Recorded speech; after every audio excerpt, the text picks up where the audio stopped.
If you're live, hooray! Okay, we are now on YouTube as well as TikTok. So, hello everyone. Welcome to our friends on the YouTube side as well. Very lovely to see you all as ever. Such a pleasure to have you here. Who have we got on the YouTube side?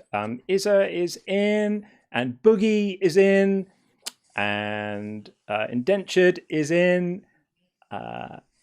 Indentured what? Indentured Cervix, the best name ever on any platform ever. Absolutely superb. Pamela, back to you, lovely person. And Joker is wild, is there, and who else have we got? A few in. In fact, there's some. It looks like there's some lively debate going on over there in the pre area, because the YouTube chat starts up before the show, because once you schedule the show, the chat becomes available from the moment you schedule the show. So quite often things kind of warm up and get going in there before we start. So welcome everyone. Hope it's all good. Like and share, by the way, TikTok. If you're on the TikTok side, please share with friendlies, foes, everyone alike that you think would like to participate, and then like as well. And on the YouTube side, whatever you guys do to help promote the program, we really appreciate it. Yeah, on the YouTube side, just liking the stream is hugely helpful. I will try to remind myself to remind you to do that, because it really helps to kind of train the algorithm into knowing that there's something going on. So engagement in the chat, I'm going to put a couple of polls in there from time to time. All of that stuff just signals to the algorithm that stuff is happening here, and then it pushes it out to more people. We get more engagement, we get more guests, we get more conversation, and we have more fun. So that is the thing. So Aaron, shout out to Aaron for being on time. Aaron Holland, big shout out to you, dude. On time, love that. Thank you very much for that. And what else have we got? How long to say something out of pocket about Jewish people today? Well, I hope that doesn't happen. Aaron, please don't say anything like that, because then we won't be friends anymore. So that would be a shame, wouldn't it? Yeah. Queen Laquifa in the house. Lovely to see you, Queen. Always a Love joy. Queen is absolutely awesome. Awesome to have you around. And Lacadian is in. Is Christy in yet? I can't see if Christy's here.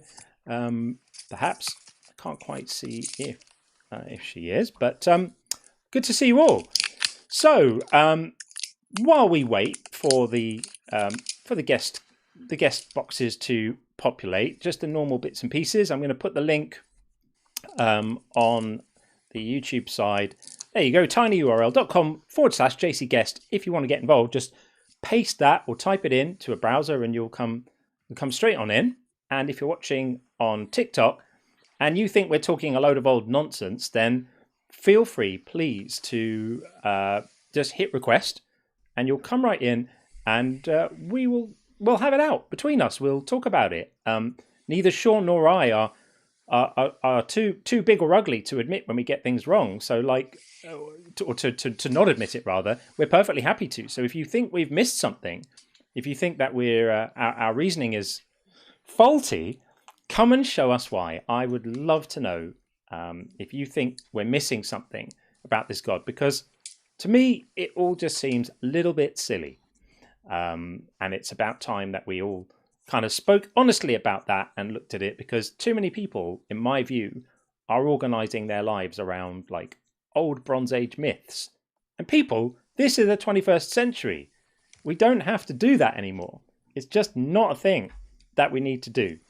So that would be really good if you can come and tell us if you think we have that wrong. What else have we got going on? Who else? Like the live, please. Thanks, Robotaholic. It really helps if you do. And Robotaholic says that he's missing your horns, Sean. Your devil horns. I think I will leave that to your discretion. Or not to horn. That is the question. Yeah, I mean, well, I think the devil horns would look very fetching with the pink shirt. There you go. That is Oh that is yes, the look. there we go. We got the white sparklies. Yeah, It looks like lipstick too. Does it add lipstick? it does look And a little bit. It does look a little bit okay. I lipsticky, mean, if but I'm going to go pink, I'm going all the way. You know. I think it's a very fetching look, and I think it only Thank enhances the quality of your arguments, which are already very high. So Thanks. let's see. I suppose while we're waiting for guests to come in, I already have a couple of super chats to share, which we could do right now. Let's do that. So we have the it looked like the Houndstonville 52. I gooned to the show, John. Well, thank you very much. I gooned to your name and your message. Thank you. That's very, very kind. Oh boy. And Real Jiffy Cohen says, I love your content. If only it came in book form. Jiffy, I love you. What an absolute hero. Hint, Yes. hint. Hint, hint. Do you know what? I don't talk about the book enough, which is quite funny considering the whole reason I initially set up any of this stuff, the reason I started doing videos, pushing them out on TikTok and on YouTube, and started to do all of this was as a kind of platform to promote this book that I'd written. And most of the time, I just completely forget to mention it. And people laugh at me. They're like, dude, you're supposed to be promoting your book. You didn't mention it once in a 6-hour live stream. And it's because for me, the focus has shifted away from the book and more towards actually doing this work for its own sake, not in order to promote a book that I'd like people to read. But with that said, I would really like people to read the book because I genuinely think that it might be helpful for some people. So I'm not the salesy type. Like I don't do pushing and selling and stuff. But for anyone who's interested, that's my book. It's called Unconvinced: How Belief is Not a Choice and Why That Changes Everything. It's out in November. And it's currently available for pre-order everywhere that sells books. Barnes and Noble, Amazon. I know some people don't like buying from stuff from Amazon. I can totally understand why. But anywhere, if you can support independent booksellers, I would always prefer that you do that. And basically, I'm making the case, as Sean and I are always saying here, basically laying out the case to prove with reason that that you can't just decide to believe something. And it seems so obvious. And once you see it a certain way, you realize how obvious it is. And you can never unsee it once you've seen it. And once you realize that, it's then a short step to make the moral argument. Well, if beliefs aren't chosen, if you can't just decide to make yourself believe something, then how can it ever be moral to reward or punish belief? How can it ever be moral to condition your salvation and the avoidance of a eternal suffering or annihilation or whatever people might think hell is, to condition that on having been persuaded by facts which are on the face of it completely ludicrous about basically a wizard in Palestine 2,000 years ago who walked on water and did miracles and all of the things that we know really can't happen. We all know magic isn't a real thing. Like, kids haven't figured it out yet, so we keep it alive for them. But grown-ups are supposed to know this. And most sane grown-ups do. Magic isn't real. People don't come back from the dead. They don't walk on water. Animals don't talk. This is not a thing. And so... Speaking of which, did you ever, I suspect no, but did you ever teach your children any of the classic fairy tales, Santa Claus, Easter, any of that? No. I think that's the way to go. We didn't. And we didn't want to be killjoys about it, but we just weren't gonna fill his head full of trash and then tell him later or let him figure out later that we'd filled his head full of trash. So we just left it. And he actually figured it out for himself very, very early on. Nice.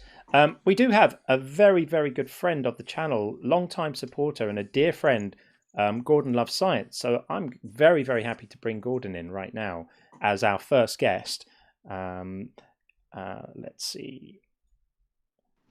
Gordon, can you hear us? Hi, John. Hey, how are you? I do hear you. I'm well, thank you.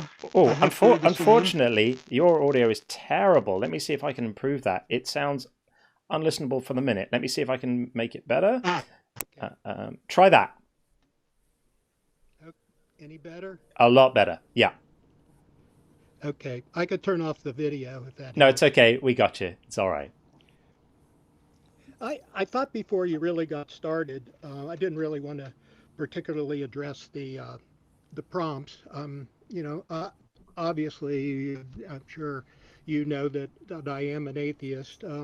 I did have a question. It's been bothering me, and more of curiosity than bothering me, and Yeah. it has to do with the people that I know that everybody always has this comment about scientists who believe um, in a God, and I never quite understood how they rationalize Mm. that. It's just Mm. very difficult for me to get my brain around that. Yeah. I did try to get some insight by reading Francis Collins' book, but Yeah. The language did of not God. help. In fact, I think it made it more difficult to understand, to be quite honest with you. And Yeah. obviously, there are some creators that I could probably throw into this category. I'm not going to mention anybody, but you probably know who I'm talking about. And I just wanted to see if you had any insight into that kind of, I don't know, I would call it cognitive dissonance, but I Yes. don't know. Maybe that's not the right term. I I, suspect you're going to find that they tend to adjust their religious beliefs to fit the science. So, for example, you can certainly have a scientist who believes in a god of some sort, but does not believe the Genesis account of creation, or believe the Genesis account of creation is allegory, because clearly there is a disconnect between actual reality, our scientific understanding, and the Genesis account of creation. Same thing with Noah's flood. Um, Also, a lot of them. I've looked at the breakdown of the belief of scientists, and like there's a huge amount that believe in some type of higher power, but it's not necessarily a personal God. And then there's a smaller subset that does believe in a personal God. Um, but just as religious people can contort or only accept certain things from science to try to make it fit their religion, scientists can do the same thing with their religious beliefs and like make it fit the science. Yeah, I find it the easiest to say, okay, they look at the Bible, you look at the Bible and say, okay, that's allegory. I mean, that's kind of an Right. easy one. And I don't know, give it sort of a nebulous, okay, yeah, and I believe in God, basically. Um, Yeah. um, and even Francis Collins, unless I was reading his book wrong, I think the most difficult category being that he does believe in a personal God. I don't know. Somehow that just doesn't yeah. make sense in my head. There is a gap. I mean, I accept it, but it's hard for me to figure out exactly where they're coming from. You know, they believe all this science, they prove all this science, they point out all these inconsistencies, yes, but still they um, claim in some fashion, Yeah. well, that there is a God. So there is. I think what Sean says is right to a point, but I think there is a gap, and sometimes it's more like a chasm between where scientific rigor ends and where the beliefs that they have carry on. And I think what might be useful is Michael Shermer's book, Why People Believe Strange Things. I always forget if it's strange things or weird things. Why people believe either strange or weird things. And he really addresses this well. Basically, the argument he makes, and I think this makes sense to me, is at some point, human beings tend to be more emotionally driven than rationally. And so a lot of people will hold on to religious beliefs for essentially emotional reasons. It doesn't mean that they don't really believe them. It just means that the mechanisms by which they believe them are primarily emotion led. And motivated reasoning is a very, very powerful factor. It happens behind the scenes of your awareness, and it can lead to people believing all sorts of stuff on insufficient evidence. And so what happens is that these people have a very strong emotional need to believe something, and as such, they become persuaded of it. They don't choose to, they just are genuinely persuaded of it. And then what they're able to do is, because they're smart, they're able to construct after the fact rationalizations for why.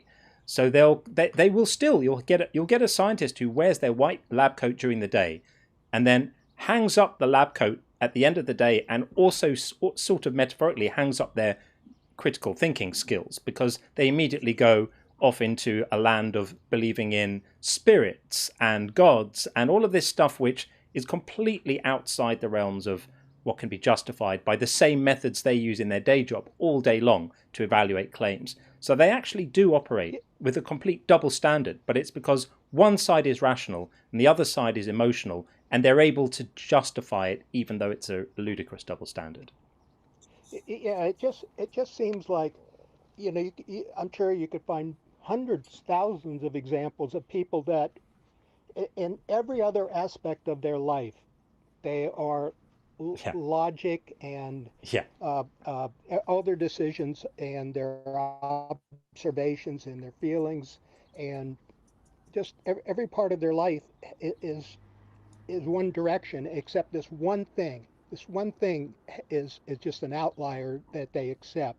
And I since I've started watching you and and thought about how people believe things, but to really believe something, you have to be convinced. I'm always wondering, are they truly convinced, or is Yeah. it more of like these people that they're going to convince themselves for other reasons, which I think is what you said. I think you'll find It's just both. perplexing to me, and I Some of thought them, I'd some of them ask you probably, before yeah. things really got hot. No, thanks, Gordon. So some of them I think aren't really convinced, and it's just, it's a way to belong to a community and to be, play along and go along with the thing. But some of them genuinely are. I think Francis Collins really believes all of this stuff is true. He talks about collapsing onto his knees in front of the waterfall that had frozen into 3 streams, and he saw the Trinity. And I think that was probably a genuinely kind of moving transformational moment for him. I don't think he's being insincere. I think he really believes this stuff. I just think he's leaving his training in rigorous thinking at the door while he does it. And Stephen Jay Gould used to speak about science and religion being non-overlapping magisteria, meaning that they relate to different realms of human thought. One is about how things work and the other one maybe is about why things work. And I don't actually believe that's true. I think that the moment your religious claims make any your religious beliefs rather make any claims about reality, the moment you say there's a God operating in the world, well, that's a testable claim, and we've tested it and it's failed.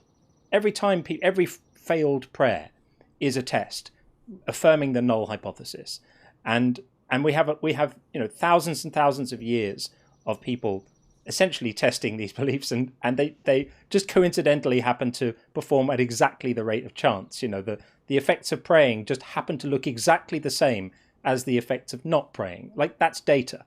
There's data there. But I just think ultimately, especially somebody. Go ahead. Sorry. I'm sorry to interrupt. No, I sorry. think especially somebody, again, unless I'm reading Dr. Collins wrong, he was an atheist, I believe he said. Yeah. Before converting, which is even more perplexing, to be quite honest. Yeah. I don't know. Yeah. I suspect scientists are more likely to engage in sound epistemology when it comes to their beliefs. More likely, but it's also far from guaranteed.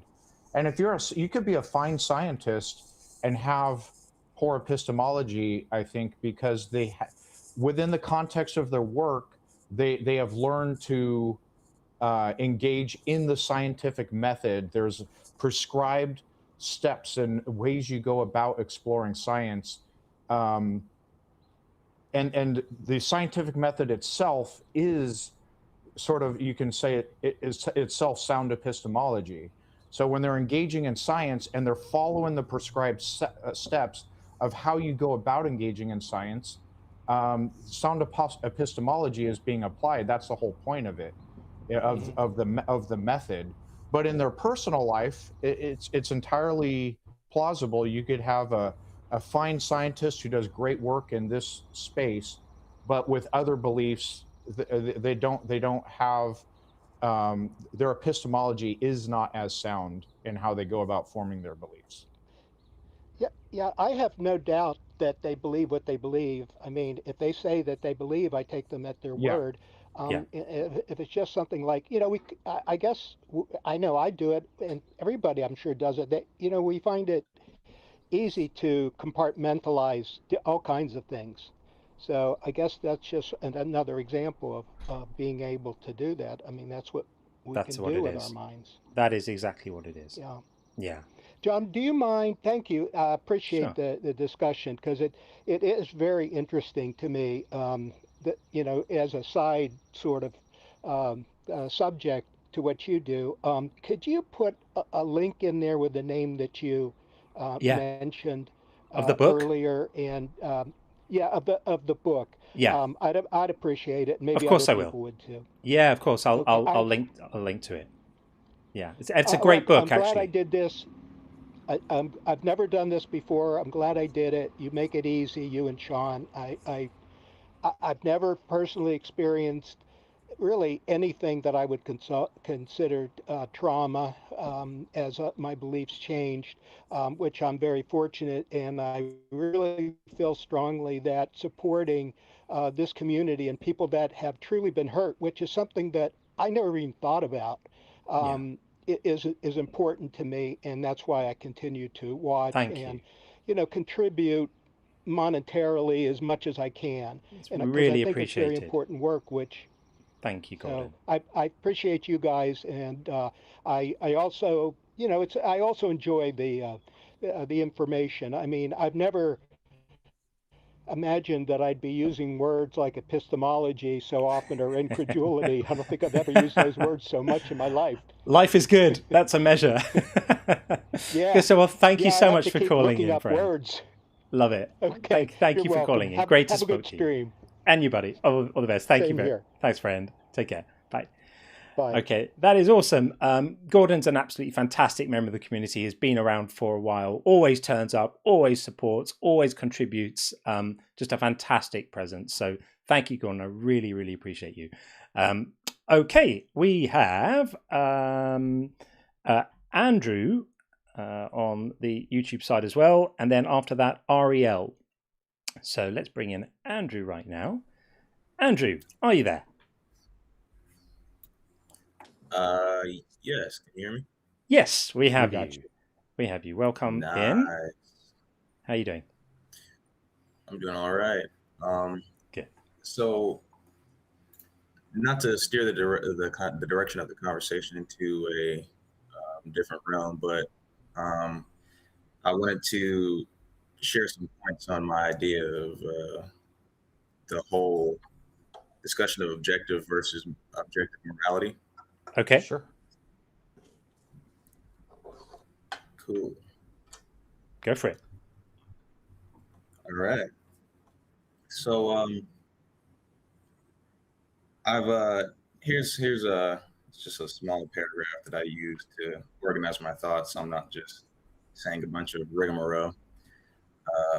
But essentially, I think objective and subjective morality argument creates a false dichotomy where people are forced to choose between the standalone definitions of objective and subjective morality without considering the nuance and the options.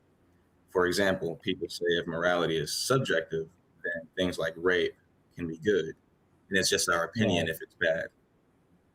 And if reality is objective, then God must have made it.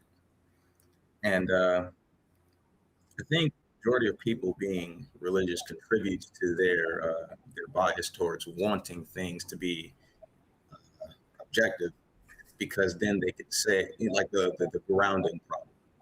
Mm-hmm. And I think it's pretty strange that Are you still there? yeah, I'm still there. Yeah. I can also hear two No, it's fine. conversations. Take your time. Take your time. I'm just going to see if I can improve your sound as well. It's still a little bit. Yeah, there you go. And you're also echoing. No, that was me. I was trying to see if I take Okay. the echo cancellation off, if it would improve the sound, but it did at the cost of not having echo cancellation. Okay, we'll soldier on. So carry on, Andrew. So you were saying that No. you think that there needs to be more nuance in this discussion, and that reducing it down to just two poles of subjective and objective is a little bit too dichotomous and not sufficiently nuanced. Is that fair?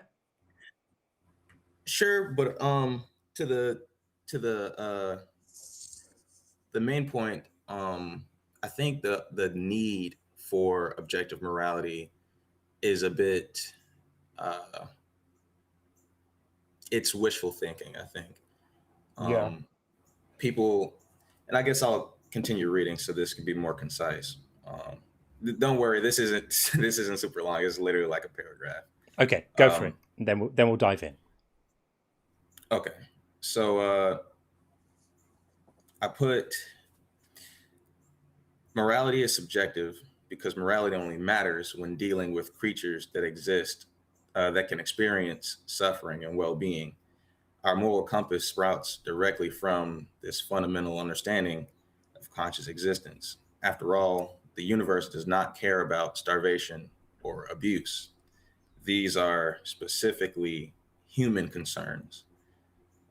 Therefore, morality is subjective and very fragile, and is a demonstration of how far we've come as the human race to understand the human condition and seek to improve it.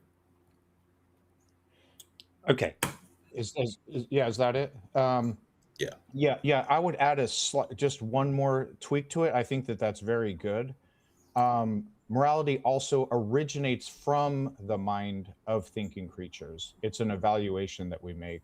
And I think you touched on something that's really important when you brought up the whole, like, well, if it's subjective, then you can't say grape is bad, and et cetera. And I think that is a conscious attempt to, like, dummy things down.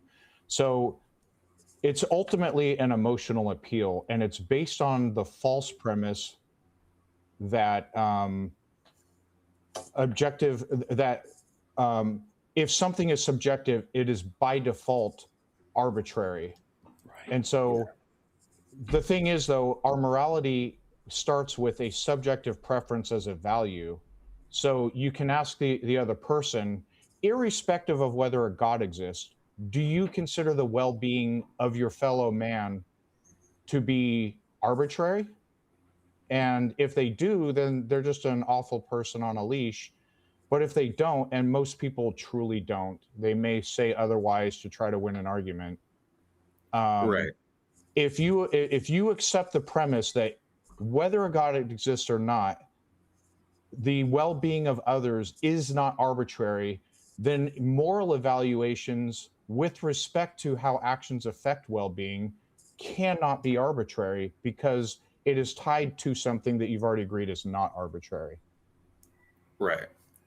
And that leads me to one of the concepts that I was researching earlier, which is intersubjectivity, which is basically where it's the understanding that morality isn't a matter of individual opinion. It's not an opinion of the individuals within it, but it's a culmination of our collective understandings of what we should or shouldn't do. And I would respectfully push back on that one, because okay. because on an individual basis, we start with our values. Now, it just so happens that normal, healthy people have the capacity to feel empathy for others and have to live in shared society. So you're going to find near universal consensus that people care about well-being, which is what makes humanism such a good and fitting, for a number of reasons, moral tool, or moral principle, I should say. But anything subjective starts with a personal value judgment. It just so happens that it is human nature to care about each other, and even animals to a large extent, other animals. So, but that's it. So it does come down to an emotional appeal. Well, if it's subjective, you can't say insert awful thing X here is bad.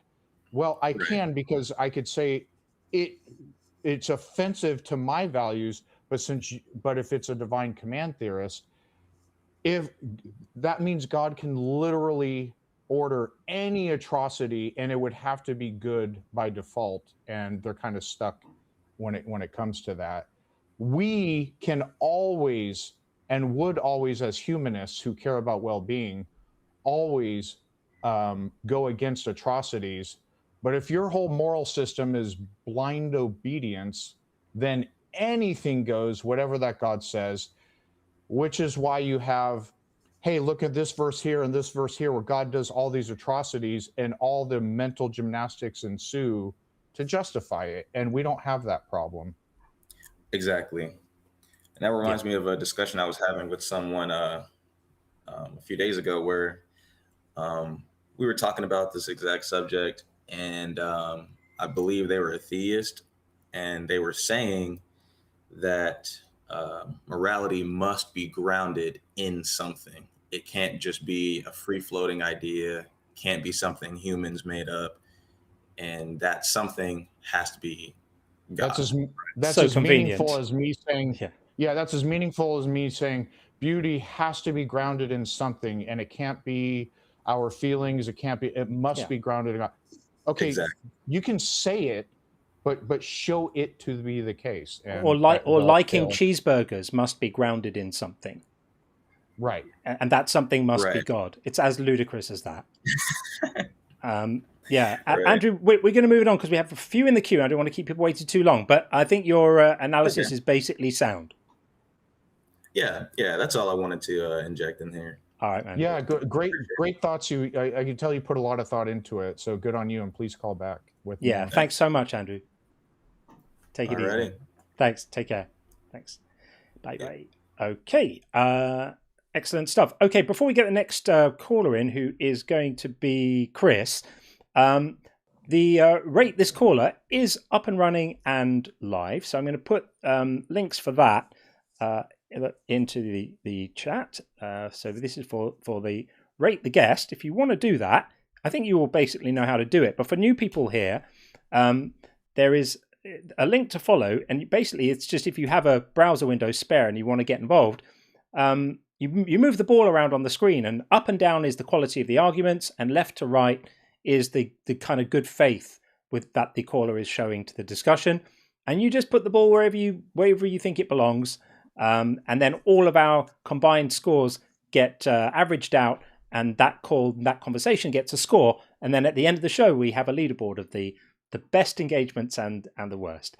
Someone's asked me, can we pin the caller link? Was it? It's saying, can you pin the call in link in chat? All right. Yeah. I think I can pin that. I think I can. Let me put the call in link now. The caller link for anyone watching on YouTube is in the description of the show as well. In fact, all the links are the link to Rate My Caller and the link to the bingo. Not the interactive one, you need to be a member for that, but the to see the bingo board and the call-in link are all in the description. But I will put the join link here and see if I can pin that as well. Can I pin it? Pin message. Yes, there we go. We have a pinned message now. Okay, let's get Chris in and see what Chris is saying. Hey, Chris, are you there? Chris, are you there? Maybe not. Looks like Chris is not there, so we'll remove Chris and we will bring in Ariel, who has been here for a little bit. Ariel, are you there? Hello, can you hear me? Yes, perfectly. How are you? I'm doing all right. Excellent. Welcome in. Not so many in the queue today, huh? I beg your pardon? Not so many theists in the queue today, huh? Well, there's I don't know how many are theists, but there's a few in the queue. We'll see. There's no one in the TikTok queue right now, by the way. So if you're on TikTok and you want to come up, just hit request and join in. But yeah, we're early yet, so it takes a little while normally for the stream to really get going and for the queues to fill up and what typically happens is people don't really want to join early on, and then by the time they really want to do it, and it's all really, we're cooking, as it were. Quite often, it's near the point where it's silly o'clock in the morning for me, and I have to go and end the queue, end the stream. So, anyway, are you? What flavor of caller are you? I'm guessing you may not be a theist if you opened with that. I am not. Yeah. I actually called in. I think it was last week. I talked about how I'm an atheist, but Right. I don't necessarily agree that belief isn't a choice. Right. It was my view most of the time that it was along sort of a spectrum, gradient. Yes. So you were Daniel / Dave, different name. Yes, that was me. Yeah. Okay. Well, welcome back. Yeah. Thank you. And then we talked about some other things math related, which was quite nice. But I wanted to circle back a little bit on some clarifications that I was looking for, just about what would it look like if belief were a choice, right? Because I have an example that I'd like to bring up that I'm curious, honestly, whether you would say if this is an example in a fictional story of someone choosing a belief. Sure. Right, because it is my belief that I think that there is some level of choice that we have, and also, despite that, the idea that there is a choice, it is still morally repugnant to force someone to choose a specific belief. Right, I don't think that the ability or lack of ability to choose makes it any necessarily more or less of a moral issue. Okay, so let's start with your example then of a fictional scenario where a belief is being chosen. So have you read 1984? Yeah. I assumed, since you reference, thought crime and whatnot a few times. Yeah. So in 1984, Winston, for anyone in the chat who hasn't read it, the main character, the protagonist of the book, finds himself locked up by the thought police, and he's essentially forced to try to reform his mind into one that Big Brother will accept until he gets released back with a completely different brain, more or less. And what happens while he's in his little cell is that O'Brien, his handler, if you will, essentially tries to make him believe that 2 + 2 is equal to 5. Right. Now, obviously, that's not a matter of choice. It's like he's reinforcing this false belief over and over and over again until it finally sets in. Mm-hmm. Right. But what happens next, I think, is interesting, which is that Winston is able to get his mind to the point where he does genuinely believe that 2 + 2 = 5. And then O'Brien tells him, now Big Brother says 2 + 2 = 3. Do you believe me? And Winston does believe him. And I think that that's an example of Winston making the choice to believe that 2 + 2 = 3 after he had spent all that time cementing in his mind that 2 + 2 = 5. Yeah. Would you consider that to be an instance of someone choosing their belief? In the context of fiction. Yeah, I would say in that scenario, it doesn't necessarily follow that Winston is being sincere and honest about what he believes. He's trying to save his life. He's being tortured in room 101. And he recognizes in that moment in the story that his fate probably relies on capitulation rather than honest agreement, right? His fate relies on saying the right things. And it's not clear to me that he's genuinely convinced in that moment. And if he is, well, then the story is telling a story about someone who makes the decision, and on the basis of that decision, and I'm not sure, if it were the case that is true, then we could surmise that in the heights of all of that trauma that he's going through, the guy's being tortured, right? Rats in boxes and all of that stuff. In such a sort of battered down and vulnerable state, he's so emotionally fragile that his actual beliefs can be manipulated by his torturer, And, we see it when people are sleep deprived and they're cognitively impaired as a result of torture and other such things, that they're much easier to manipulate. So in that scenario, if it were the case that he genuinely now believed, having believed 2 and 2 are 7, he now believes 2 and 2 are 3, it could just be said that he's in such a suggestible state that he really does believe that. But it's not. It would be as a consequence of him being persuaded by it. It could also be that the emotional the interest he has emotionally in believing the thing is so strong that it is capable of making him convinced by it. But you can't recreate those conditions all the time, right? So I couldn't believe 2 and 2 are 3 now because I'm just not capable of doing it. But if you put me in a situation where I was under sufficient stress and duress, perhaps under those circumstances, in that particular state, my need for self-preservation would render me capable of being genuinely persuaded by such claims. But I still don't think that really gets you to belief as a choice. Interesting. Okay. Well, that's more or less the clarification I was looking for, just to see if this, this fictional instance might be one that that you would see, right? I really appreciate it. Keep on stress testing this. I love it. I love it when people come in with cogent arguments and a cogent, pushing back on the thesis, because it allows me to stress test this idea. And if I'm wrong about this, I want to know about it. I haven't found it to crack yet. Fair enough. And of course, regardless, this is a fictional example, right? But yeah. All right. Well, thanks, man. Thanks for having me. Thanks for coming back. Good to speak to you again. Take care. You too. Okay. So Chris, who we tried to get in, is back. We'll try to get Chris in for a second time. Where has he gone? Over there. Right. Hopefully this works. Second time lucky. We hope. Chris, are you there? Hi, can we hear me? Yes, we can hear you. How are you doing? All right. I'm well. How are you doing? Very well indeed, thank you. Welcome in. The floor is yours. What would you like to say? Thank you. Well, first of all, I want to say thank you for all that you do, you and Sean and the team. My wife and I have been watching you for a few months now and kind of put our whole life on halt just by binge watching and everything, and really appreciate it. Oh, thank you. Appreciate that. Yeah, so, of course. So, I was thinking about your prompt about belief being a choice, and I agree with you.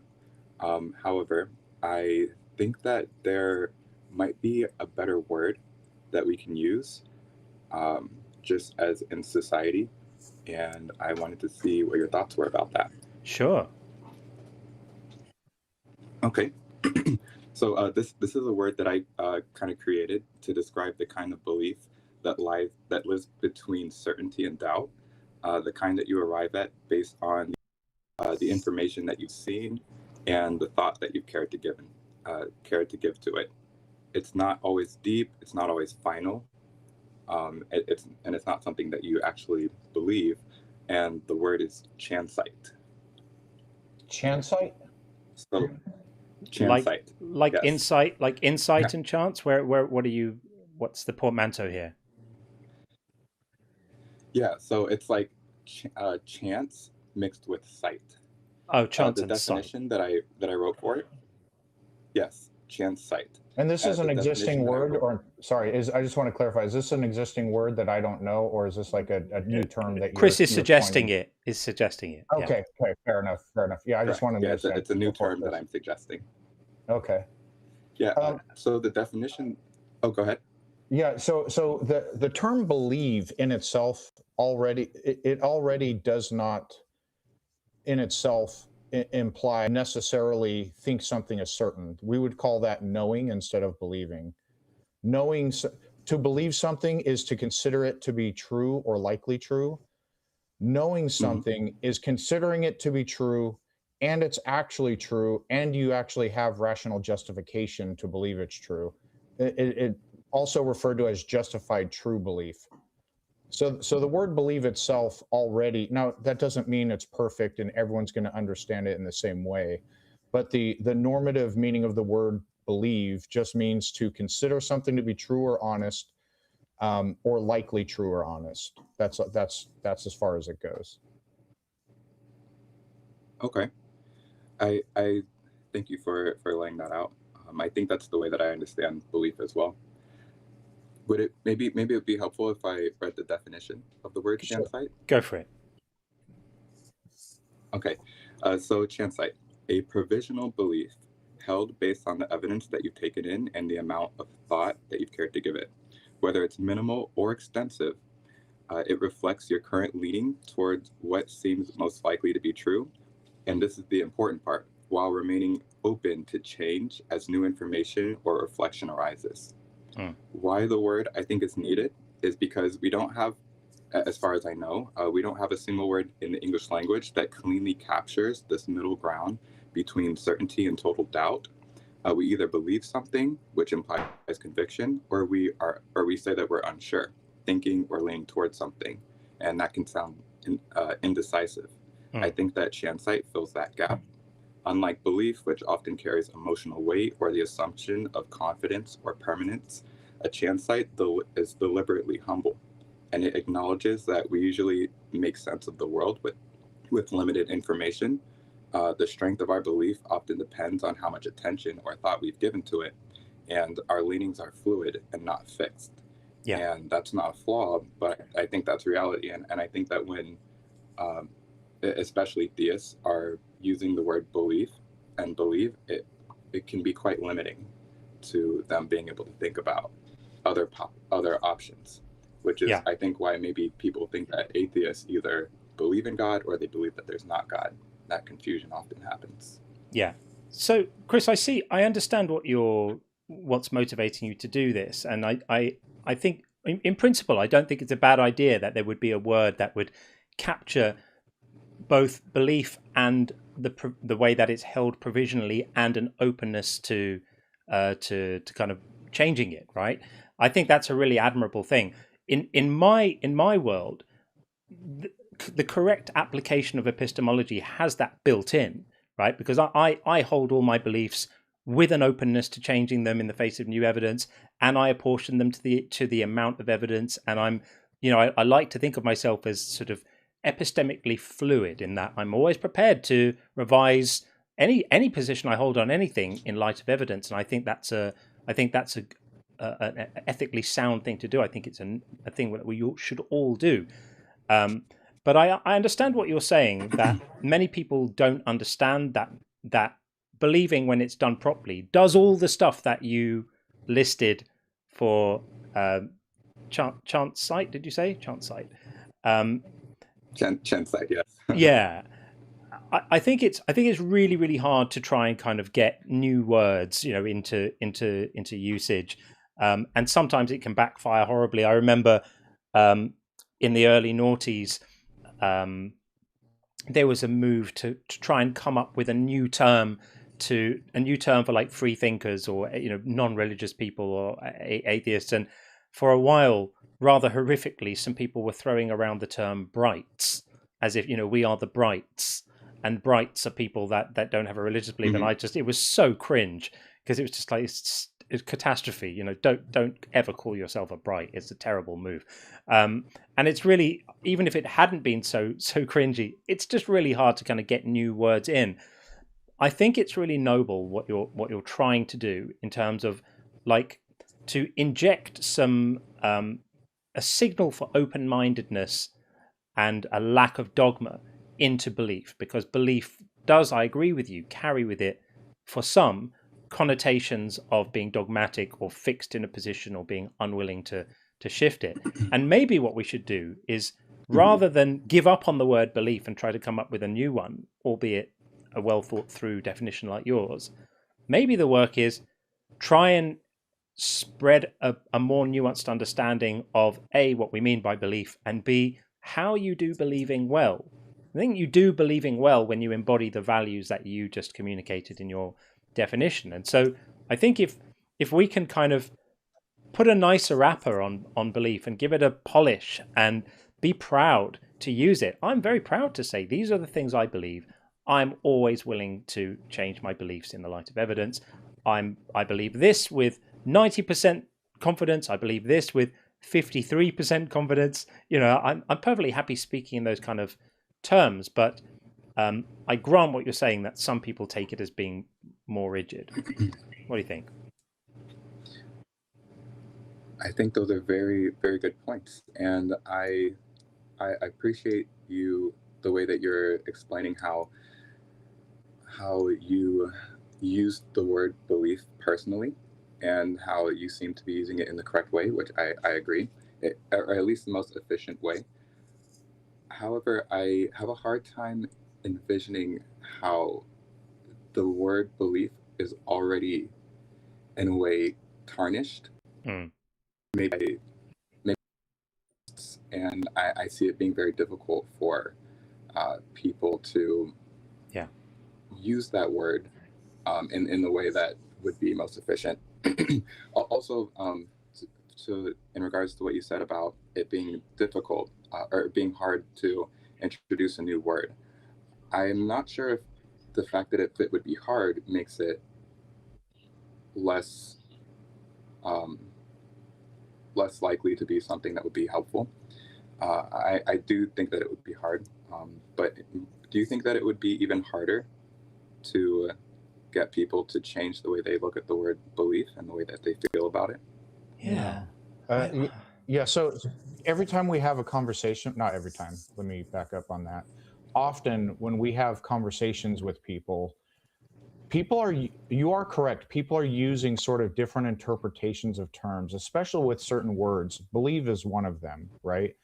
Another one is faith, which is really tied to belief in itself. Spirituality, what do you mean by that? It's just a common thing in parlance when you're discussing nuanced issues, that you have to come upon an agreement with terms. When I say believe, this is what I mean.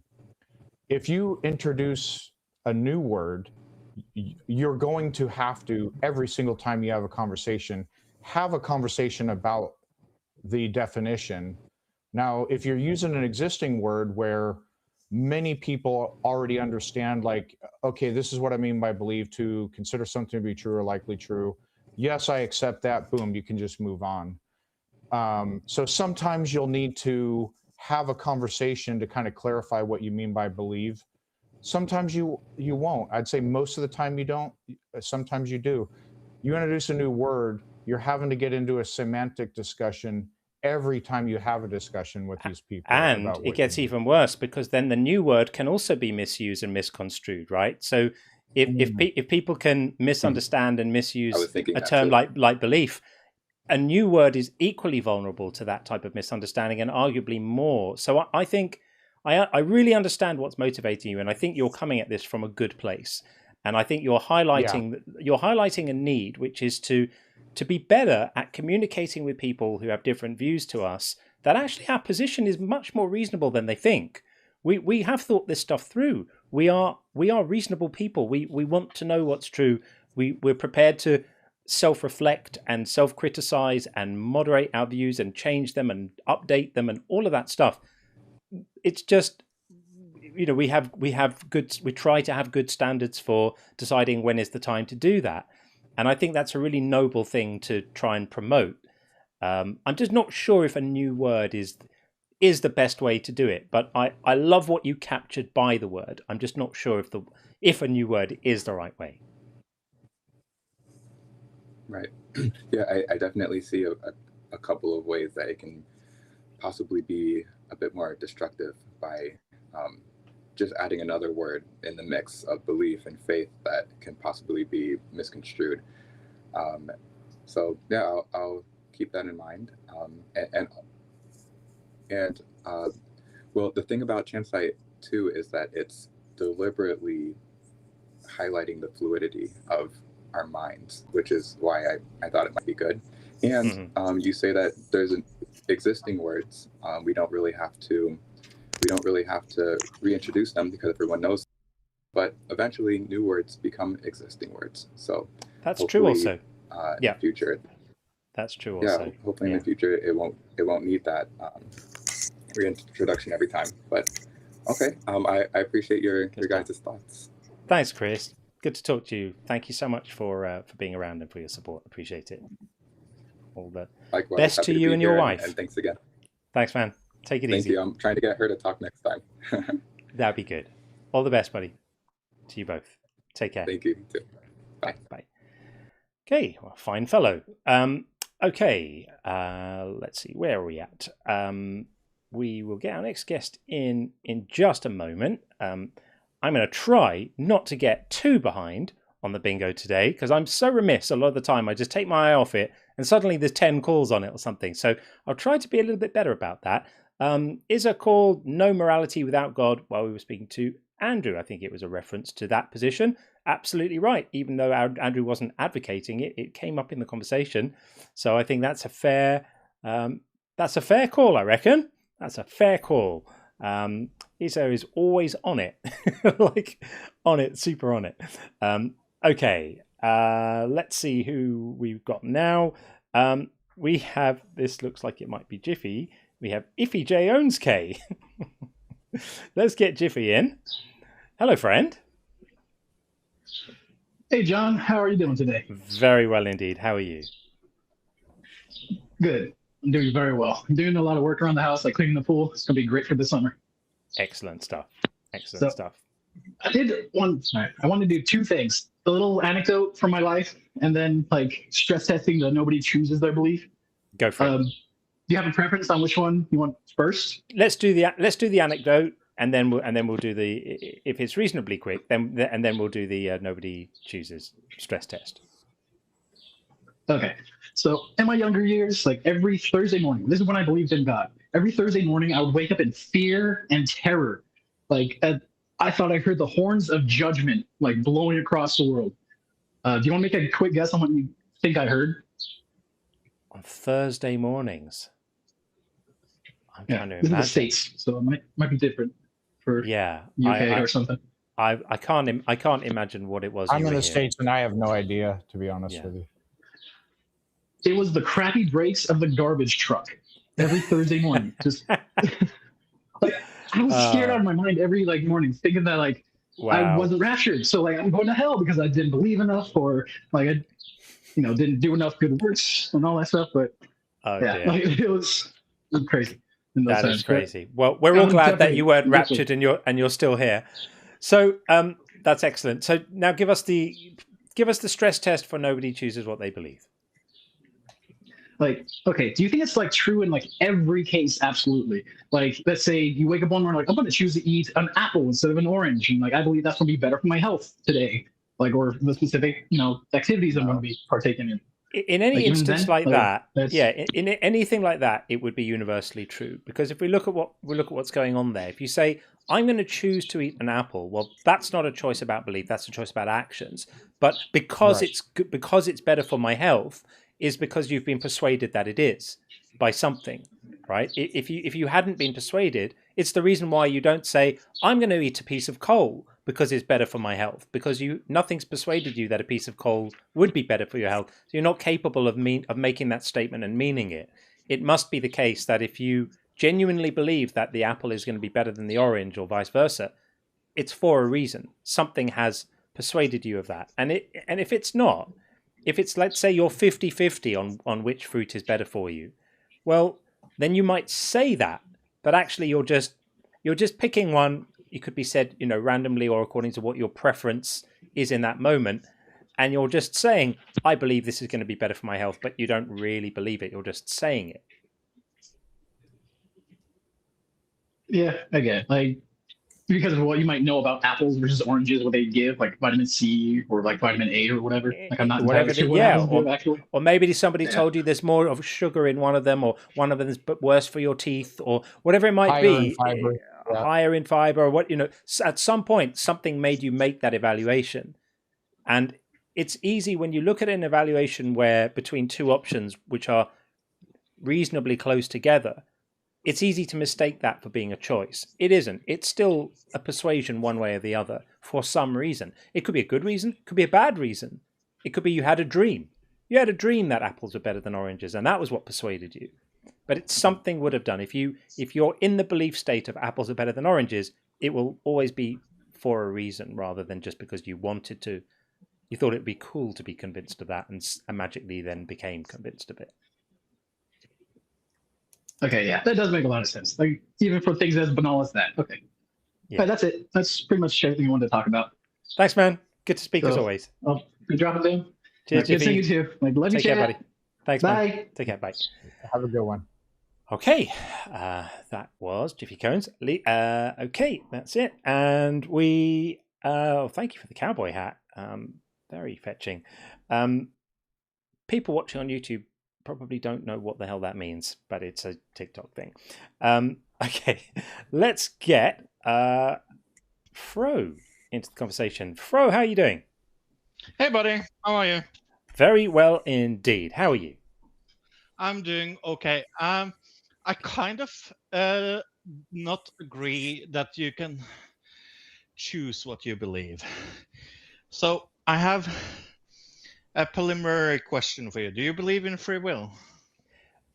Let's just clarify something. Are you saying that you don't agree? Because our position is that you can't choose what you believe. Yeah, you cannot. Yeah. That you cannot choose. Yeah, okay. So I think I have a hunch where I'm going with this. Okay. So, all right. But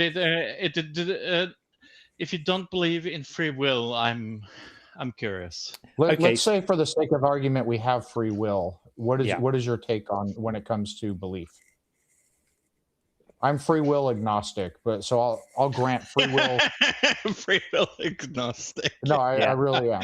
But let's say we have free will with respect to our actions.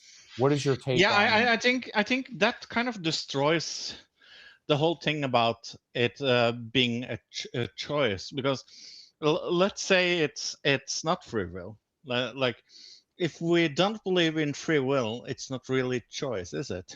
Right. But let's say we have free will. What do you think the ramifications are when it comes to belief in that case? And then I think it changes the parameter in a way that if we genuinely can decide what we are supposed to do or our actions, then we kind of do actions that are based on our lust or whatever you can call it, instead of like maybe being steadfast in that it's not something that you believe. Are you saying our actions can be influenced by our beliefs? Because that John and I both would strongly agree with. But that's a separate question as to whether the things you believe to be true are a choice. Okay. I'm curious. Have you by any chance seen the movie Inception? I can't remember. I know it's a popular movie. I can't remember if I've seen it. Okay, John has seen the movie. Yeah, the dream within a dream within a dream. The dream within a dream. Yes, exactly. Yeah.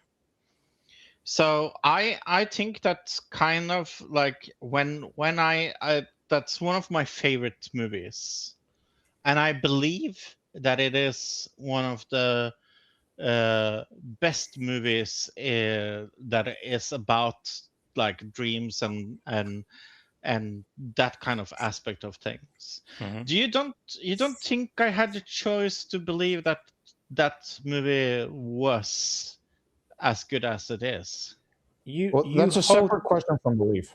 Yeah, I mean, you could say that believing that a movie is of high quality is a type of belief, even beyond a value judgment. It's a weird one, because you could say, I know what makes a good movie. It's like well shot. It's a good, well executed. You could there are some objective measures by which you could judge something to be a good movie. But if you think it's a good movie, it's because you've been convinced that whatever parameters you might judge a movie by are satisfied generously in the case of this particular film. You have become convinced that it does that. right? You've watched it. What in your world is the difference between what you believe and what your opinion is?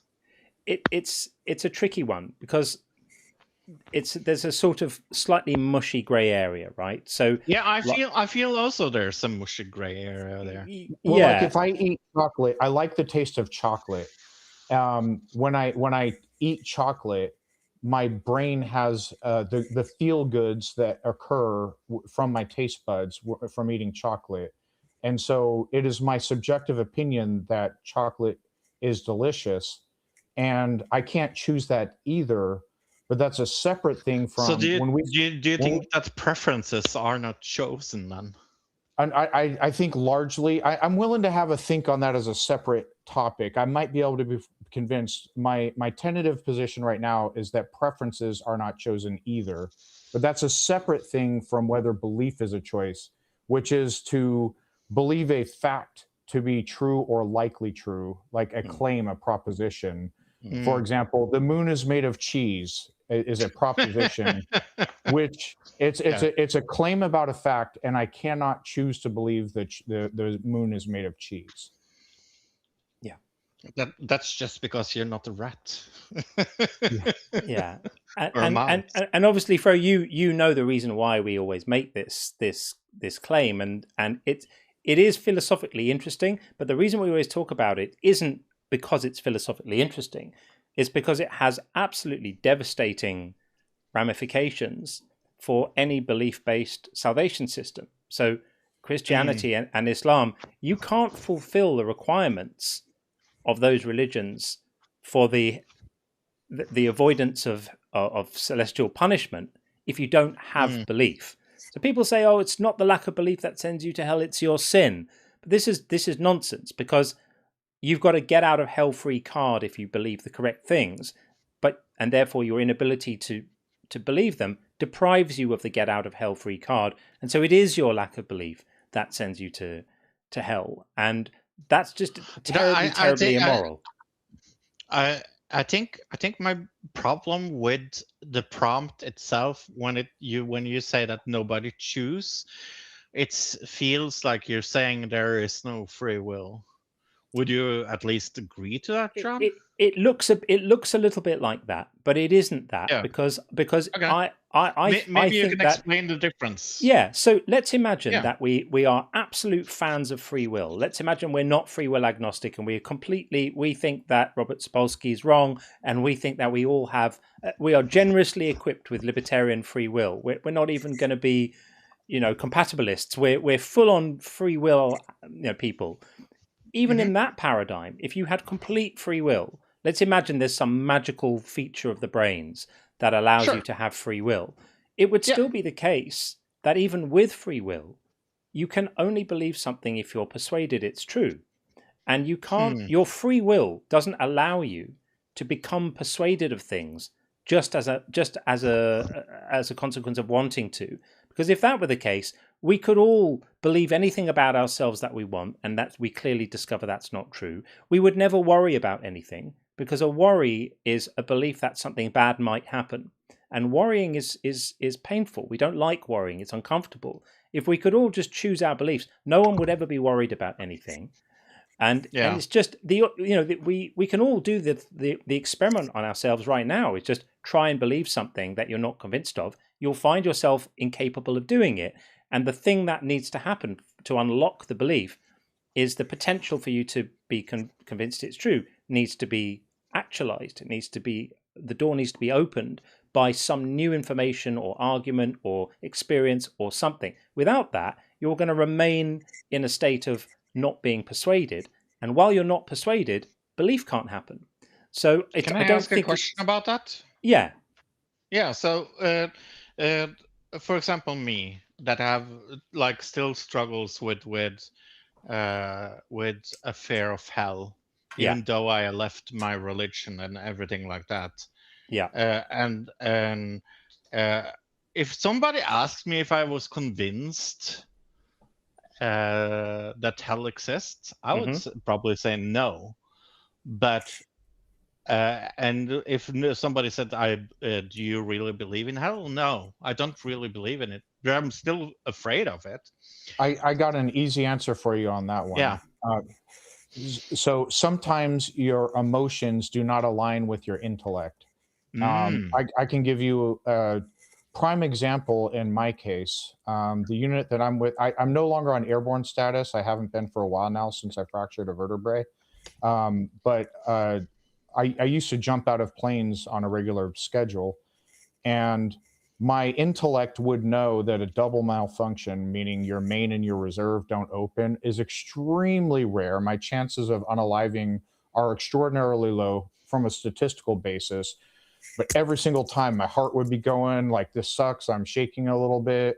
I have that fear was still unavoidable for me, even though my intellect knew injuries are common, but the thing I was afraid of is almost certainly not going to happen.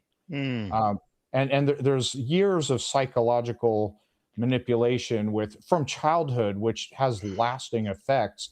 Hell constantly. And it is a normal part of the deconstruction process that you stop believing, but that part of your mind is like, well, what if I'm wrong and I'm burned alive for all eternity? Yeah. And it's such a cruel thing to do to people psychologically. I agree. Yeah, but it's an unavoidable normal part that most of the time just fades over time and eventually goes away. I can add something to that, Fro, which is that we know that different networks in the brain are responsible for different types of cognitive processes. And so thinking about things rationally and reasoning and putting together arguments and evidence and weighing things up happens across certain networks in the brain. But fear and the fear response is a much deeper, older, more fundamental thing. It's fear and emotions like that are mediated through the limbic system and the amygdala.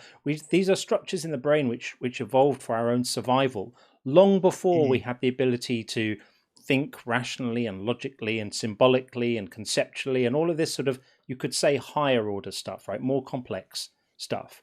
And so do you think of it like kind of like when cats walk around and they do that because they are afraid of snakes and that is built into them? It could be, yeah. You can think about it as being a bit more instinctive. It's like it's like it's the code. It's like the code that runs underneath the operating system, right? At a really foundational level, and the operating system runs above it, and then the apps above the operating system run above that. Right down at the beginning, at the lowest level, is the machine code that runs the whole thing, and your fear and our fight flight responses and our stress responses responding to cortisol being produced in the body are very old. These are the systems that are very, very old, and that's why you very often hear that long after people have intellectually left belief, they're still left with these lingering fears. I speak about this in the book. I have a brief section in the book called the Ghosts of Belief, where I literally address this issue. And it's very, very common. The thing you describe is very common. There are people who left their religion behind decades ago, and they occasionally still experience a feeling of that fear. It doesn't mean the deconstruction is not working. It doesn't mean that you're still in it. It doesn't mean that you haven't thought it through properly or that you're slipping back. It's just the emotional side rather than the intellectual side. Because I was a little bit scared of that. Talking about being scared. It's very normal. Very understandable. I thought to myself, holy shit, why are you so scared of something you don't fucking believe in? Yeah, it's very normal. Sometimes your emotions don't line up with your intellect. There's a number of other areas where that's the case as well. Dude, I think we're going to move it on because we've got some others waiting. Unless there was another thing you wanted to raise before we get Ollie in. One last question. Sure. So do you think we can at least try to choose what we are afraid of, or is it just built into us? You can absolutely change it. So when we say that things aren't a choice, that doesn't mean that nothing can ever be done to change those things, right? So people have therapy to deal with, say, phobias, right? Some people have got crazy phobias. Some people are phobic of particular numbers or a Disney character or streetlights or crazy things, and their lives are really impacted by this. So they go into therapy. The idea of the therapy is to help to guide them in a process so that they come to the realization that those things aren't a threat or are less of a threat, and they can live with those fears more easily and manage them and eventually integrate them and move on from them. So the fact that we say it's not chosen doesn't mean that we should consider ourselves to be powerless to change them. We change it using, cognitive behavioral therapy, or using Socratic reasoning, or other ways that we can consider our ideas, update them, and move on from them. I'm very confident for you that this stuff is going to get easier with time. You're still very fresh. Remember, you were fully in this belief system just a few weeks ago. So this is very, very. I'm maybe being a little bit hard on myself because I'm feeling like I'm not doing any progress, and I be feel nicer like to yourself about that. Be nicer to yourself about that. Yeah. I think if you speak to people who have walked this road before, many of them will tell you it just takes a bit of time, and the fear is often the last thing to go. But you're on the right track, man. You are on the right track. You're doing well. Yeah. Okay. I love you both. Maggie says hi. Hi to Maggie too. Cheers, Fro. Okay. Bye. Take it easy, friend. Take care. Okay. That was Fro, and we're going to get Ollie in next on the TikTok side. Bringing in Ollie right now.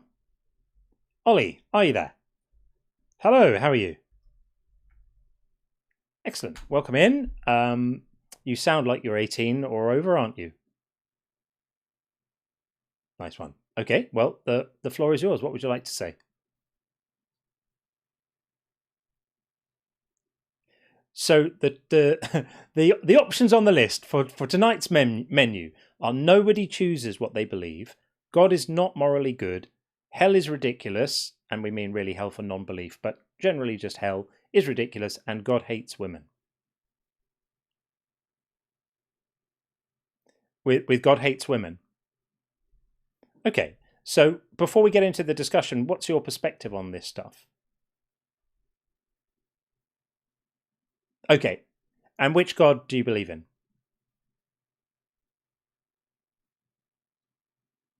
So you're Christian. Okay, all right. So do you have any idea why we might make a claim like God hates women? It's not. We're not just being clickbaity here. Can you see why someone might think that, or does it sound completely bonkers to you? Okay, so have you read much about the treatment of women in the Bible? Right, so basically in the Bible, women are just treated as a property of men, pretty much consistently. It's particularly bad in the Old Testament, but it doesn't really get much better in the New Testament. So in the Old Testament, all the laws about sexual morality aren't geared towards protecting women and valuing them as autonomous people. They're all framed in a way that presents women as being owned by men, initially by their fathers. They're kind of assets that their fathers can sell if they want to, for example, into slavery or to another man to marry. And then once they're married off, then they're owned by their husband. And so if a woman, for example, is sexually abused, this is not framed as a crime against the woman. It's framed as a property crime against her father or her husband, because she's kind of been stolen, and it's pretty disgusting. And there are all sorts of other places in the Bible where women are framed just purely as objects. For example, God tells the Israelites through Moses that if they're triumphant in battle, and they win a battle, that amongst the captives of the battle, if any man sees a woman he likes the look of, he can just take her back to his house and give her 4 weeks to get over the fact that he's probably just slaughtered her family, and then he can have his way with her and make her his wife. So he can, regardless of what she wants, regardless of her consent or lack of it, and the idea that she would be feeling amorous towards the guy who's just been part of the same group of people who've just probably slaughtered her family, because it says give her 4 weeks to mourn her parents. So her parents have just been murdered by this guy and his friends. He's now taken her back to his house, and she's got 4 weeks to get over it, during which time he can shave her hair and cut her nails. And then he gets to do whatever he wants with her. I think that's not massively respectful. What do you think?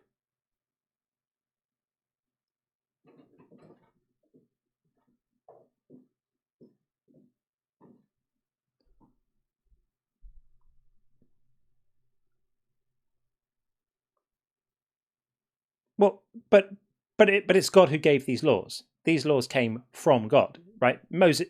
You know who Moses was? Who was Moses?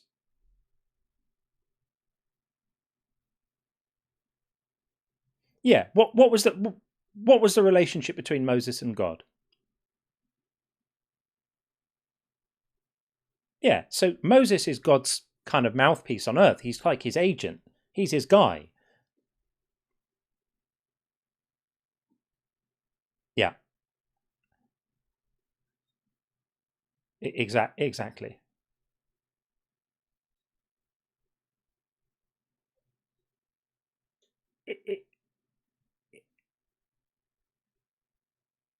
Well, hang on a second. You either think that the Bible's true, or you don't think it's true. So if you don't think it's true, and by true I mean when it says these laws came from God, we're just reacting to what the Bible says. When the Bible says God spoke to Moses, and Moses spoke unto Israel, and said, so saith the Lord, and this is what the Lord wants, and this is how you cleanse the evil from your midst, and gave a whole load of sort of moral and theologically framed laws about how society should be based. We're just taking the Bible at face value. So when the Bible says God wanted this, we're going, oh, okay. Now, it doesn't literally say God said I hate women, but you don't have to have it say that in order to be able to infer from what it says that is clearly the case, because women are treated like absolute garbage. I mean, in the example I gave you of the female captive of war, do you think that's a good law? Do you think that would be a law that would be passed by a God who has respect for women? So it's a law that would be passed by a God who perhaps didn't have respect for women. And I think not having respect for women is a sign of, I mean, you could say hate is a strong word, but I think when the consequences of that lack of respect are so clearly grotesque, many, many, many women forced into marriages and sexual relationships with men who they wouldn't want to be in that situation with, I think that's absolutely horrific. I can't think of anything worse to do to a woman than to make her have intimacy and marriage with a man who's just potentially slaughtered her own family.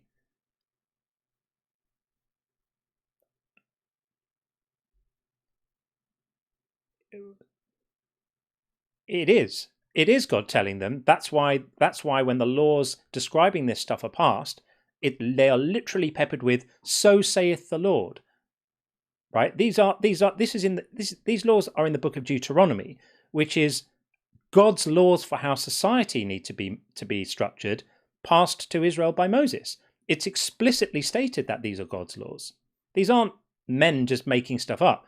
These are God's laws. And if you don't think they are, then that's a different discussion. Then you're taking the position you don't think that God's laws are actually God's laws. And that's a different discussion. And if that's the case, then everything's up for grabs, right? So let me ask you, do you think God's laws came from God? You don't think they did. So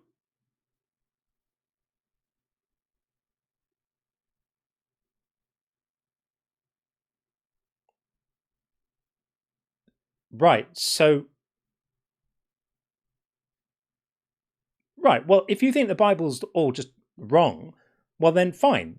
then your position would be, yes, God is painted as a terrible misogynist in the Bible, but I think the Bible's wrong, which was essentially the position we hold, which is we think it's a load of old nonsense and not a good book to look to for any moral guidance about anything. Is that the position you hold with us?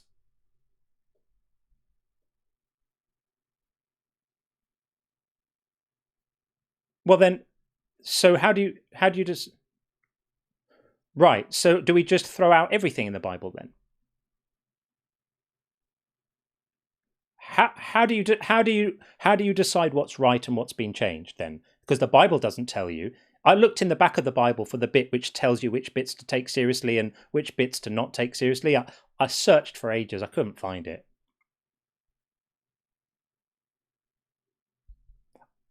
You know yourself, so everyone just decides for themselves.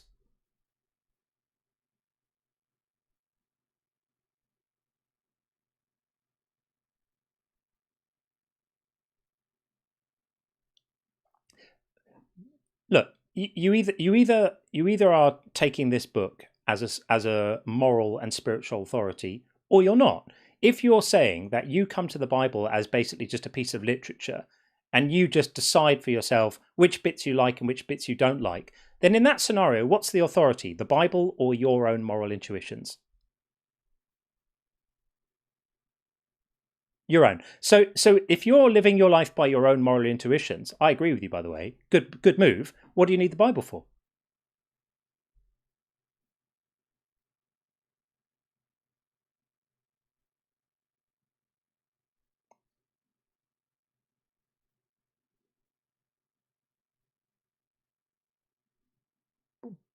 But just the rules you like. So you just read the rules of Christianity.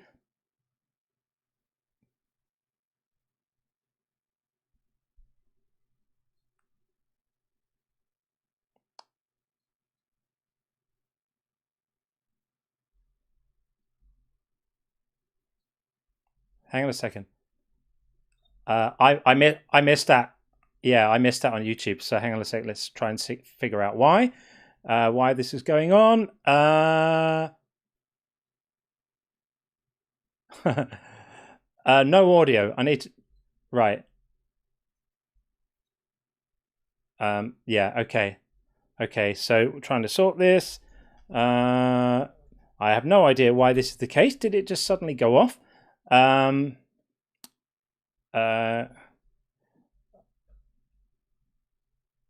Okay. Well, thanks for bringing it to our attention. I apologize for missing that. Let's try and figure out why that is the case.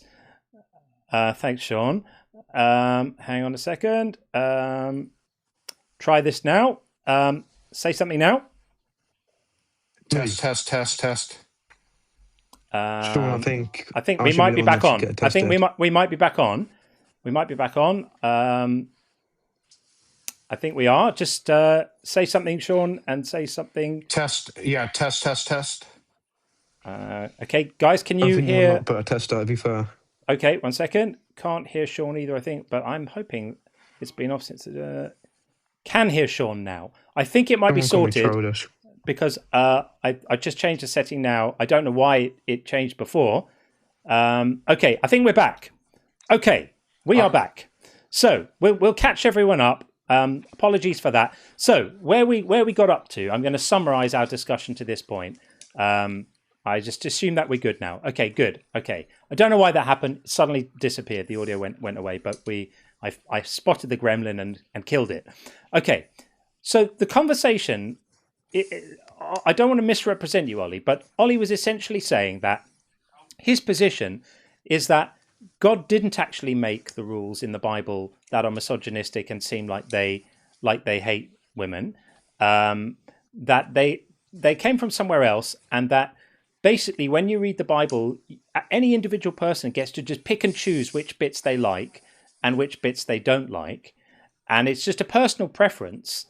And my question is then, well, what do you need the Bible for? Because if you are the ultimate judge of what's right and wrong, then put the Bible in the bin and just get on with your life, using your own judgment of what's right and wrong. If you're going to come to the Bible and you're just every time you find something that offends you morally, you're going to go, well, that doesn't count. Well, good for you for not paying too much attention to this nonsense book. But then what do you need the book for? Speaking to me here? Yeah. Or is she not speaking to Sean? No, I'm asking you, Ollie. Oh, well, I'm saying you need it to help you, and God did not write saying I hate women, but on the other hand, he's saying to love everyone equally. But I don't think he meant that bit. I think that bit was changed. Yeah, but he doesn't. He's saying he didn't say to hate women. He's saying to love everyone equally. No, he doesn't. He doesn't say to love everyone equally. He never says that. And if he did, then I'm going to decide, like you do, that was not something God ever said. It was changed. Do you see the problem with this? Is if each person can just pick the bits they like from the book and ignore all the rest of it, then we don't need the book for anything. You don't get to just dismiss all the verses that are uncomfortable for you and say, well, he obviously never said that. He just said the bits I personally like. That's ludicrous. Well, can you read me out like a verse or something from the Bible that tells me that he hates women? Well, I gave you the commandment, didn't I, from Deuteronomy? That the commandment from Deuteronomy about how soldiers can take captured women back home, keep them for 4 weeks in their house, and then have sex with them. It doesn't get much worse than that. Yeah, but was that God himself saying that? Yes, it was God himself saying that, yeah. So God said you can take women home and rape them? Yeah, you want to see it? Well, yeah, why not? Yeah, okay, so I'll put it up here. So this is from Deuteronomy 21. When you go out to war against your enemies, and the Lord your God hands them over to you, and you take them captive, suppose you see among the captives a beautiful woman who you desire and want to marry. And so you bring her home to your house. She shall shave her head, pare her nails, discard her captive's garb, and remain in your house a full month, mourning for her father and mother. And after that, you may go into her and be a husband. Do you know what go into means? Yeah, I know. You don't need to explain. Do the deed, right? And she shall be your wife. But if you're not satisfied with her, you shall let her go free. If you are not satisfied with her, not if she's not satisfied with the arrangement, if you don't like it, you shall let her go free, and certainly not sell her for money. In other words, you're not allowed to sell her on the slave market, but you let her go free if you're not happy with her. You must not treat her as a slave, since you have dishonored her in that situation, right? This is disgusting. This is one of God's laws. Now, if your position on this is God didn't actually say that, well, then I'm going to say God didn't actually say anything that you might like that he said, right? I can say the same thing. You can point to all the nice bits you like in the Bible, and I get to go, don't think God really actually said that. And you would have absolutely no authority to say why he said the things you think he said and not the things that I think he said. But was that God himself saying that? Was that a messenger? Or was that someone passing through the message? Because we don't have any actual proof that God said that. So you don't believe the Ten Commandments from God either, then? But the Ten Commandments don't tell you to hate women and to... They do, actually. The Ten Commandments treat women as property. They're categorized in the commandment about not coveting your neighbor's stuff. Don't covet your neighbor's ox or slave or wife. In other words, categorizing the wife as something that belongs to your neighbor, not as a person in her own right. So the Ten Commandments do. But I'm going to ask you, do you think God gave the Ten Commandments? Or is that changed as well? Yes. Right. No, he gave the different... So you're just picking and choosing the laws you like and ignoring the ones you don't and saying they didn't come from God. Does that strike you as morally consistent? No, I never said that. You absolutely said that. You said that this one didn't come from God. You think it was changed. Yes. So you did say that. Did. Right. So yes. you're just picking the commands and the verses that you like come from God, and then when you find one that you don't like, didn't come from God. Did God give the commandment to kill gay men? Well, throughout the years, the Bible has changed, and of course we've got like the new Bible, and it doesn't say that. Did God give the commandment to kill gay men? Just a yes or no. No. No. So now you're now denying that God issued the laws of Deuteronomy and also the laws of Leviticus. So can you let Rob in? I think Rob wants in. I beg your pardon? Rob in the chat, he wants in. Rob wants to come in. Are you done, Ollie? I suppose so, yeah. Okay, I mean, I'm happy to speak to Rob, but we don't get massive panels going here because it becomes shouting matches and noise and disorder. So I'm very happy to speak to Rob, but if you're finished, then we'll call it a day there and we'll get Rob in. Yeah. And Daniel's just being a bitch, saying I'm dodging the question. You are dodging the question. No, I mean, I'm not. Your defense for these horrific commandments is that you personally think God didn't make them, in which case you've undermined the entire authority of Moses as a spokesman for God, and essentially undermined the entire authority of the Bible as a whole. If that's your position, cool, okay. It's not a winning hermeneutic, but fill your boots, I guess. Is that your position? So your final position before we let you go here, Ollie, is you don't think that God issued any of the commandments that you personally don't like, but he did issue the ones that you like. Yep, that's correct. Okay, well, we'll let the audience be the judge of whether that's a reasonable position to hold. And we'll say thank you very much for coming in, and we appreciate that. Yeah, thank you. Call back again another time. Oh, yeah, Sean, go fuck yourself. That's not required at all. Have a good day. Have a good day. That was. Never seen someone get so upset that I'm trying to fix the audio, and also try to say, you don't have the right to mute when the host of the live, who owns the live, literally gave me the right to control the mute button. Absolutely, anyway. For a reason.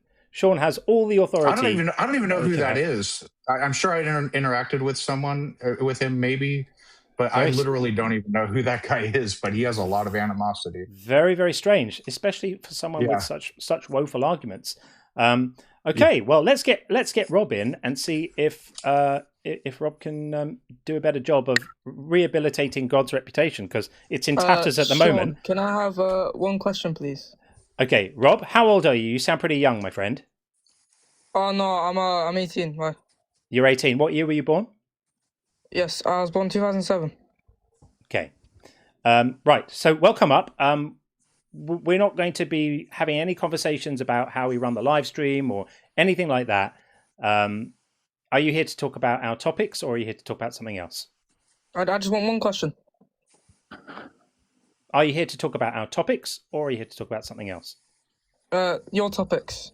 Okay. Is the question you have to do with our topics, or is it a side issue about, for example, how we run the live stream or anything like that? Do with your topics. Do with your topics. Okay. Well, ask your question. You can ask it to both of us. Sean, you're looking very fit today, Axe. Yeah, we know that Sean is beautiful. That's beyond question. Yes. Ask your question. Sorry. I was just getting really. My breath is just getting taken away right now. It's just okay. It's a really admirable sight to see. Stop clowning and ask your question, please.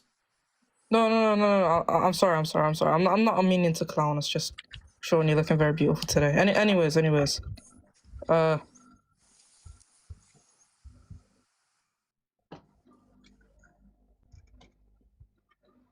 This is the most gripping question we've ever heard, Rob. Are you going to ask a question, or are we going to move on? This is getting cringy at this point. Yeah, it's pretty cringe. Okay, I don't think he's serious. He can go. That was Rob. Greatest caller ever. There you go. That was Rob. And heaven knows what any of that nonsense was about. But there we go. I have no idea why the audio muted, though. It's weird. It was suddenly muted. Thank you for letting us know in the TikTok chat, by the way. That was very helpful. Yeah, and I didn't have my eyes on the YouTube chat in that moment. It was obscured by another window, so I didn't see it. So apologies for missing all of that. But we're back right now. So commiserations for everyone for missing out on what must have been a scintillating discussion with Rob. He sounded like an intellectual colossus, and it'll be a struggle to manage without him. So with that said, let's have a few super chats while we wait for the next guest to come in. I'm sure, hopefully it won't be too long. We have Abe says, thoughts on the objection that for each argument for an omnibenevolent God, we can make the exact same argument for malevolent God. I mean, I think that an evil God is much easier to reconcile with the universe we live in. The facts of the universe now are much more easily reconciled with a God who enjoys suffering of humans and animals. I don't see really where the problem would be. If such a God existed, the universe that we see now is kind of what we'd expect to see. I mean, some people could say, well, we don't have a maximal level of pain, right? We could have more pain. And so in the same way that we say that we could have less pain, someone could say, well, an all evil God would insist on even more pain and suffering than we have right now. But it might be that, this is just the amount he likes right now, and maybe he's saving more up for later. But either way, I don't see the same type of contradiction as you get if you posit an omnibenevolent God who would absolutely not be compatible at all with unnecessary suffering. And as we always illustrate with the seesaw, the moment you start identifying the suffering, any of it, as being necessary, you're limiting God's power and suggesting that he can't achieve his ends without the suffering. And if I had a God, my God would be much more powerful than that and would be able to enact his plans without that kind of suffering. So we have a guest on the YouTube side, looks like Tinspire by the Sea.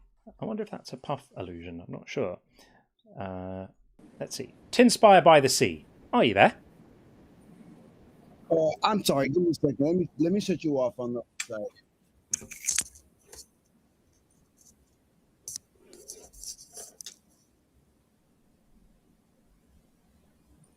Okay. Hello. How you doing, John? Yeah, we are good. We are good, thank you. Hey, John. So I've been watching your channel for a while now, which I'm really appreciating. I'm recently deconverted. I would put about 1.5 years, 2 years now. Right. It's been quite a rough one for me.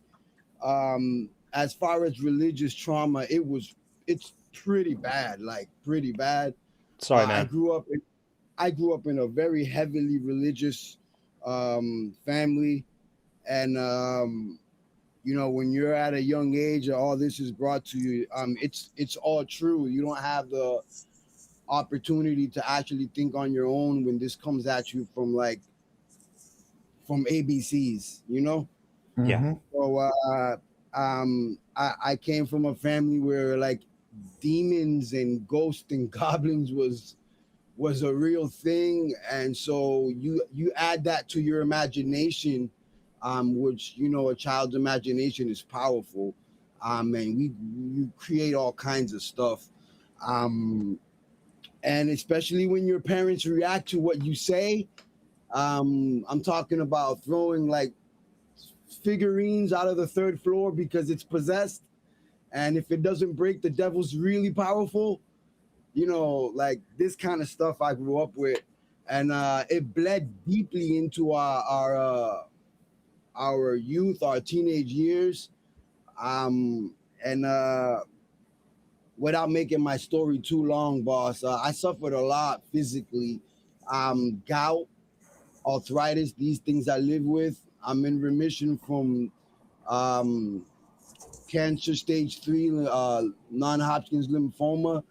I have suffered so much pain and still do. This is continuous. Sorry, man. I don't know if you know what gout is, but that's brutal.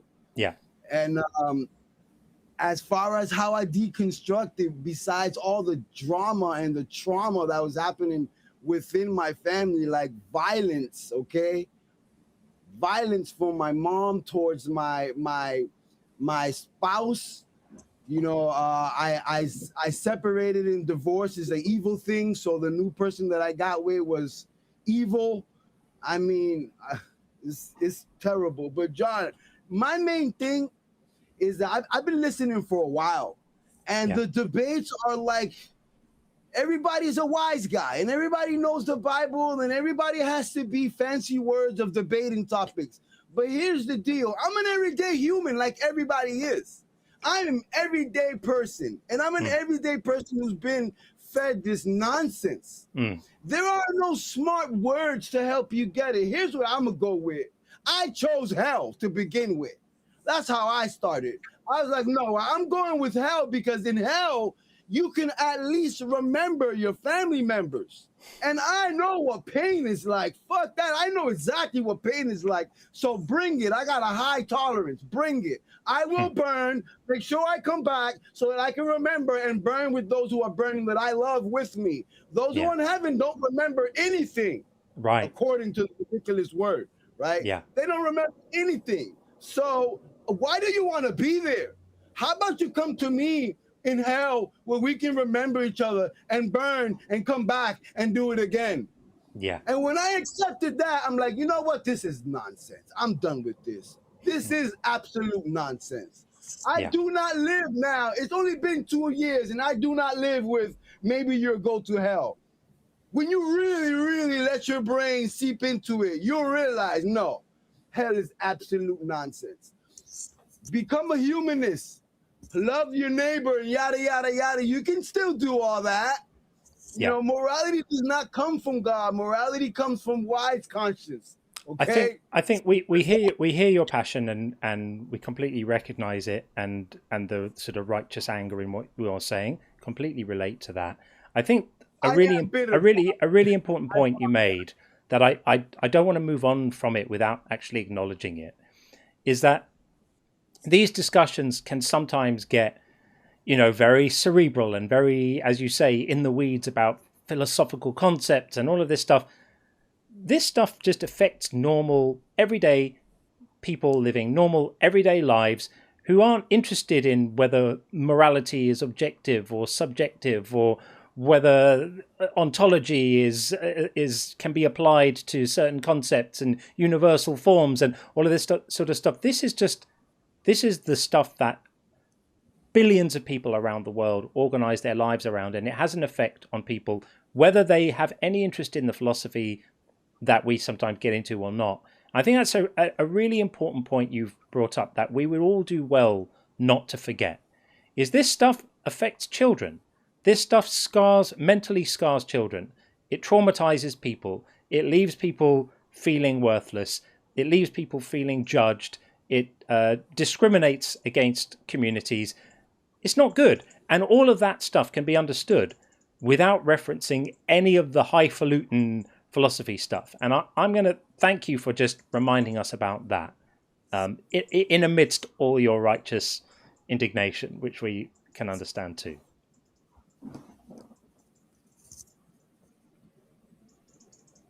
Your audio cut off on me, buddy.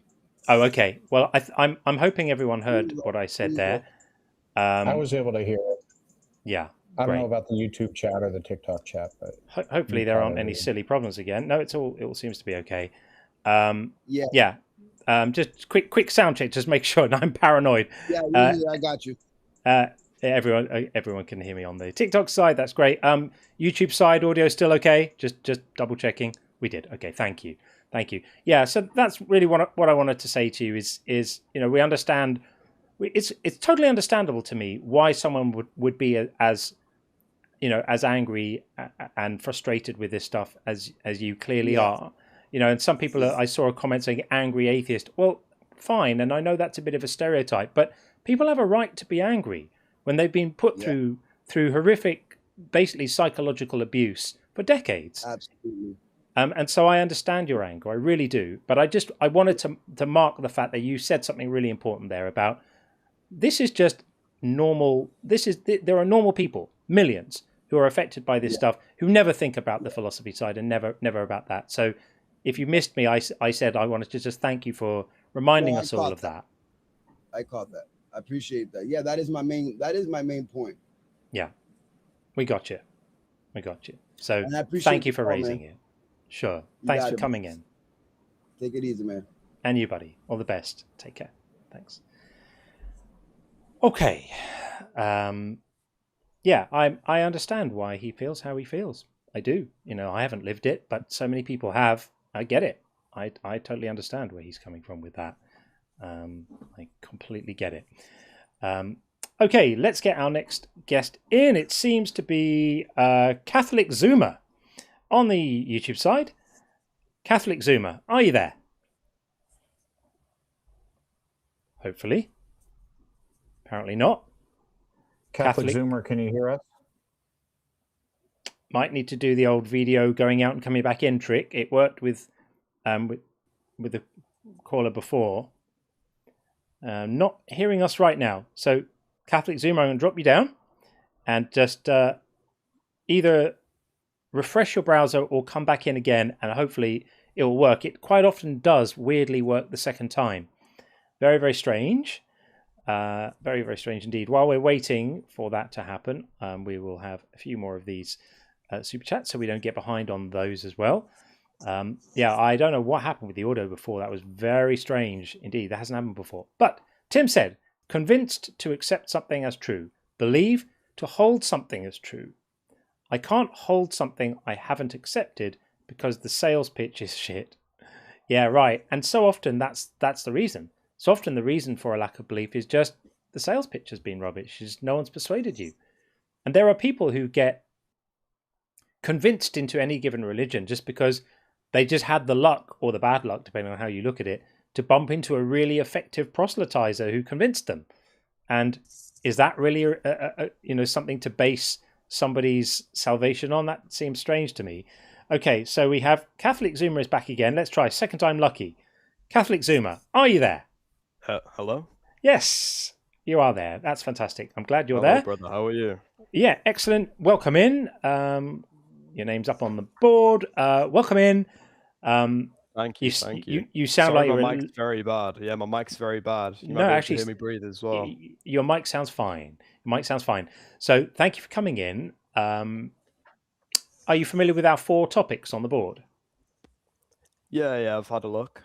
I'm Would you aware like you to may. pick one. I'm happy to debate any of them. Well, is there one that jumps out to you? Because we love all of them, but perhaps we won't do the women one because we just had that conversation a few minutes ago. But we could talk about whether hell for non-belief is ridiculous, because I think that's pretty central. Sure, we can talk about hell, yeah. So our position is that condemning anyone to hell for not accepting Christ is ludicrous, because if you're not convinced that Christ is God, how can you repent? How can you accept him? How can you do any of that stuff if you are not convinced it's true? And so imposing a penalty for that is the same thing as imposing a penalty for just not being convinced of something. So what do you think about that? So first of all, you don't have to worry about hell, right? Because you don't believe in hell. Correct. But that doesn't mean that it's not an immoral teaching. But my concern about this. So your objection to hell is that it's immoral. My objection to this doctrine is that it is an immoral doctrine which causes a great deal of harm in the world, because it tells people that they're morally unworthy because of what they find convincing, which is stupid. So this doesn't stem from a fear of going to hell myself, because obviously I don't think such a place exists. I think it's complete nonsense. But I still think that even that being the case, I'm still entitled to criticize the doctrine and say, well, this is an obviously false, obviously immoral doctrine, which gets shoved down the throats of millions of people. I think that we should all be concerned about such a travesty, don't you? Well, of course I'm concerned about people going to hell. So why do you think it's immoral again? Can you just preface that? Right. Let's just rewind a moment. I'm not saying that you should be concerned about people going to hell. I don't think you should worry about that for a moment, because any more than you should worry about Dracula. It's just a made-up story. But I think you should be concerned about millions of people being told that they deserve to be punished for what they find convincing. That is morally idiotic. Morally idiotic? I mean, I'm not familiar with that term, but so your objection to hell is that you don't believe it's what you don't believe. No, no. So the objection is to the teaching itself. It's an internal critique. Setting aside the fact that we don't believe any of it's true, if it were true, it would be morally idiotic, because it is either punishing someone for non-belief or withholding the divine pardon for non-belief, depending on how you look at it. Either way, non-belief lands you in hell. And the issue here is that belief isn't a choice. I can no more choose to believe Jesus is Lord and Savior than you can choose to believe Superman exists. So do you agree that punishing people for something they cannot choose is morally idiotic? Well, of course, faith is choosable. Okay, so can you choose to have faith that Superman exists? Well, it's a bit different. How? Superman is a fictional character. Jesus Correct. existed, And we know that, right? Right. So your priors and the information that you're exposed to has led you to the position that Superman is a fictional character. Hold on, let me finish. Yep. That Superman is a fictional character. The same is true for me and Jesus as Lord and Savior. My priors, the things that are convincing to me, have led me to the same position. So the point is, you cannot believe something is true unless you are exposed to information that convinces you it is true. If what you're saying that people can just believe based on a choice, then you wouldn't have people who are non-resistant non-believers. And there are scores of people, including myself, who are listening to us right now that at one time believed, wanted to continue believing, tried to continue believing, and couldn't. They could just say, well, I'm going to choose to believe, and then boom, bada bing, they believe. But furthermore, people who have delusions wouldn't have to go on medication because they could just choose to stop believing that people are following them or that there's cameras hidden behind the mirror or whatever their delusions happen to be. They wouldn't need medication. They could just choose to stop believing those things. The issue is, I'm not simply saying that one can choose to believe in Christ. That's not what I meant. It's not as simple as that. But one can choose to have an open mind and pursue Christ, read the gospel. One can choose to do that. And I believe if one does that in good faith, they will follow the teachings of Christ. There are scores of people, including myself, that prove that wrong. Scores of people listening to us, I should say. Okay, so what are your objections? So hang on a second. But yeah, before we get into the objections, can you just acknowledge, because you just made a massive claim that you will not be able to substantiate, which is that anybody who reads the Bible and approaches this with an open mind is going to end up believing this stuff to be true. Is that a position that you're holding seriously? Anyone who reads the gospel, yes, with good faith. With good faith, I believe. So how do you account for the millions of people who have read the gospel with good faith, perhaps even been ordained ministers, and then upon further reflection have found themselves unconvinced of them? Are you just writing them all off as not existing? No, I'm not saying they don't. I'm not saying they don't exist. However, I'm saying, let's say, well, obviously, I don't believe that they have a valid reason to deny Christ. That's different. That's a different subject. That's a question about what you think makes for a valid reason. Lots of people believe things for invalid reasons or don't believe them for invalid reasons, right? The issue is that people are convinced of what they're convinced of. That you may think their reasons are invalid is as irrelevant as me thinking your reasons for believing in God are invalid. It doesn't matter. The fact is you're persuaded, right? I accept that you are persuaded for whatever reasons persuaded you, even if those reasons don't persuade me. I at least grant you the respect of saying, I understand that you are genuinely persuaded. I understand that whatever that evidence is has been sufficient to convince you. What I'm saying is that if you're going to be reasonable about this, you should at least reciprocate in kind and accept that for the many, many, many people who have been believers, or maybe were never believers, but approached all of this with an open mind. They read the Gospels, they read the Bible, they participated in the rituals, they did all the things, and they just found themselves either eventually or from the start unconvinced of this stuff, that they have their reasons just like you do, and that their lack of conviction is as authentic to them and as inescapable for them at that point as your belief is authentic and inescapable for you right now. Do you grant that? Well, my faith isn't inescapable. I was raised atheist. That's fine, but it's still inescapable.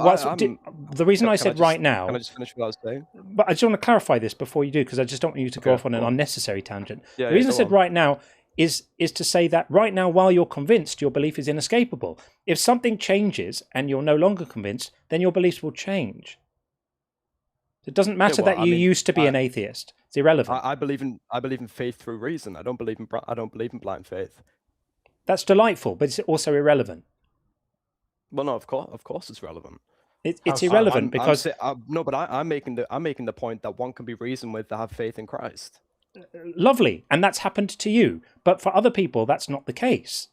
And what's required here is for you to acknowledge that the fact that you personally found yourself convinced by whatever was put in front of you as an atheist to accept Christ and have faith in Christ, that's lovely. But that same evidence is not going to be effective for all people.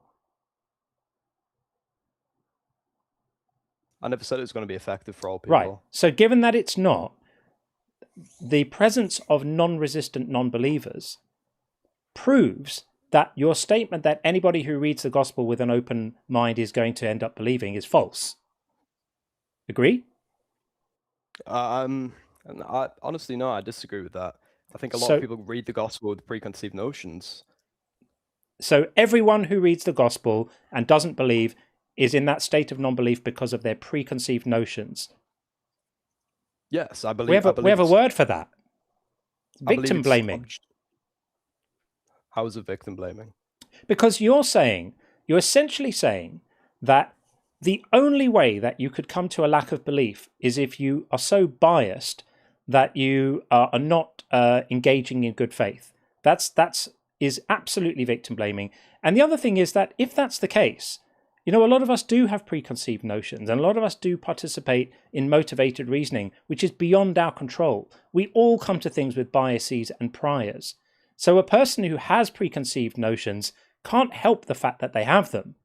So therefore, you've just kind of made the argument for us that even in the case of a person like that, it wouldn't be morally okay to condemn them for their non-belief because they can't help what their preconceived notions are.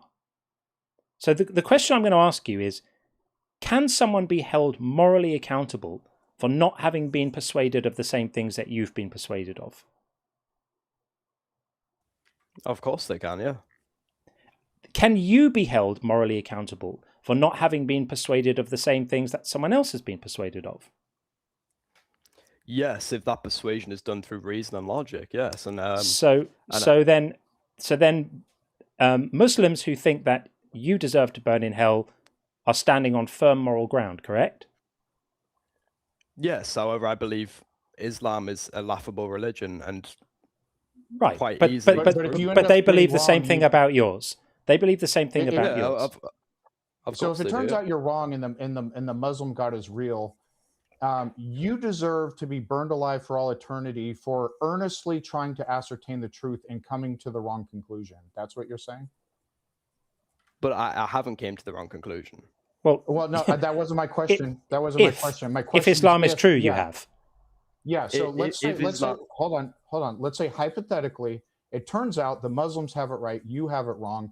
You earnestly and in good faith, and I believe they have too, tried to ascertain the truth. You came to different conclusions. So if they end up being right, you deserve to burn alive for all eternity? Yeah, of course. If I deny truth when it's been presented to me, yes, I. What do you mean by deny truth? Do you mean not being convinced it's true, or do you mean being convinced it's true and denying it? Which one are you referring to? Which one applies to you? Which one applies to me? Yeah. Well, in the case of Islam, I'm not convinced it's true. So if Islam was true, okay. So for being convinced of the wrong religion. Yeah. Even though you earnestly and in good faith tried to ascertain the truth and you just became convinced of the wrong thing, you deserve to burn alive for all eternity? Yeah, of course, yeah. That's a wild position to take. Essentially, you're advocating for. It's ridiculous. You're advocating for the death penalty for honest mistakes. Is the position you have now painted yourself into? Is that really the ground you want to hold? That's not what I'm advocating for at all. Absolutely is. It literally is. It literally is. In the situation where you earnestly. Hold on, I just want to recite it back to you real quick. In the worse than the death penalty, in the circumstance that it turns out you earnestly tried to ascertain the truth, you became convinced of the wrong religion, but you did so in good faith. you deserve to be burned alive for all eternity, and you think that that's moral. That's wild. For making an honest mistake. Those who choose to be separated from God will be eternally No, separated from God in the afterlife. It's that's not a pivot. That's just a pivot. It's not. We don't believe the soul ceased to exist. I don't know why. There's no comparison to the death penalty. Not being convinced that God exists isn't choosing to be separated from God. Yeah. How can you choose to be separated from someone you don't think exists? This is stupid. Come on. Use your brain. Faith a choice? Is faith a choice? Depends what you mean by faith. People use the word faith to like a magic wand in these conversations. Don't worry about faith. It's not a choice. It's not possible to have faith in someone if you're not convinced they exist, is it? Hello? Faith is a kind of trust. Faith is a kind of faith is a kind of trust, isn't it? Repeat what you said, though. Yeah, I said it's not possible to have faith in someone if you're not convinced they exist. Right? It's not possible to make that choice, is it? My position is anyone who's presented with reason and logic will come to the conclusion that Christ exists. Well, that's just obvious bullshit. We've already disproved that position by the presence of by the presence of non-resistant non-believers who know more about the Bible than you do. We have people in our community have PhDs in this stuff, and I assure you, they know more about it than you. They've read the New Testament in Greek. They've studied the Old Testament in Hebrew. They know more about it than you do. They've forgotten more about it than you're likely to ever know. And yet they just find themselves unconvinced. So that is powerful proof that the position you're staking out is demonstrably false, isn't it? So you're arguing my position is immoral or false? There's two things here. The position that you're saying, which is false, is the silly idea that the only way you would not be persuaded by Christ is if you hadn't ever looked at it honestly. That's the position you're saying, which is laughable, ludicrous. That everyone who isn't, but it's not laughable because belief involves it's ludicrous. Choice. It's ludicrous because there are people who have looked at it. There are people who have looked at it who don't have belief. That disproves your position immediately. No, it doesn't though. How not? What do you think? Can you define a non-resistant non-believer? What that means? No, I'm assuming you're referring to someone who has been presented all the facts and the evidence and chooses to still not believe. Not chooses. Someone who's engaged with the stuff, or even wants to, but finds himself unable to. Yes. So, for example, myself, I became a non-resistant non-believer. I was a Christian. I began having doubts. I tried to push the doubts out, but they kept naggingly, coming on to me. I wanted to continue believing a God exists because I wanted an afterlife where I could see my family and all this great stuff. I wanted to continue believing. I prayed on it. I read the Bible. I talked to people about it. But I just could not was being obstinate. I literally could not continue believing. I'm explaining the definition. A non-resistant non-believer is somebody who is open to or even wants to continue believing, but just cannot. Okay, I think that's ridiculous. But okay, I have a question pants on fire. I just want to let you. Because there's scores of people listening to us right now who have told their stories. You're basically saying liar, liar, pants on fire to all of us. That's not what I'm saying. But I'm saying so I'm telling the truth. I'm saying you've been deceived into believing what you believe. No. That's a separate question. That's not addressing what he said. Yeah, I believe. Am I and are the scores of other people listening right now who went through similar things telling the truth about our story? Yes, you believe it. Yes, you are telling the truth. Yes. Yes. What that means is that your claim that anybody who reads the Gospels with an open mind will necessarily believe is factually false. Both things cannot be true. It cannot be true that we have people who did that and still ended up losing their faith and stopping believing. And if you do that, you necessarily will believe. Those two things cannot be true. Okay, so can I ask you my question now? Sure. So let's say, for example, someone who's schizophrenic. Yeah. or someone who has no control over their actions kills someone, do they deserve to be punished for what they have done? I don't know how that addresses anything, but no, I'm building up an argument. If you could answer it yes or no, it'd be great. It's situation dependent. If somebody didn't have control over their actions, so like for example, if Professor X took over someone's body and then committed a schmurder, I think Professor X is responsible for the crime other than the other person. Let's say it's due to mental illness or something along that line. Then I think if it's due to mental illness, then I think that person should go to a mental institution, be locked away from society while they receive treatment to get them better. I don't believe in like a punitive action against that person. But the fact that you're asking this question shows how badly you're misunderstanding this topic. Because we're not talking here about actions that deserve punishment. We're talking here about whether you find something convincing or not. You misunderstand Christian theology, though, because Christianity doesn't just condemn people for not believing; it condemns people for their sin. For their sin. You think we haven't heard this exact argument 1,000 times? Are you going to let me speak? Or I mean, I've allowed you to speak and been quite respectful. Make the argument, but it's tiring because it's the same one we hear every day. You're not punished for your non-belief; you're punished for your sinful nature. All deserve judgment for sin.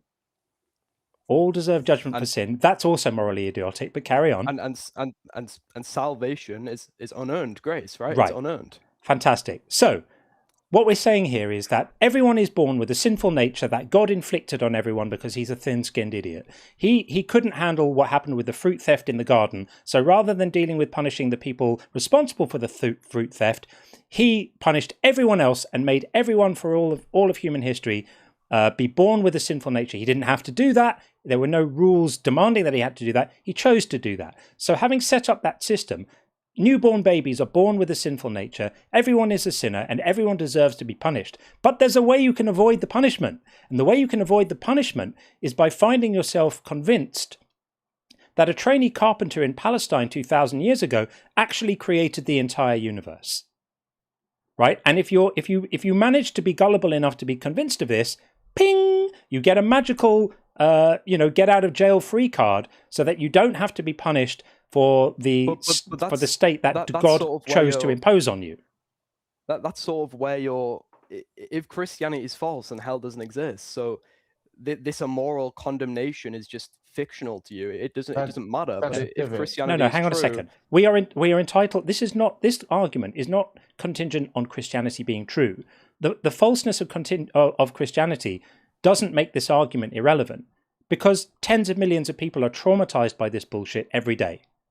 Children are threatened by their parents, told by their parents. I don't know if you heard the last caller, whose parents went on about the devil and all of this stuff, completely traumatized him, wrecked his childhood.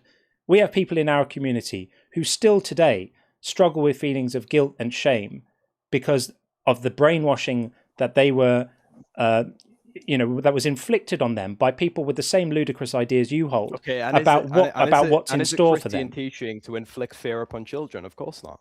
But it may not be a teaching, but it stems from the contents of this ludicrous doctrine, wherein you're told that if you haven't been convinced of the right ludicrous ideas at the point that you die, if you don't think that occasionally donkeys speak Aramaic, you could be set on fire forever. This is stupidity personified. This is so ludicrous.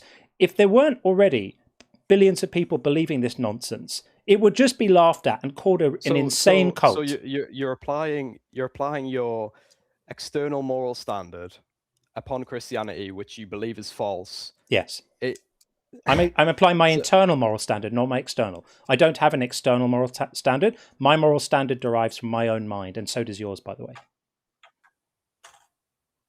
Well, no. My moral standard is objective. Yours is... No, it's not. Yours is just as subjective as mine, and we're not going to get into a long conversation about this. But you subjectively choose. You subjectively choose to just outsource your morality to your boss in the sky.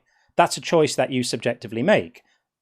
But you doesn't make it objective. Isn't a choice. You just said faith isn't a choice. That's not faith. I'm saying you are choosing to. Okay, but choosing to follow a moral standard is choosing an action, not a belief. Someone who believes in God, you just said that's not a choice, right? Yeah, the belief in God is not a choice.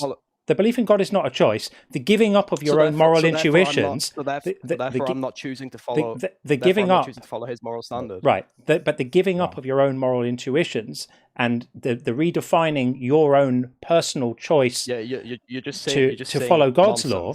To follow God's law. Your choice to give up. Hang on. I'm going to speak now. You said faith. Yeah. I understand what you're saying, but your belief in God is not a choice. You believe in God because you're persuaded that's true. But your surrendering of your own moral intuitions and giving them away because of those beliefs is on some level a choice. Because there are people who believe in God but still recognize that their own moral intuitions are subjective.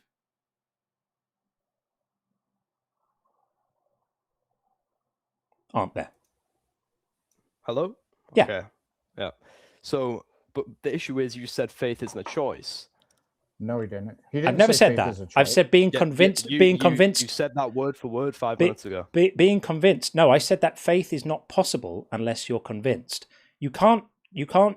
At the risk of going around in circles, you can't choose to have faith in someone or something that you don't think exists. The issue is, I said faith choice obviously partly plays a part in faith, and you laughed at me and you said that that's not true. The issue, you're contradicting yourself. No, he said I'm not. Faith is he said it clearly. I heard him. He said faith is impossible if you don't believe that God exists. Yeah, look, this is really simple. Actions are choices. Beliefs are not. Believing God exists is not a choice. If you do believe God exists, hold on. If you do believe God exists, choosing to follow that God is an action. That is a choice. But it requires you to believe he exists, and you can't choose to follow somebody. Does choice play a part in faith? Look, there might be a role. There might. You just said no. Yeah. You just said no. No. Yeah, you're in a hot mess here right now. Okay, the fact that there might be elements of faith that involve conscious choices, like the choice you make to be open about it, the choice you might make to direct yourself towards it, the choice you might make to orient yourself in a faithful way. Those are choices.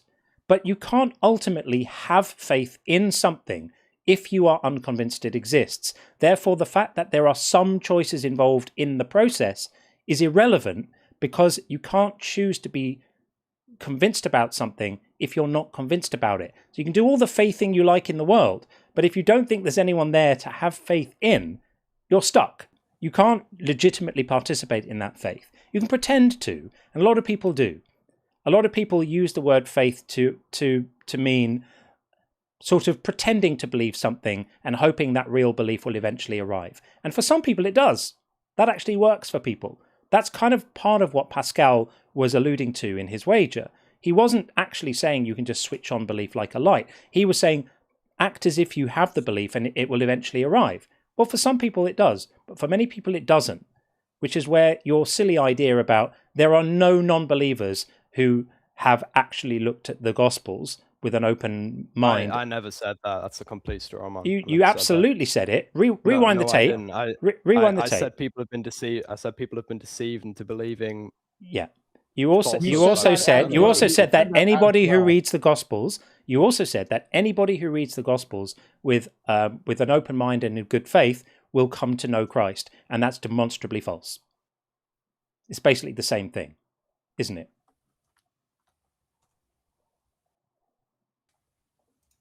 Sorry, what?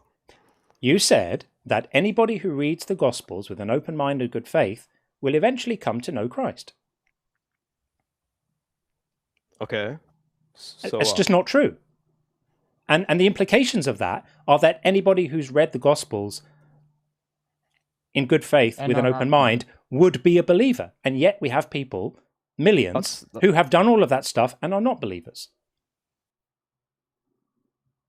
You may not like that. You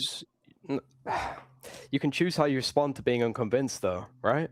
Like, you can choose close yourself off from God, for example. You can choose to remain open. Choose to investigate. Yeah, what if you remain open and investigate and you still don't believe? Then what? Then is it fire time? Which describes every non-resistant non-believer. Mm-hmm. What if you do all of that? Sorry, Sean. Yeah. if Islam were true, you would want to believe it, right? Let's just say Islam were true. Of course. And anyone who denies that thinks is an idiot, by the way. I just want to preface that.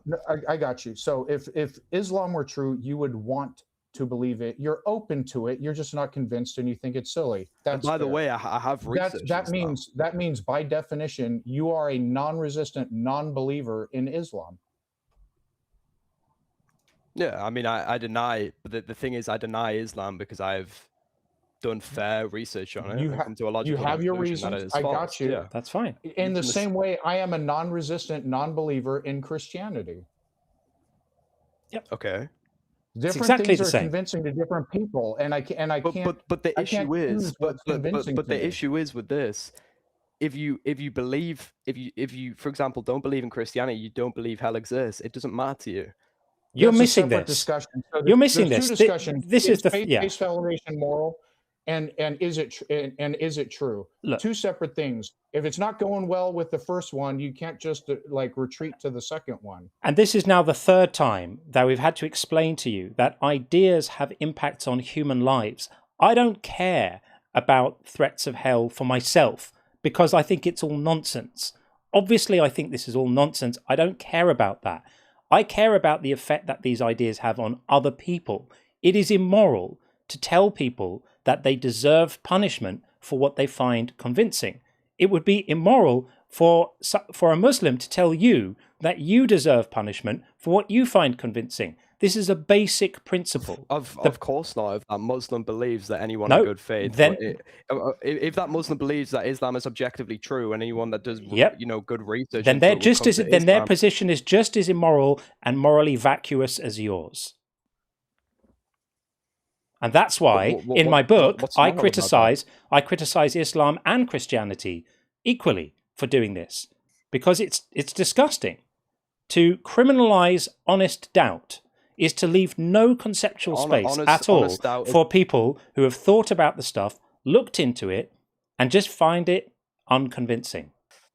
But honest doubt isn't criminalized. I don't know where you got honest doubt is criminalized because you have already said that you don't think honest doubt can exist if you've looked into the evidence, and you're wrong about that. Well, you did when you did say that when you said that anybody who has read the Bible, read the Gospels in good faith with an open mind will come to believe it. You keep muting me, but where's the room for honest doubt in that? Of course, you can have doubts. Everyone has doubts about everything. Honest doubt means you're not convinced it's true. Not necessarily. That's what I'm meaning by it. That's what I'm meaning by it. That should strive you to go and do more research into something. Right. And as we've said 3 or 4 times, that would strengthen your faith. Yeah, but in your case, it might. In the case of hundreds of thousands or millions or tens of millions of other people, you are wrong. It doesn't strengthen their faith. In fact, you know what? The single biggest reason we all hear for losing their faith is reading the book, reading the Bible. It's the reason I hear more than all other reasons combined. I read the book and realized what a load of absolute nonsense it is. Your asinine suggestion that people who are unconvinced by this stuff will automatically become convinced by it if they read more of the nonsense is ludicrous. Naive as well, if I may say. Well, I don't believe tens of millions of people are reading the gospel and coming to the conclusion that Christianity is false. Tens of millions of people are being deceived on TikTok and things like that about Christianity. You're wrong. You're just wrong. I'm absolutely not wrong. You're just wrong. Absolutely just wrong about that. There's absolutely tens of millions of people have read the gospel. I mean, and just not been as gullible as you were. Heard you making some of the most dishonest arguments like 20 minutes ago. You have no understanding of covenant theology. Name one. Name one. Your argument about God hating women, for example. Yeah. You have no understanding of covenant theology. It's got nothing to do with covenant theology. It's got to do with misogyny in the Bible. Shall we pivot to that? I'm happy to. I mean, do you think it's okay? Do you think it's okay for women to be raped for the actions of a man? I don't know. Go on. I know where you're going to go with this. Well, where am I going to go with it? Well, of course, you're gonna bring up the Old Testament, which is set in the context of a fallen world, and God reveals His morality progressively. That's the issue with your argument. So when David's wives are raped in reprisal for his actions, that's God having to reveal his morality progressively. God's hand was forced. God had absolutely no. Can you just give me? Can you just give me the scripture just so I know exactly what you're talking about? Yeah, 2 Samuel 12. 2 Samuel 12, verse 11. I'll put it on the screen. You'd have to look it up. Right here. You won't be able to see the screen, will you? Because you're on the phone. Just give me. Oh, I mean, we've been over this many times, but, in a nutshell, God is very upset with David for his little Bathsheba affair and for having a thing with her and having her arranging to have her husband killed. And to be fair, it was pretty slimy of David. And God's way of punishing David is to say, I'll raise up trouble against you from within your own house. What specific verse of? It's 2 Samuel 12, verse 11. 2 Samuel 12, verse 11. Yep. Just give me a... This is a wild pivot, by the way, but happy to follow. This has got nothing to do with progressive revelation and covenant theology. The issue is with the prior. The issue is with the prior argument. We're just going to have to agree to disagree because you're never going. We're going to have to agree that you're wrong because we're going to have to agree that you're wrong because you made a demonstrably false claim about non-resistant non-believers, which we demonstrated was false.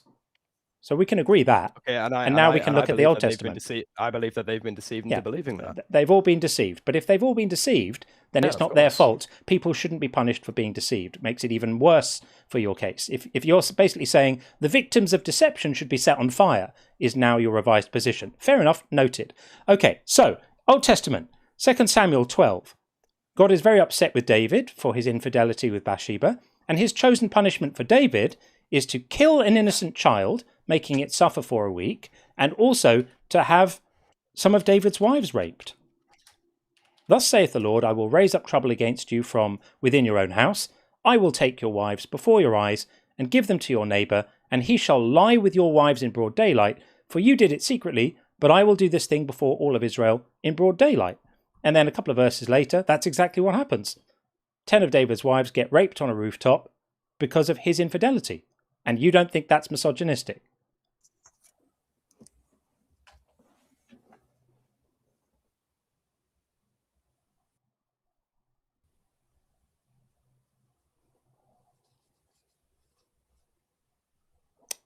Just wondering. So, I mean, if you actually read it in context, obviously... Read it in context. Hit the bingo, people. Yep. What's the context that makes raping the innocent women because of his infidelity work for you? Well, let's just be clear. Nowhere in there does God say rape is good. It's a judgment, right? He says nowhere in there does he say it's good, but he's going to do it anyway. The issue is I actually can't say more than a sentence without you just cutting me off.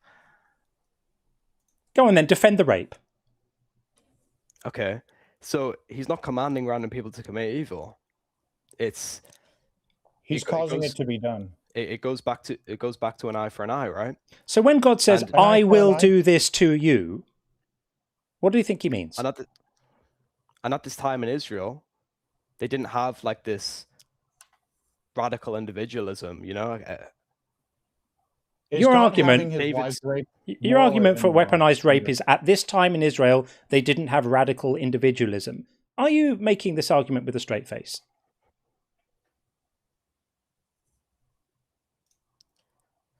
That's the issue. Your morality is purely subjective. My morality is objective. There we go. It comes from God, and God is the ultimate source of moral authority. Great. So the ultimate... according to your objective morality, is God having his wives raped for the actions of David moral or immoral? He's going to say moral. Well, of course it's moral because God can't do. There you go. Can't do no. Ladies and gentlemen, the rape apologist. Fantastic. Well done. So you've now painted yourself into a corner of defending weaponized rape of innocent women and calling it moral. And you wondered why we would say God hates women, and you wonder why we think these doctrines are harmful. Look what this has done to you, man. This has turned you into an absolute monster. Red flags everywhere. This is disgusting. That's the thing. This isn't weaponized rape. This I beg your pardon? So David obviously took his brother's wife and then killed him. Yeah. And as you can see as you can see in verse 12, he said, "You did it in secret, but I will do this thing in broad daylight before all Israel." Yeah. And what happened? And God only punished. And God only punished David. He's giving David's sin public consequence. Right. And who paid the price there? Who was hurt in the reprisal here? Who were the victims? Shall we have a look? Well, of course. Ahithophel said to Absalom, David's son, "Go into your father's concubines." Go into means have sex with. The ones he has left to look after the house. And all Israel will hear that you have made yourself odious to your father. And the hands of all who are with you will be strengthened. By the way, this is immediately framing David's wives as his property, not as individual people with autonomy. So they pitched a tent for Absalom. And Absalom went into his father's concubines in all the state. So he raped them. Well, no, he raped them. There is concubines. What? This was non-consensual. The issue is you're applying your subjective modern moral standard upon that's just words. That's just noise. That's just noise. No, it's not. This is just noise to get away from the moral horror that you're currently defending. Yeah. So it's subjective. No. This is all nonsense. You either think is if you have objective morality, you can defend grape as a punishment against somebody who did not commit the crime. If you have subjective morality, you cannot. That's a great compare and contrast, and I really appreciate that. Can you see the corner you've painted yourself into here? This is a moral catastrophe.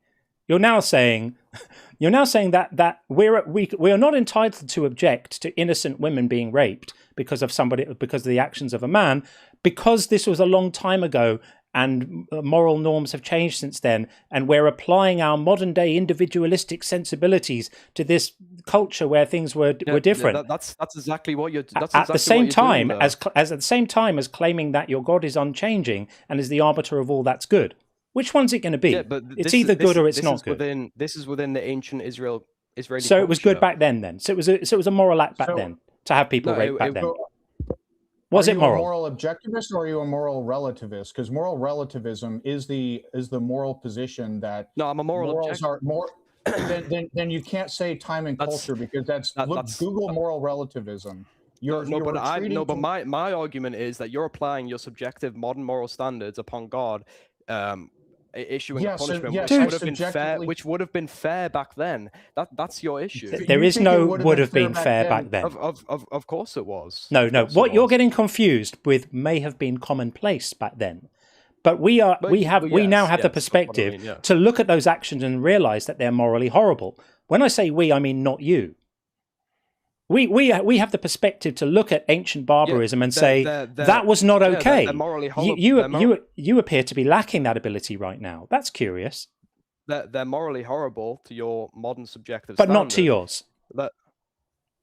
No, not to yours. To you, it's fine. Having innocent women raped is fine. For example, let's look at someone like Gandhi. For example, he did amazing things, but he also had multiple scandals. Okay, so there's no problem with that. Let me read you moral relativism right now. Moral relativism is a philosophical view that moral judgments, right and wrong. Hold on. Moral relativism, you claim to be an objectivist. Moral relativism is a philosophical view that moral judgments, right or wrong, are not absolute or universal. Instead, they're entirely dependent on and relative to the cultural, historical period or personal standpoint of the people making them, meaning no single framework is objectively superior to another. So don't bring up time and culture. Pick a lane. Either you're a moral objectivist or you're a misunderstanding here. Okay, so don't bring up culture. It is objective because God chose to do that because God is also working within their cultural framework. You have to understand this. So God's a moral relativist. Not necessarily. Come on. Dude, you're all over the map. Come on. No, I'm not. Fix up your position. This is laughable. You're suggesting that it's completely fine for God to have specifically ordered the rape of innocent women because he had to fit in with the moral norms of the day. You know, he didn't want to stand out a little bit by going, don't do this. It's not rape to the modern standard. He took their wives and gave them concubines to another ruler. Concubines were common then. Concubines were common up until concubines were common up until 500 years ago. It's non-consensual sex, and the fact we know this is we can absolutely know this by the fact that the women were not stoned to death, because if it had been consensual infidelity, then they would have been executed under the sexual morality laws, which are equally horrible and odious, also written by your God, carefully so as to fit into the moral norms of people back in the day. Wouldn't want to offend anyone by passing sensible laws. God reveals his laws and morality progressively, which is pathetic. Dude, I'm sorry, this is pathetic. This is the creator of the entire universe. He has to reveal his laws progressively because he wouldn't want to offend anyone, would he? He wouldn't want to say anything that the people may not like. This is bullshit.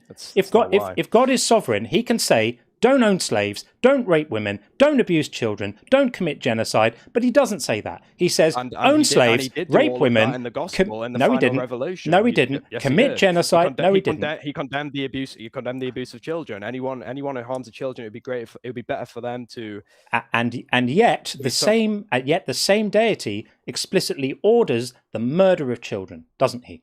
Himself in 1 Samuel. Yeah, doesn't matter where God. So he's allowed to do it in the olden days, but a little bit like a Nazi war criminal having a sell-by date. As long as you prosecute them by the 1950s, fair game. But once things get a little bit more progressive later in the century, we need to let them off because it was more the norm back then. No, you're being incredibly disingenuous. That's not what I'm saying at all. It's exactly what you're saying. Without retreating to moral relativism, why was it okay for God? I'm not retreating to moral relativism. Okay, great. Then without retreating to moral relativism, which I just read off, why was it okay for God to order genocide? When did God order genocide? I probably know what you're going to bring up, but 1 Samuel. I mean, multiple places. 1 Samuel 15 is one of them. 1 Samuel, Book of Numbers, many times. Okay. He loved it. God loves genocide, particularly when it involves children. But don't worry, it's all okay later when Jesus comes along. I'm going to give you a hypothetical. Let's say there was a God, and God was all powerful, and God was all good, and he commanded you to do something. Would you do it? No matter what it was, because he is good. Not necessarily, and whether I consider him good is contingent on what he's ordering. Me to do. If God is ordering me to grape or G-side or do awful things, that's the issue. Then I would not consider that God to be good. So when he's ordering genocide, by what you're saying, when he's ordering people to be killed up to the thousands, including children, we have to remember that they go to, obviously in Catholic theology, they go to Sheol, in which they would have the ability to have Jesus preach the gospel to them and still achieve salvation. It's not spiritual. It's good to kill children. That's fantastic. It's good to kill children. We should do it more then. That's not what I said. Well, it's good to kill children, or it isn't. If God commands the killing of children because by his very nature he is good, it is good. Then it becomes good. Right. Yeah, dude, because you are a hot mess right now. Listen to yourself. You have, in the last 10 minutes, said, if God commands the killing of children, it's good because he's good. If God commands the rape of innocent women, it's good because he's good. And you wonder why we rail against religion. We rail against religion because it turns normal people into moral monsters.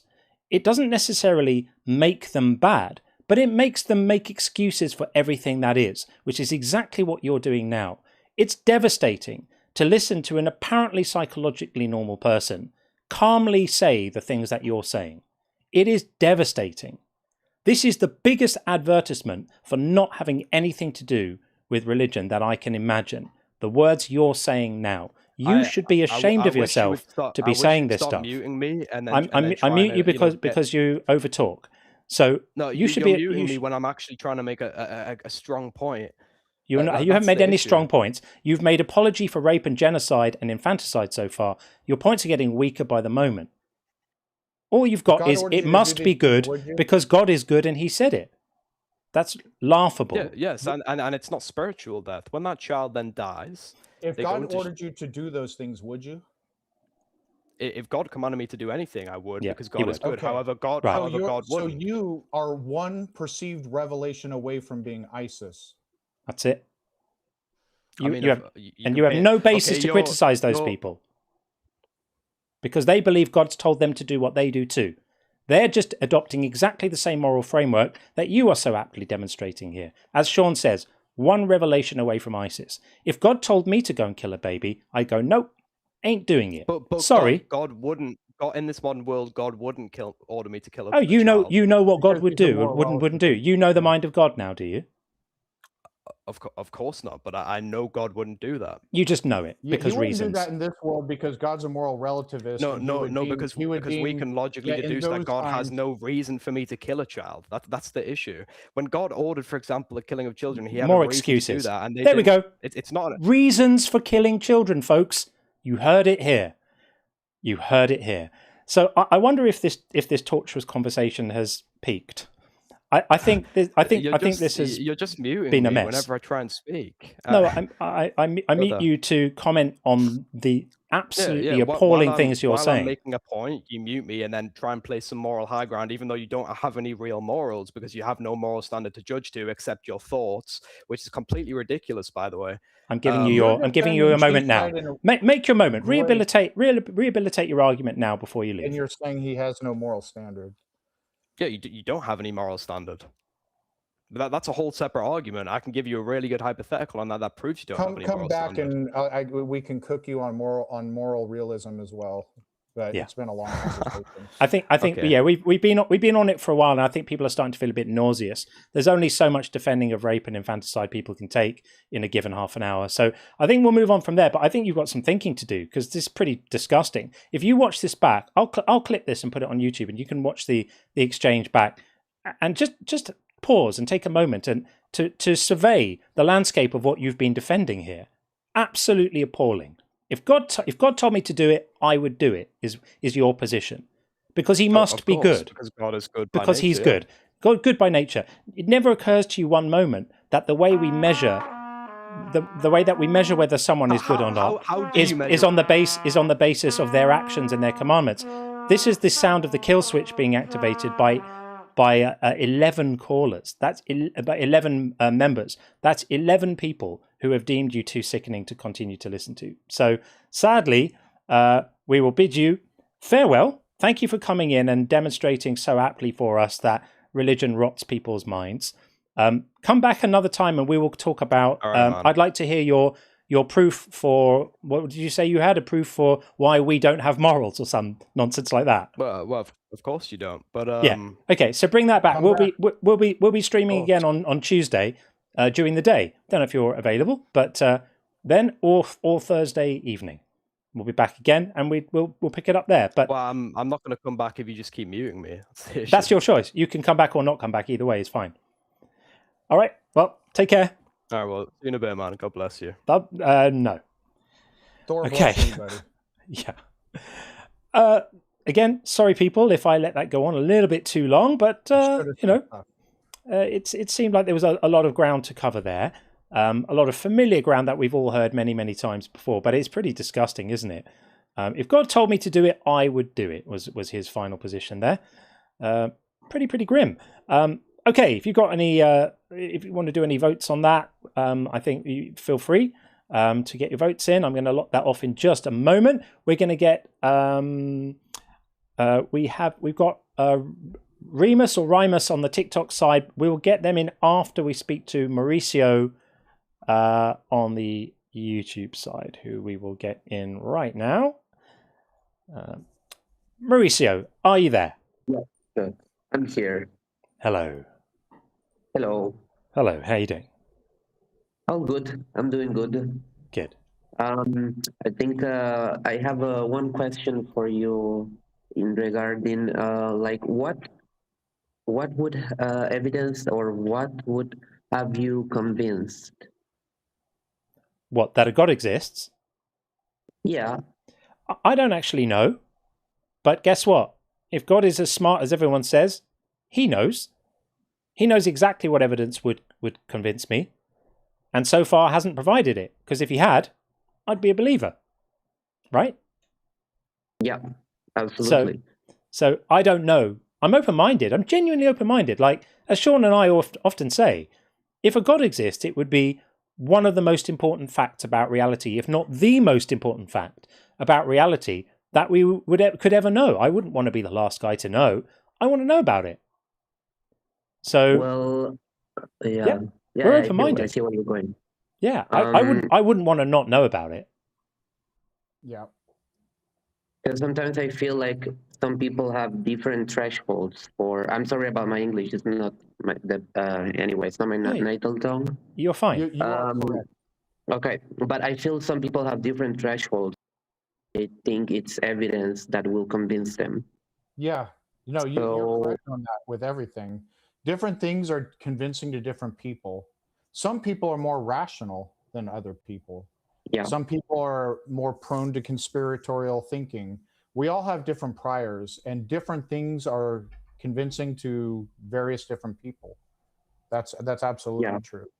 Well, this is I don't know if this sounds like a bit of a challenge, but what I wanted to say is like if the people that believe in a God, whether it's the Christian God or another God, like choose. So yep. How do we deal with that? Because also as a non-believer, you don't choose that you're not choosing that you're not believing in this. But Correct. then we can still attempt to convince each other. So the fact that belief isn't a choice doesn't mean minds never change. That would be ridiculous. We all have changed our minds on different topics in different places. Yeah. So we could still have a conversation, and sometimes the theist in whichever religion ends up convincing the atheist, and that atheist is a believer. Sometimes it goes the other way, where the atheist convinces the theist that their beliefs are irrational. And so it's still fruitful to have a conversation where we try to convince each other of our positions. And that happens all the time, not just in discussing theology. It could be politics, could be facts about science, what have you. It's okay to try to convince each other. We don't cast moral aspersions on people for believing in God. And we certainly don't think they deserve any kind of punishment simply because they have a different theology than we have. Yeah. Well, the previous caller said that I think I heard him say that if you read the Gospels, you would definitely believe if you're reading them with an open heart. Right, which is factually not, what he said is factually incorrect. It's not like an opinion-based thing. We tons and tons of people stop believing after having read the Gospels, not only with an open mind, but reading them as a believer and then exploring them more. I can give you examples that are like public figures who are known. Justin from Deconstruction Zone went to seminary school as a believer, trying to further his faith and further his place within the faith. He ended up stopping believing. And there's Dr. Todd and tons of other people who have similar experiences. So it's everyone who reads the Gospels with an open mind will end up believing. That's just factually not true. John has read the Gospels with an open mind. He doesn't believe. So have I. Yeah. I see. Well, I'm actually, I have to agree with that. I think not only the Gospels, but I think that some Christians, they really try to make a theological framework that makes sense of Jesus as compatible with the Old Testament. I really don't think it's compatible at all, to be honest. Nope. It's really not. It's not. Even Jesus is not that cool every time, but I think most of the decisions are like quite okay. I would even say some things are nice, genuinely good and loving. Yeah. But I cannot see this compatibility. And actually, I was raised a Catholic, as many people in Costa Rica. I remember that I think a lot of people, when they are raised and they start believing in this, they don't necessarily believe because they're trying to engage deeply on the text. I think they believe because they live what they call the truth, whatever truth that means. So in my case, I think when I was young, I was also in that position where, I would remember I was leaving, going to camp, church activities, or I don't know, just generally good things happening. And actually, I'm one of those people that started taking the Bible seriously because I wanted to defend my faith, but it destroyed it completely. Often the way, friend. Often the way. often the way. Oh yeah, I just wanted to add that I think that you are absolutely right in pointing that out, because that I've heard these. I don't know a lot about this channel, but I've heard enough of these arguments. I think they're a little bit annoying because they take someone's faith as, okay, you just weren't a true Christian, right? Yeah. And sometimes the opposite. Yeah, just the opposite. Yeah, absolutely. Well, thanks for coming up and sharing your perspective. We appreciate you, Mauricio. Thank you. Yeah, thank you for doing what you're doing, and I hope everything goes well. Thank you, buddy.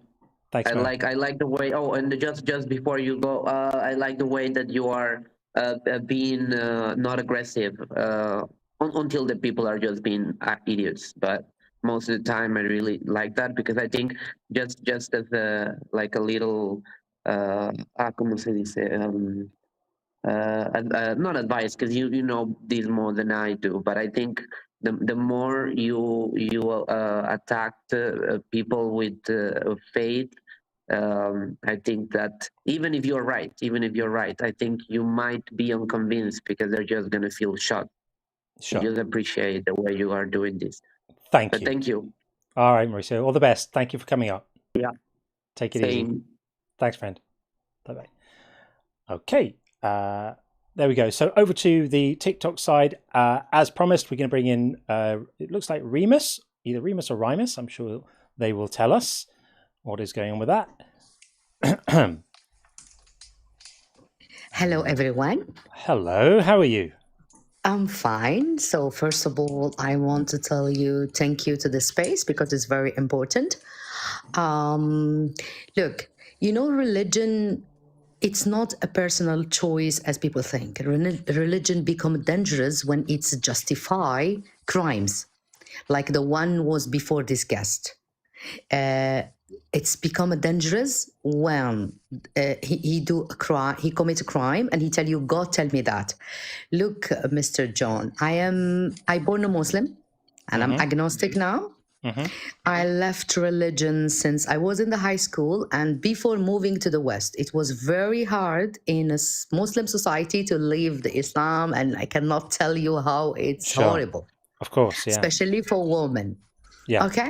Before arriving to the university and before deciding to read all the books since the beginning, I had a curiosity. I wanted to not believe as a coincidence of geography, because most of us, we believe in this because of coincidence geography, because I born in Muslim family. If I born in Denmark, I am Christian. Yeah. If I born in Japan, I am Buddhist or atheist. Sure. Okay. Exactly. But people think that they have the reality just because coincidence of geography of born. Yeah. Okay. So then before now, okay, I have PhD in sociology, but I started this logical question before starting these books. And when I started to read the real book of Islam, because everyone start to ask about the religion he born before moving to other religions. Okay. So I wanted to finish with our religion. And when I found people, I just left the religion and it's okay. But now I started this debate. Okay, I came to you with the fake profile, but I am a public figure. So I show up on TV. I will send you links. So I do same your job, but it's more dangerous because when you talk to Muslim, it's not similar because we have less freedom of speech. Even I'm in the West, but my debate is addressed to them. But the horrible things, I know that all believers are in this, sorry for the word, same shit. But when you find in Yemen, young girl, they got married at 9 and 10, Mr. John, because there is a text, say Prophet Muhammad did it. And all Muslims are allowed did it. When you go to talk with her father, he will tell you, I don't believe in United Nations. Yeah. Prophet say me that. When you find some believers believe, in our religion, we have to analyze the apostate. Yep. So if we practice Sharia, I need to be unalived. Yep. Okay. Not all Muslims accept that because there is some people become more human, If you ask my mother is normal Muslim. When I told her that in pure text, Allah asked to unalive me, she stopped, Mr. John. She was thinking. She told me, I asked to Allah to forgive me, but I will not accept that my daughter gets unlocked. So good that some Muslims are better than Islam, or in general, some believers are better than text. Okay, so can you imagine that even in Islamic country, they stop cutting the hand of who stole, they stop striking in the back who drink alcohol, because it's not matched with the United Nations. There is deals. We cannot practice the whole text. But the believer keep believing in that. Even they say their governments, not the West, their governments in Islamic country don't practice this Sharia law. They practice Islam only in marriage, divorce, and inheritance, and that's it. Because there is, some deals, So they don't ask why we make a new civil law. Why? Because it's not ethical. Do you know that if we practice, for example, Sharia law, women in Islam cannot give her witness in crime? Yeah. Yes. Even if 400 women see a crime. Yeah. لا تشهد في الحدود. It's clear text. Yeah. Imagine 400 women see a crime. Okay, our police, now we have a civil, but I'm telling you the text of religion, not the countries. The text of religion say no. If 4 men see a crime, they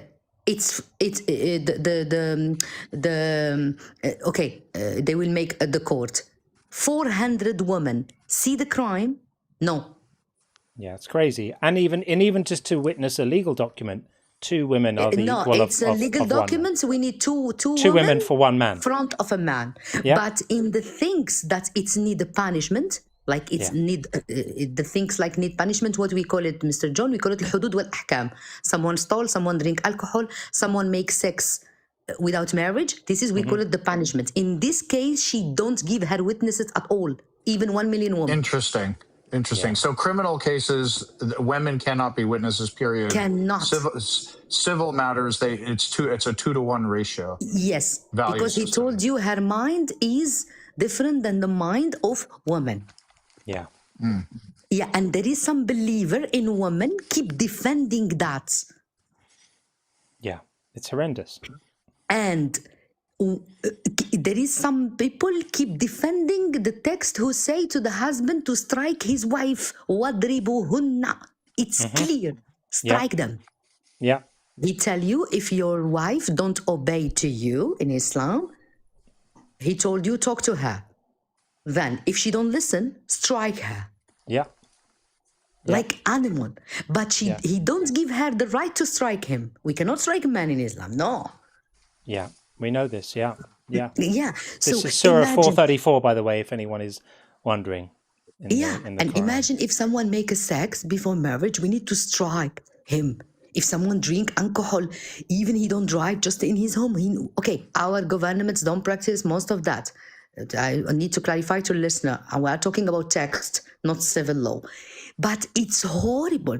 Even as a father in our religion, you can accept that your daughter married without her permission, because in Islam, we took the permission of the old woman. Okay? The young, we don't take her permission. We say she's young, her father know her benefits. Directly. Can you imagine? And plus of not ethical, unaliving the apostate. Can you imagine? If you choose to sort or to say goodbye, even, wait, Mr. John, even if you don't criticize Islam, you just say goodbye. Yeah. If you say that to 2 people and we practice Sharia law, they give you 3 days. Look how even far from ethic, how it's not logic. They bring you 3 days. This is how they were doing in Khilafah. They bring you 3 days, and in the court of Sharia, he asks you, did you left Islam? You say him no, yes. He told you, I give you 3 days of istitaba. It means for comeback. If you don't come back, day number 4, they remove your head. Okay, of course you will not do the Che Guevara. You will become hypocrite, and you will say yes, and you come back to your home. You come back atheist. That's it. Yeah. And there is some apostate and Muslim worlds are suffering, even we don't practice this law, but people say why our governments don't practice this law, and they consider themselves the pure Muslim, and they can attack you on the street because there is a text. Here, religion, it's not a choice. I don't have problem. I'm not Islamophobe. I born between them. I like my family. I'm a human, okay? But if this religion stay in the mosque, just praying, just believing that illusion things and a message come to Muhammad, I don't care. Yeah. Let them believe. But the problem when these beliefs become as a law, to make me pressure every day, familial law, social law, law in governments, in family code, in marriage and inheritance and this. Brother take double of inheritance of his sister. And guess what? If there is no brother, who take the part? No, daughters don't take money alone of their father. The uncle come and take the part. Of course. Remus, I think we're completely in agreement with you that various different religions have problematic texts. Obviously, Islam has its share, Christianity has its share, Judaism has its share, most religions do. And I appreciate you sharing a lot of them with us. Before we move on, I just want to make one point, that it's also the ideas themselves that are problematic. It's not just these instances where the text indicates a specific course of action or behavior which then harms people. Ideas themselves can be harmful when they create attitudes about things. And so people who feel a lifelong sense of shame or fear or unworthiness, they're not the victims of a law which is going to have something taken away from them, or have their hands chopped off or anything like that. It's a different type of injury. It can sometimes be harder to see, but ideas themselves have consequences when they're played out in the minds of millions of people. And so I just think we shouldn't forget that. I don't want us to only feel that the harms happen when laws are enacted physically.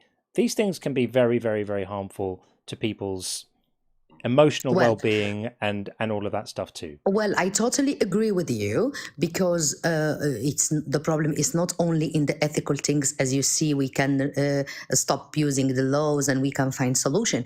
But the idea itself, it stop people to think logically, to develop science. Because, for example, my problem in religions, it was not only the ethical things. We have even mathematic mistake in Quran, in one of the texts, in mathematic half and two from three, and we cannot make the half and two from three in the one correct in mathematics.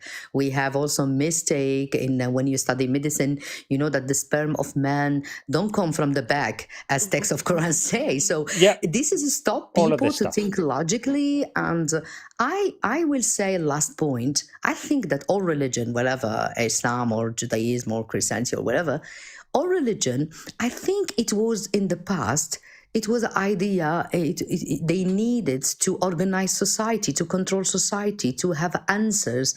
But when science developed and answers to everything, before Abraham's religion, people were thinking even that the rain, because God is angry. Remus, we have you. We understand that religions gave people frameworks for organizing and understanding. I don't mean to cut you off, but I think we might move it along.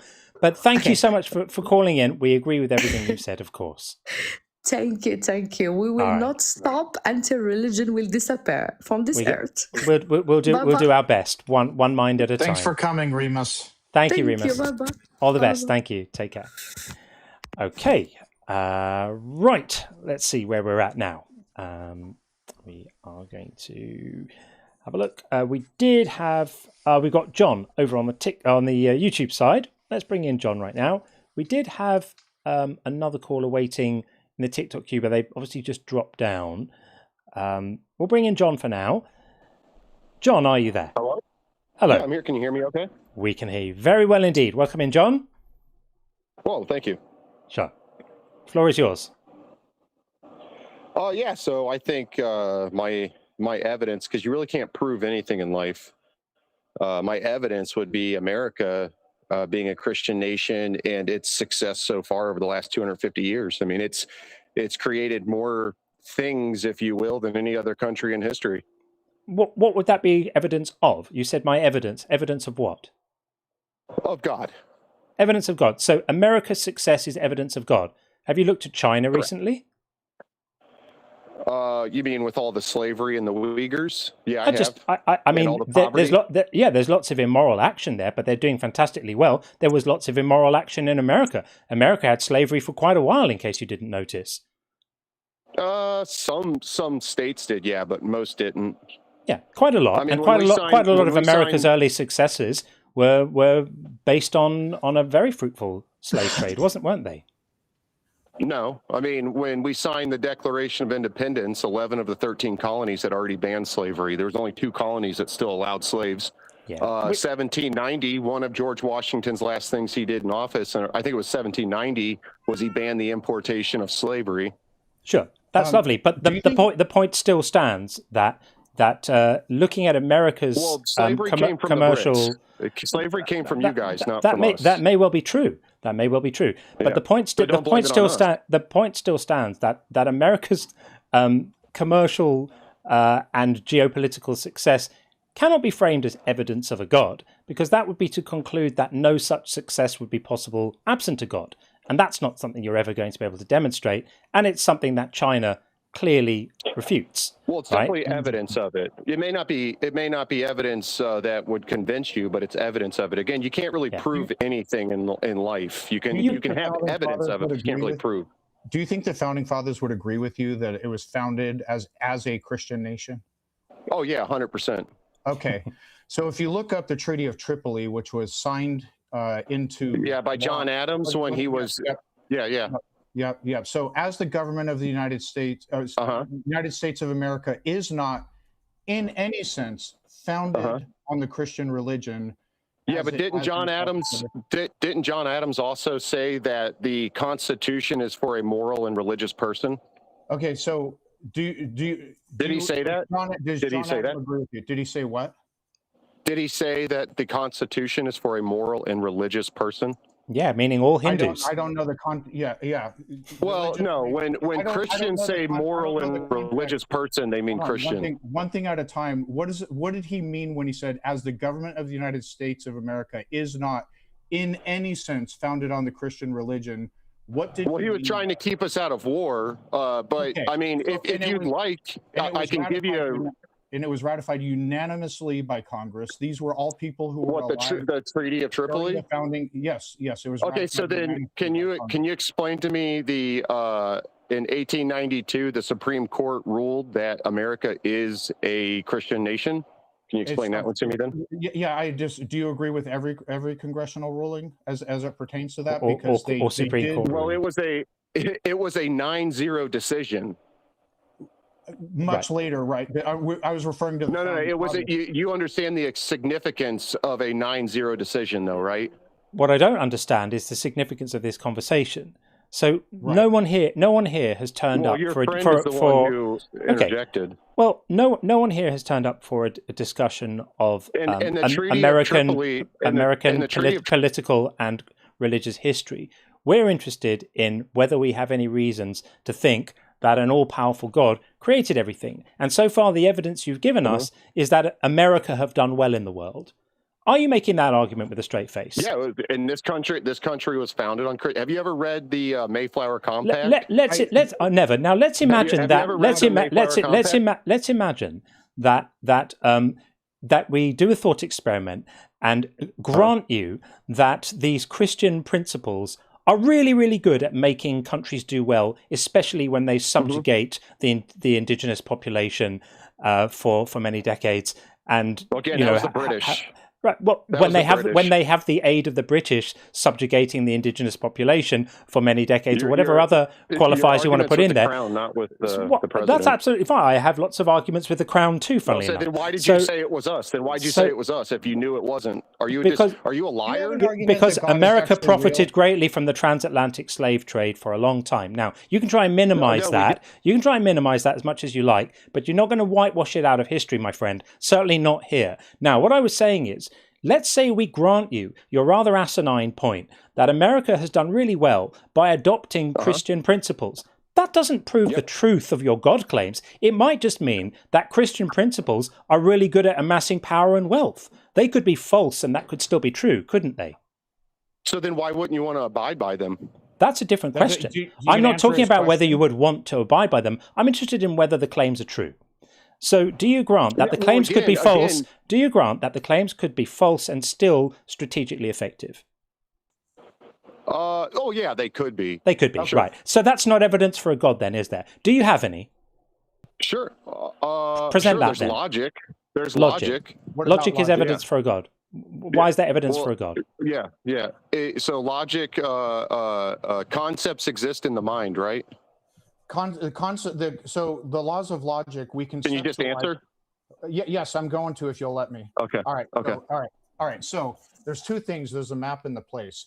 We have the laws of logic in our minds. We have conceptualized abstract facts of reality that exist outside the mind. So, for example, the moon cannot exist and not exist simultaneously. That is an abstract fact of reality. That's the law of non-contradiction. That is the place. That would remain true whether minds exist or not. When we learn Can you about prove that? Can you prove that? Say again? Can you prove that? That if no minds existed, if the moon would exist and not exist simultaneously? Sure. Okay. No, because the only way to prove. Okay, there you go. Let me finish. There you go. I'm not done. Ironic that you came in saying nothing could be proved, and then saying, but trying to make an argument based on probability. That's my point. That's my point, though. Can you prove that it requires a mind? Yeah, because concepts exist in the mind, right? Yeah, concepts exist in the mind. Therefore, the laws of logic. Let me finish. Okay, so you're saying concepts exist in the mind. I agree. Us conceptualizing the laws and the laws of logic are stop talking over me as a defense mechanism. Thank you. I got this. All right. Quick. So you have the laws of logic as conceptualized in our mind. Those are concepts of something that is an abstract fact of reality. So what you are claiming is can you prove that? What you are claiming, I get you're talking over me as a defense mechanism. If you're afraid of what I have to say, please let everyone know by interrupting me. Thank you. Questions, and you seem to want to give long, drawn-out answers. All right, so you're claiming that the moon, if not for any minds, the moon could not exist and not exist simultaneously. And you're claiming if there were no minds, that wouldn't be the case. I'm saying absent the human mind, those laws would still exist, and those laws exist within the human mind. What's that? Prove that it would not be the case without a God. Prove what to be the case? You brought this nonsense up as a reason for belief in your magic friend. Please draw a line between we have rules and conventions in reasoning and logic that allow us to talk cogently about concepts to Jesus of Nazareth created the universe. The laws of logic are a concept, right? You've already agreed with that. And concepts exist in the mind. Yeah, you already agreed with that. The laws of logic are concepts. The laws of logic aren't a concept. The laws of logic are not a concept. I will explain again since I explained it very, very clearly and you didn't, and it seemed to beat up and roll off of you. We have abstract facts of reality that exist outside of our minds. For example, the fact that the moon cannot exist and not exist simultaneously. We observe those things and describe them. Those concepts of those things exist in the mind, but the things themselves exist outside of the mind. Can you prove that? Yes. Do you? So according prove it. You're asking me to prove God, and then I can't prove anything if you're talking over me. This is so boring. He's going to lead towards solipsism. This is like teenage philosophy 101 nonsense. Obviously, we can't prove anything other than analytical truths, right? And your own awareness. There's very little you can prove, but you can say things on a reasonable, probabilistic argument that they're true, right? You can evaluate claims, and you can evaluate their truth with a high degree of confidence. We can't prove that the Earth goes around the sun, but we can look at the evidence that the Earth goes around the sun, and we can say on the basis of the evidence we have, we're justified in holding that to be true with a high degree of confidence. And then we colloquially insert the word proof into situations where that applies. Now, if you're not prepared to accept that as a valid way of talking about claims, then this entire conversation is a waste of time. Well, what's your definition of God? Maybe you just have the wrong definition of God. Maybe. Would you like to define your favorite one? Yeah, I would use the ontological argument. No, you wanted to talk about a definition for God. An argument for your God. Yeah, the ontological argument. Right. So you're going to just define a God into existence. Do you even know what the ontological argument is? Yes, we do. It's one of the dumbest arguments in all of theology. It's to say that perfection must have the property of existence. We define God as being perfect, and therefore, once we've defined him as perfect, he must also have this perfect of existence and must therefore exist. Argument. It is, and it's dumb. It's not. It's not. It is. Between an argument it's dumb because you don't know what it is. That's why. Right. Which means you're dumb. Hold on. We asked you to define your God, and instead of giving a definition, you are asking to give an argument for your God. Do you know the difference between an argument and a definition? So please define describe your God, and then make an argument for your God. The definition of the Christian God comes from the ontological argument. You obviously don't know what it is. It's easier if you just say, I don't know. We've given you the argument. Would you like to rehabilitate it? Because it's in tatters on the floor at the moment. Sure. So can you just Google what the ontological argument is real quick and let me know how all that mumbo jumbo that you just said it is? Because the ontological argument is simple. God is a being in which no greater can be conceived. Yes. That's the simple argument. Yes. And how do we get from that magical story to the being exists? Because I can say the magic invisible arsehole is a being of which no greater can exist, but that is an argument for its existence. Then you'd have to prove that to me. What's the unit of measure of greatness? You said the greatest possible being. Greatness is a being in which no greater can be conceived. Okay, define great. Like, what is a unit of measure of greatness? You say really good. It is greater to exist than not exist. Exactly the argument I gave you. It's exactly the argument I gave you, which was that existence is considered to be one of the properties of perfection. Ontological argument is often framed in terms of perfection. You chose the word greatness. In this instance, it's kind of similar, right? And that perfection must entail existence. And therefore, you define it as having the property of existence, and ping, like magic, it pops into existence. And amazingly, some people make this argument, I'm not even kidding, with a straight face while they're not under the influence of substances. I know it's hard to believe, but it is honestly true.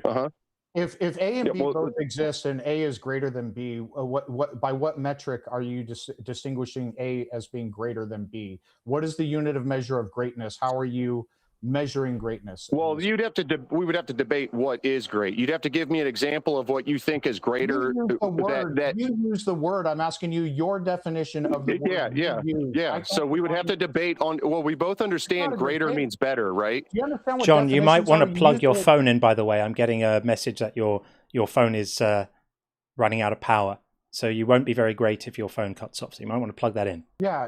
It's true. It's greater to have a full battery than an empty battery, right? You said the greatest possible being, and I'm saying no, not the greatest possible. A being in which no greater can be conceived. Whatever. So because conceptions exist in the mind, right? Got it. So what is the unit of measure of greatness? And by what criteria? That we would have to debate. But an example of it. It's not a matter. You're using the definition. Like if I use a word. No.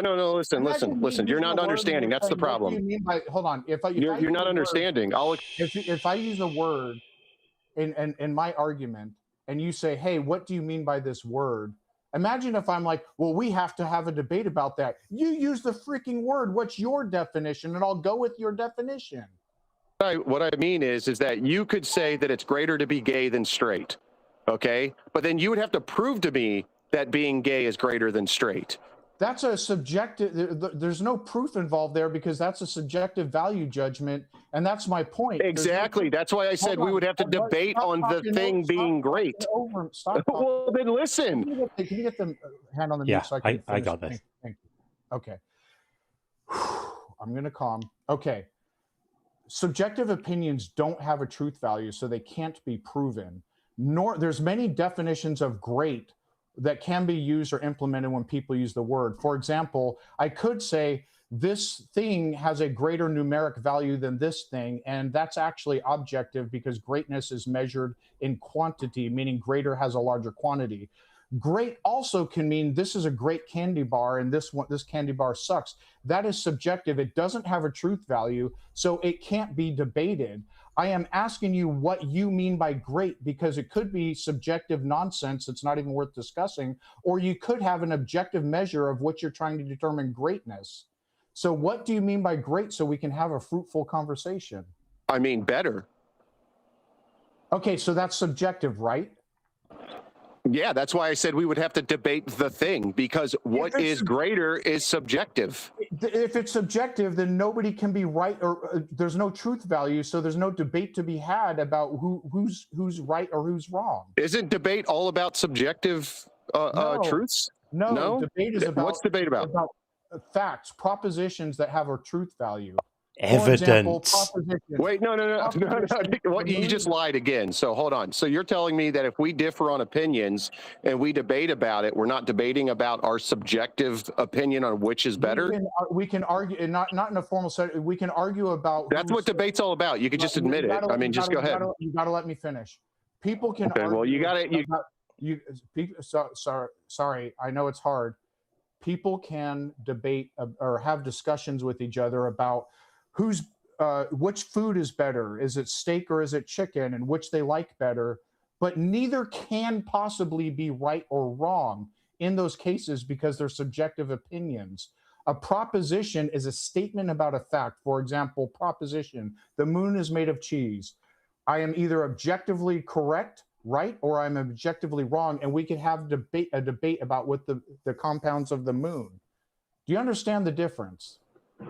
Well, that would be about a physical thing. We're talking about concepts here, right? Concepts can be factually right or wrong as well. But when see how. But what concepts, for example, is pi is the value of pi 2.57.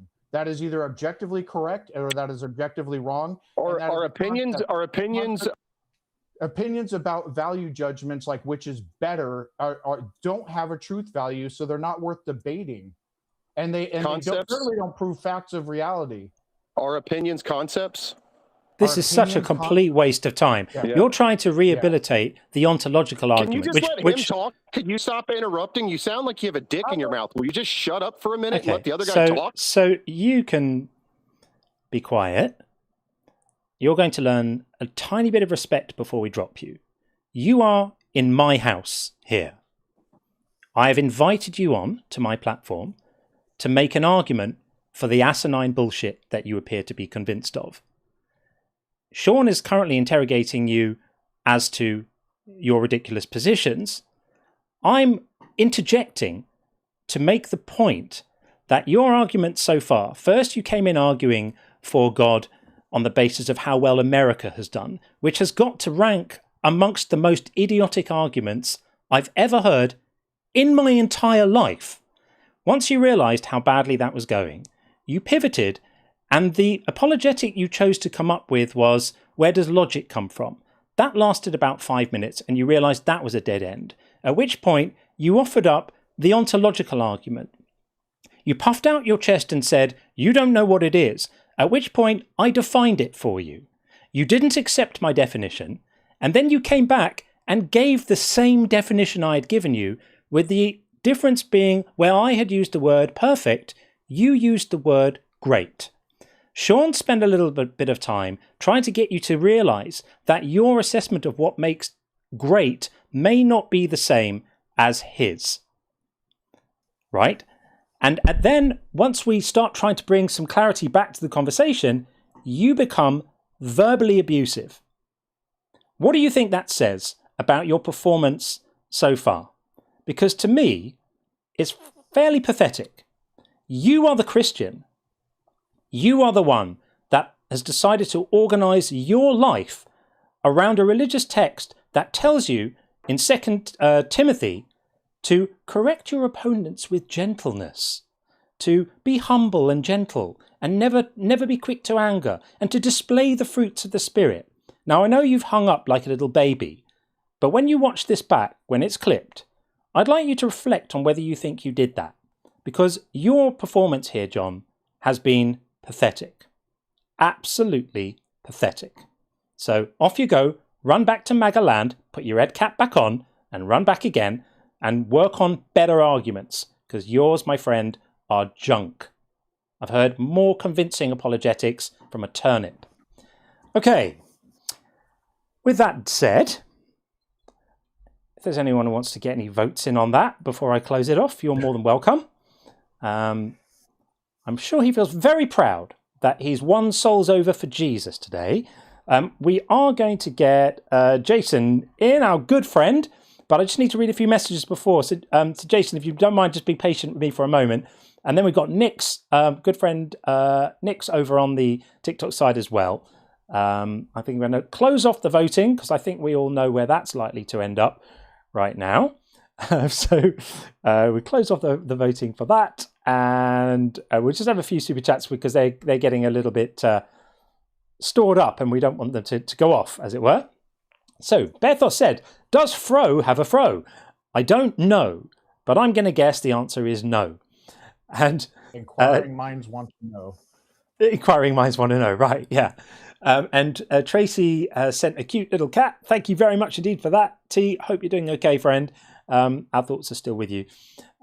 Base to Shara, always lovely to see you in the stream as well. I started off my morning with Unapologetic and I'm ending it with John Cohen and Sean. Couldn't think of a better Sunday. Well, thank you. We love having you here as well, of course. And then we have a couple of super chats of people heroically pointing out the fact that I didn't realise the sound had gone off. I was busily chatting away with no sound, no audio on the YouTube side, and we cannot hear the caller, only silence. So that was a shocking episode in the history of this show, never to be spoken of again, obviously. Tim Davidson says, Ollie, it's telepathic and speaking directly into John's brain. That's why we can't hear him on YouTube. Yeah, that's what was happening there. That was awful. And then Babs super nailed it with the road to atheism is paved with Bibles. I love this. I've heard this quote before. Never gets old to me. It is the number one reason that people give me for their lack of belief is, I read the book. It was absolutely stupid. How can anyone believe this nonsense? And then Bethel said, Sean, not talking a lot, but talking a lot of sense. Yeah, Sean's always on it. There's a reason, folks, that I asked Sean to do this with me. It wasn't just because of his blue horns and cute whiskers or whatever it is you've got going on there, Sean. It's very fetching. Yeah, Sean is a badass. Everyone knows it. Thank you, Sean. We appreciate you, buddy. And Bab said, Peter, yes, Lord, I can see your house from here. I've always loved that one too. Very, very good. Okay, we'll just have a couple more so that they don't fall off the stack, and then we will get our next guest in. Sufficiently advanced tautology, another name I love. God had to slowly change people with progressive revelation. This has to be one of the dumbest apologetics ever. The creator of the universe had to work on it slowly in case people didn't get with the program. Wouldn't want to offend. Oh, so ordering every man to snip his knob was perfectly agreeable on day one, but outlawing ritual infanticide and sexual abuse just wouldn't fly. Absolutely nailed that comment, friend. Completely nailed it. And then last one before we get our next guest in is Bethos said, thank you, Bethos, in this modern world, God would not, so God is changing. Also, he does kill children by inventing child cancer and creating stillborn complications. Quite right. Quite right. The apologetics around this stuff are just woeful.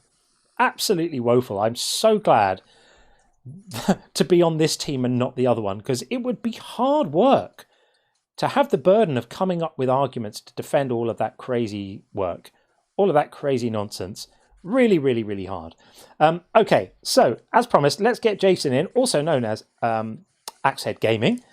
We will bring Jason in right now, and then after that we have Nix, and then after that we have Buzz and Michael.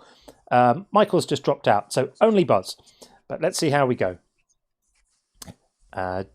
Jason, how are you doing? Hello. How are you? Yep, we got you. Jason, we got you.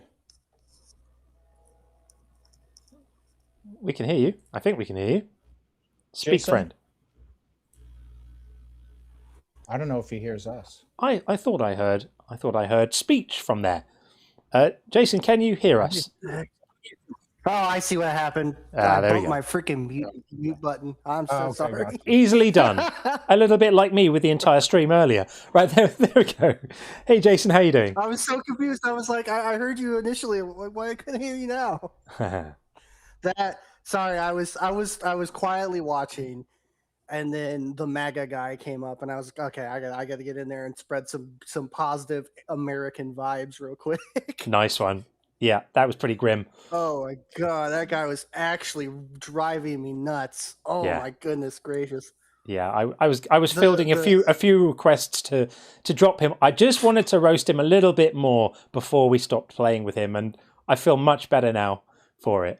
But yeah, sorry for inflicting him on you, everyone. It's not your fault, man. it is a sad reality of living here in America. I was gonna say he's sitting there talking about how great America was because of Christianity, and I said it a couple times in the chat. I was like, I'd love to see his opinion on the fact that I have to legitimately worry about losing my job because of his religion. You know what I mean? Yeah, grim. Grim. Yeah. But I had a question and I forgot it because I was lost from his stupidity. I legitimately had a question. Some of the brain cells fell away after listening to that for a while. Sorry. Room temp IQ is what I was saying earlier. Room temp IQ. Apparently, some of the chatters said that was generous. Apparently, yes. What was your question in regards to?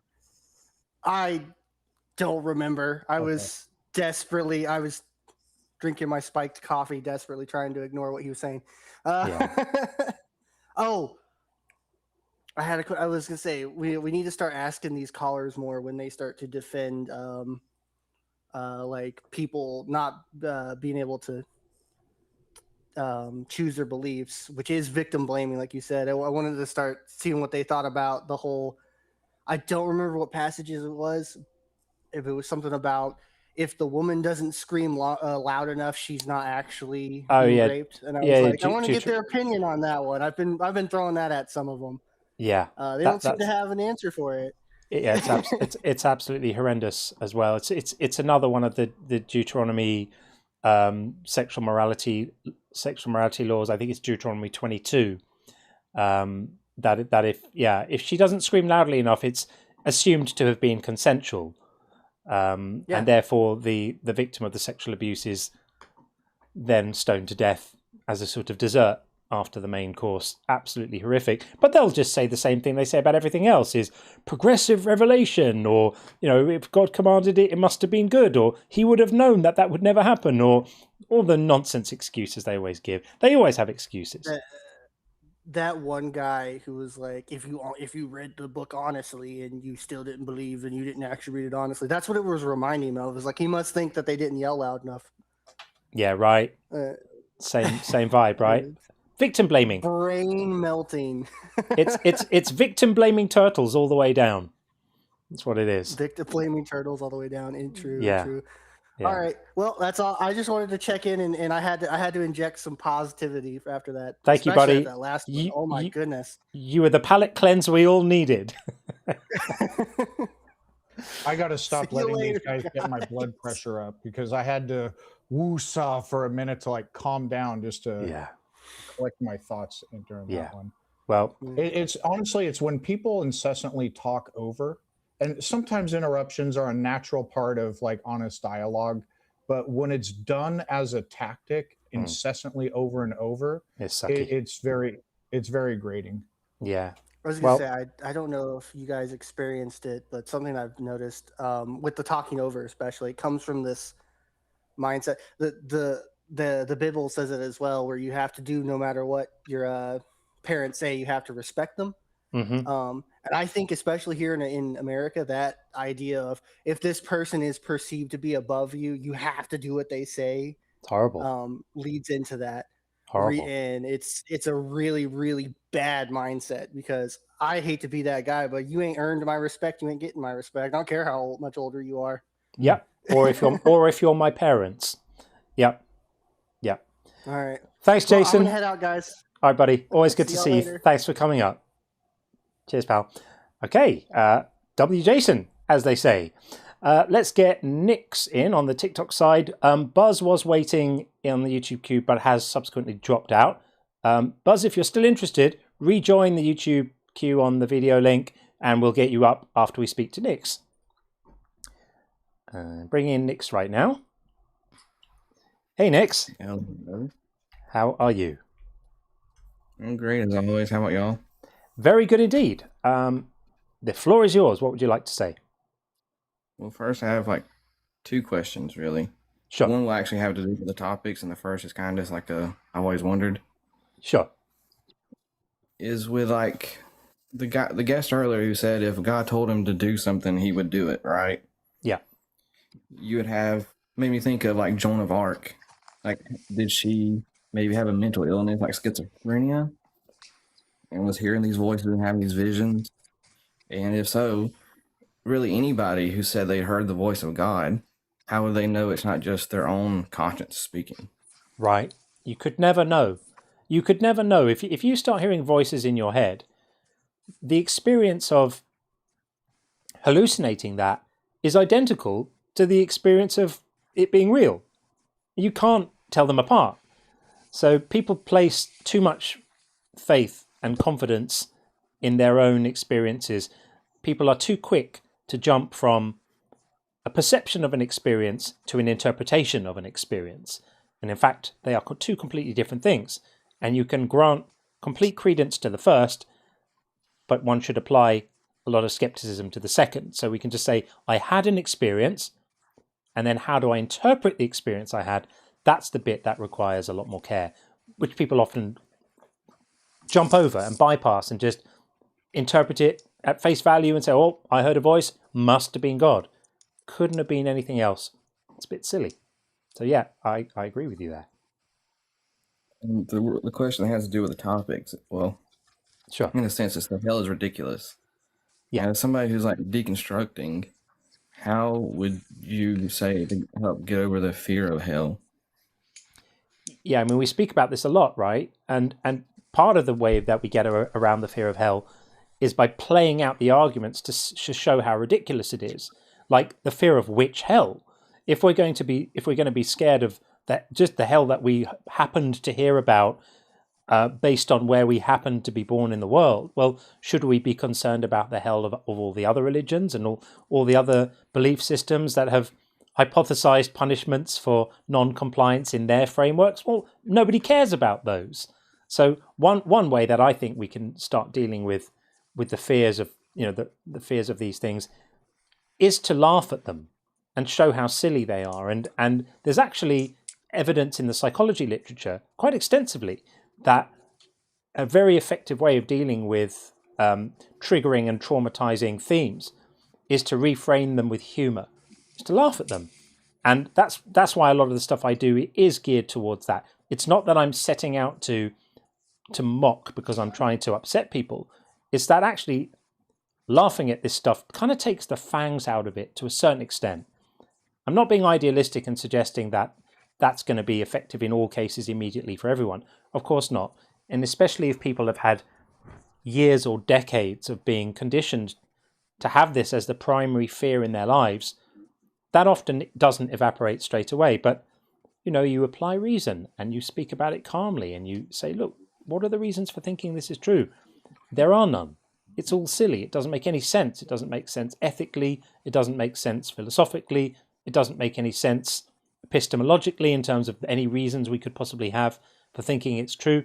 There are so many reasons to look at this notion of a place that's been specially designed to hurt you for not being convinced of the right things and go, that's absolute nonsense. Absolute gibberish.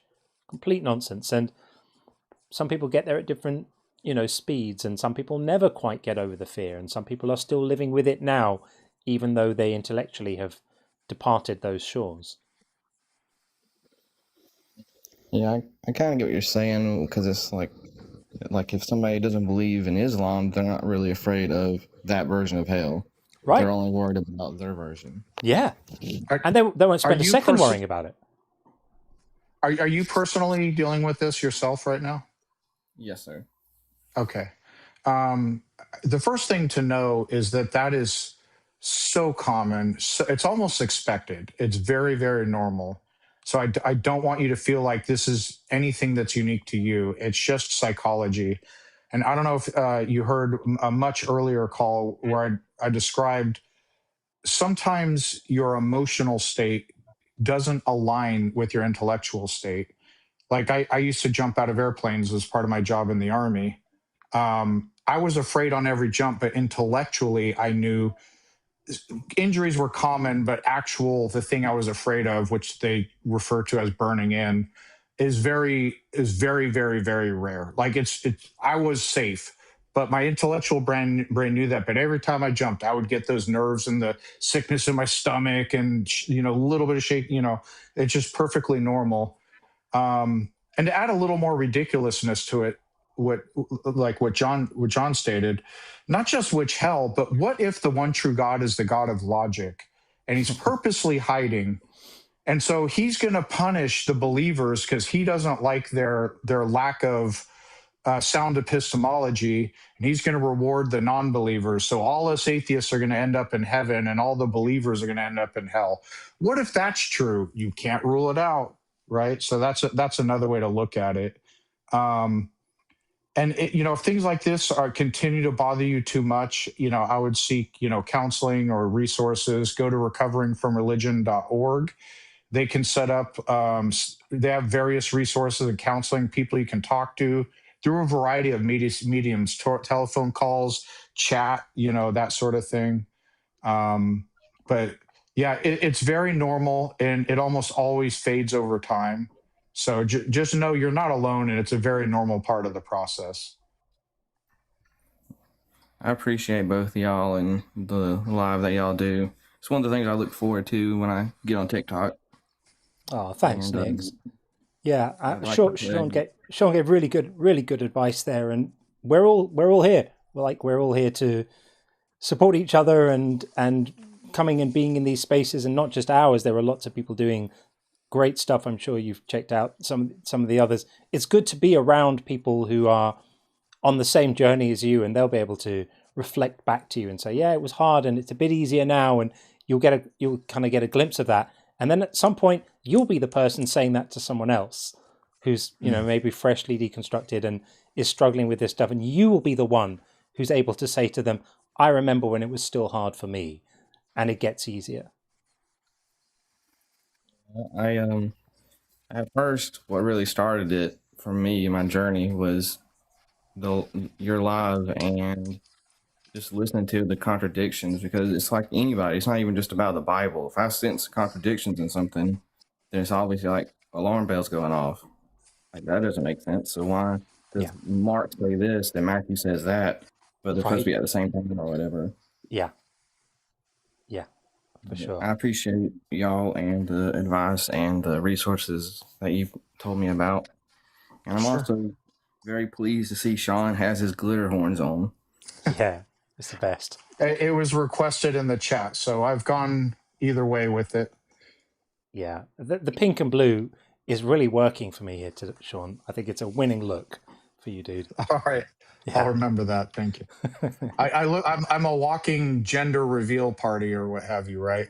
Does the shirt come on or do the horns pop out? That's the one. I guess they're having twins, one of each.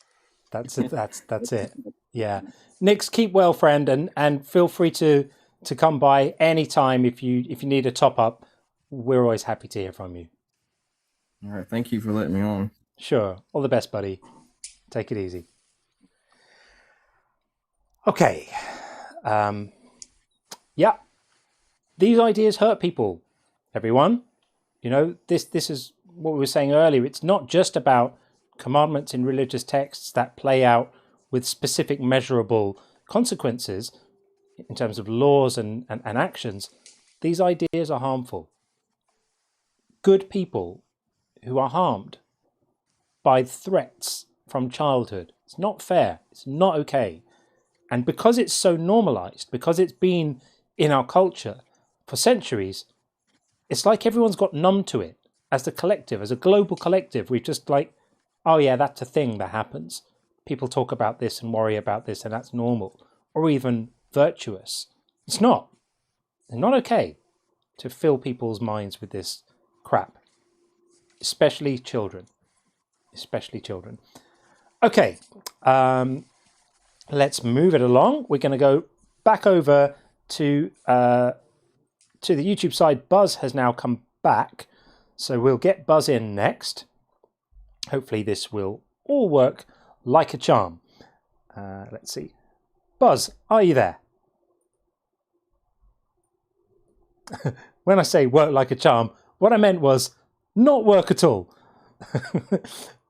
Buzz, can you hear us? Looks like maybe not. So, yep, Buzz dropped down.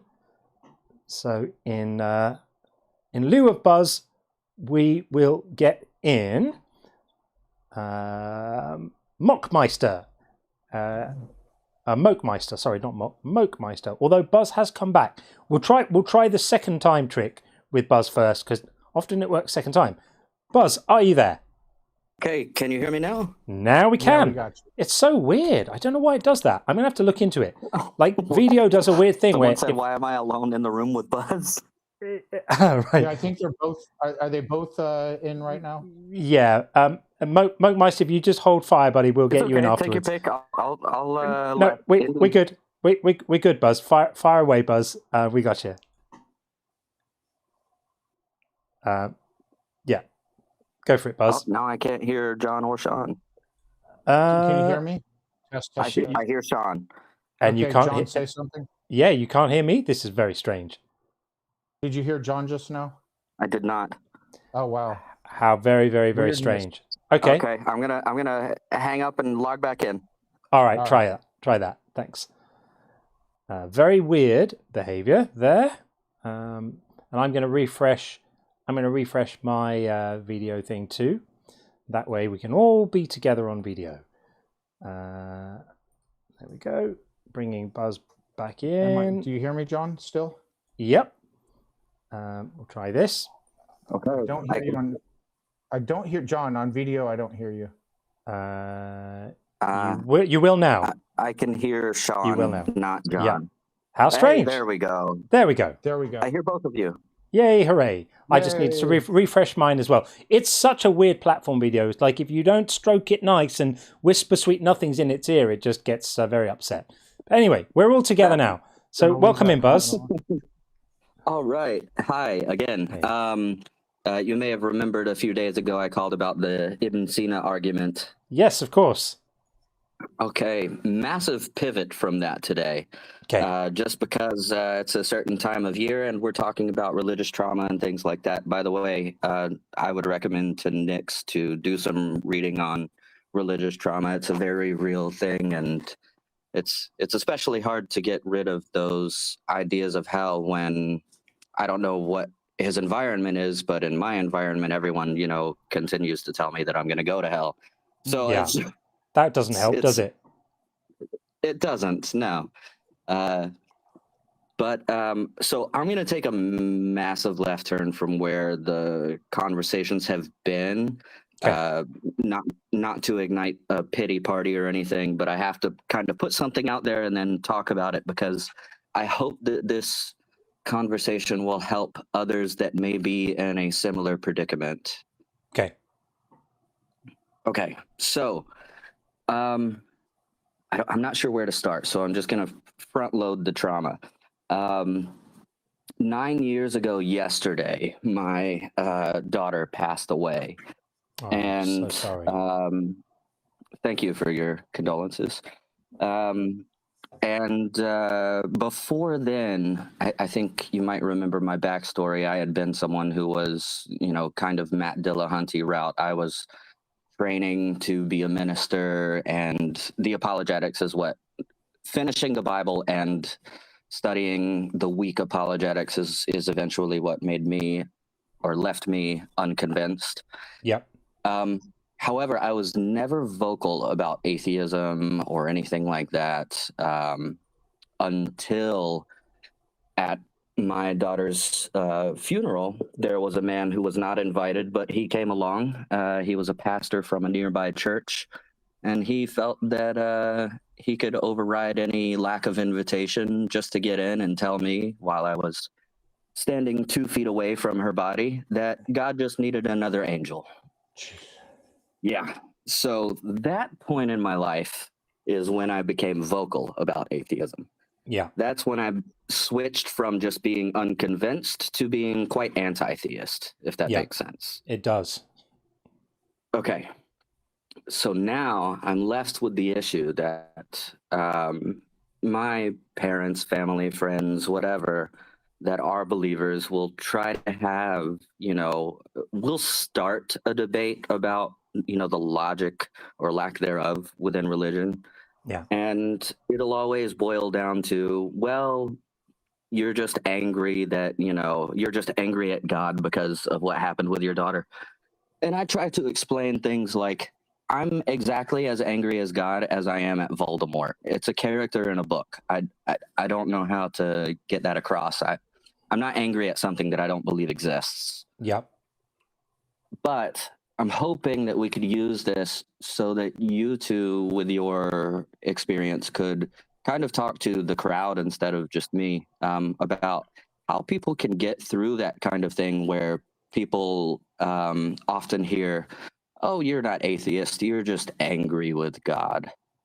It happens all the time because all in their framework, there isn't a conceptual space in their framework for someone who isn't turning away from God if they're not with God. So in other words, in their world, in the world that they live in, there are 2 types of people: people who love God and people who hate God, or who don't want a relationship with God, or turning away, or they love their sin or whatever. There's no room in their schema. There's no room in their kind of concept for people who just don't buy into that framework at all and don't fit into either of those categories.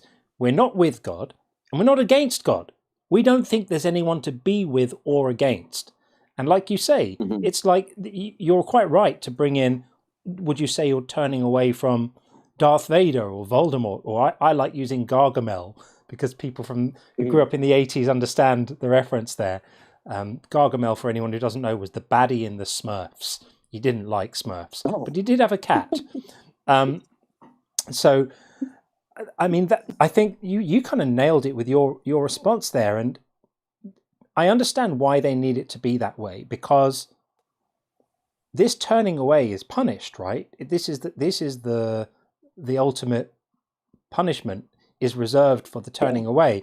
And so if the turning away is framed as not a turning away, but merely a not thinking there's anyone to turn away from, it's hard to justify the punishment.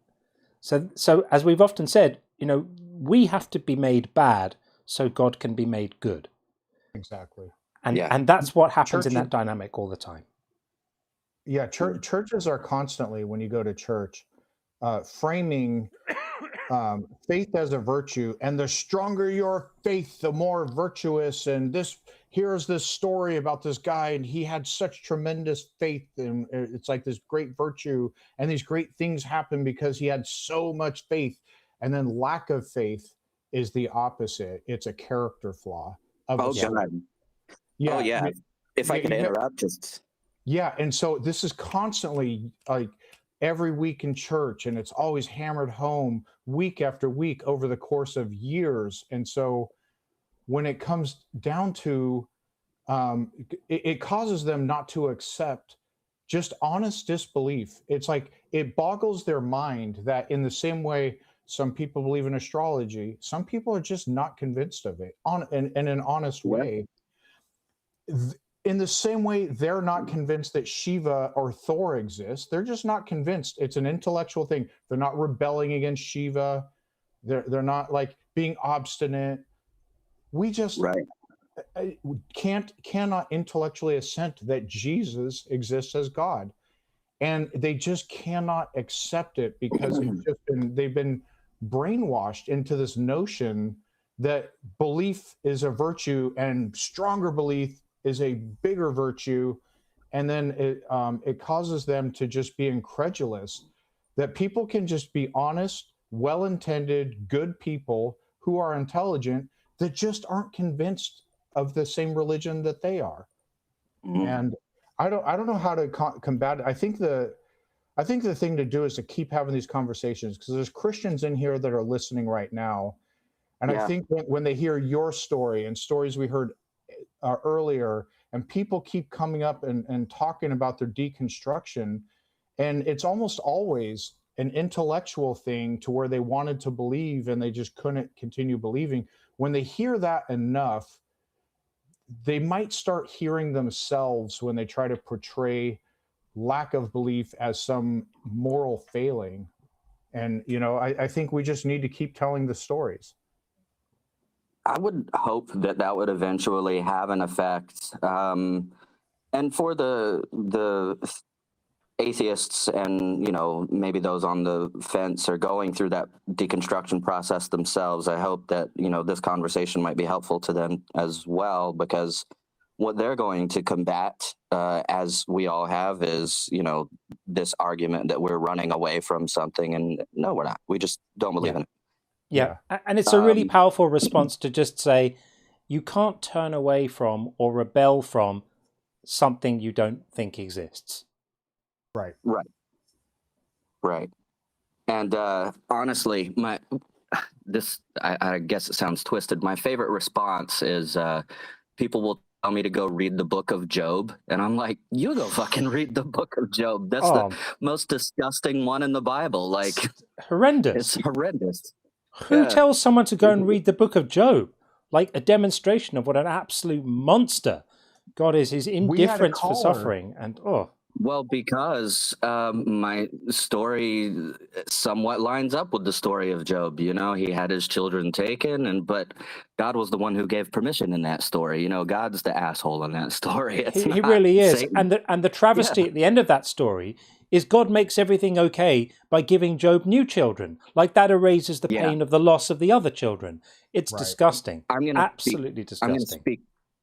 I'm going to speak directly to that. I have had another child since my first child passed away, and I love him with all of my heart. But half of me is a father without a child, and half of me, luckily, is a father with a child. Reading Job doesn't do a fucking thing for any of that, but except kind of prove my point more. But 100%. Anyway. Yeah. I'm really sorry for your loss, man. I can't even imagine. Man, even after it happens, it's hard to imagine. But I'm not here to throw a pity party or anything. I was just hoping that this conversation could be valuable to the others that are listening in. I'm sure it will be. Absolutely. Yeah. Thanks, Buzz. It's great to speak to you again, friend. Speak soon, man. Absolutely. Take it easy. Bye. Cheers. Thanks. Hey, if you're a Christian listening to this, just a bit of advice, please. Somebody you don't know is grieving a loss. Please don't inject your religion. And it could be someone from your church who follows your religion, and it's fine in that context. But if you don't know a person, don't tell them their child, their lost mother, or what have you, is in a better place, or God got another angel, because you don't know that person's background. And the grieving person's beliefs and their emotions are what need to be respected in that moment. Well said. Yeah, absolutely. Okay, we are going to bring our friend Mokemeister in right now. In fact, should be there right now. How you doing? Hey, can y'all hear me this time? We got you. We got you. Good. I re-listened to the part where both me and the last guy, I've already forgotten it. Was it Buzz? Yeah. And I re-listened to that on the stream, and actually my voice was not audible, even though it's what it is the people in the waiting area can hear each other, but it doesn't come through to the stream until I bring you in. Okay. Kind of like a real green room. Interesting. Just without the bad pastries. Oh my! That guy at his daughter's funeral. Jesus Christ. Mm-hmm. Yeah. I mean, you have to be a special kind of student. Like, if that had been me and a guy came up to me and was like, we were looking at my daughter's open casket with her body there, and he said, "Oh well, God just needed another angel." I would have looked. If that were me, I would have looked at him and said, "Sounds like he needs two." Yeah, yeah, it's grim. And an uninvited person who decided to gate crash the event as well. I forgot about that. That's true. He wasn't even invited. literally crashed the funeral to inject his religious dogma into it's disgusting. Absolutely disgusting. Anyway, we move on. What do you got, Mokemeister? What do you got? John, and I've got a question for y'all. If these people are right about everything, why are they so bug fuck insane? Like, if they're right, they wouldn't be completely crazy. Am I crazy myself for thinking that? No, you're not. And I'm reminded about demonstrating the fruits of the fruits, and they don't. They come in with huge chips on their shoulders and often being very aggressive and rude, and completely going against what their book tells them to do. So yeah. I mean, are they? Because for a significant portion of their book, God is a monster, just like they're being. So I feel like the people who are disgusting reprobates actually are the most like Christian people on the planet. Maybe, but there are certain sort of guidelines provided for how to go out into the world and take on the Great Commission, and how to provide what sort of demeanor you should have when you're providing an evidence, providing the reasons for what you believe and all of that stuff, and how to correct opponents when they don't think the right thing with gentleness and all of that, and they just don't do it because it's a bit inconvenient. Much easier to just come and be an arsehole and do it that way. I wonder if there's a biblical verse to support that one caller telling John he sounds like he has a penis in his mouth. Yeah. I only just joined the stream. No, that was earlier. Yeah, one also can't help but wonder how he would know exactly what that sounded like. But there we go. Yep. Was it projection as always? Usually is, and of course that's if that fine. caller's still listening, just accept it, man. You're gay. There's no shame in it. It's all good. Yeah. Anyway, what I wanted to come in here and talk about was religious trauma, and in how it applies to me, but also kind of how it I'm particularly interested in discussing this with Sean because he was a believer like I was. Mm-hmm. Yeah. But before I forget, just quickly. The first time I was in a call with y'all, I did a voice impression of a Star Wars character that was very positively received. So for later in the call, I'm taking requests for impressions from the chat. Anyway, now religious trauma. I'm a baby atheist, as y'all know. I've been an atheist for less than 3 months. On Good Friday, I finally realized this stuff was completely impossible to believe. For 10 years, I'd been fighting not only to and Sean wasn't here the last time I said this to you, John, but I'm sure, Sean, you'll find this incredibly relatable. I wasn't just fighting to keep believing it. I was fighting to believe that I believed it. Yeah. Because as we know, we can't choose our beliefs, but we can be in denial about them. And there were a lot of moments where I would wonder, do I really think this is true, or do I just think I do? Like, I'd better, or I'm going in the fire. And that's always what it comes down to. I better, or I'm going in the fire.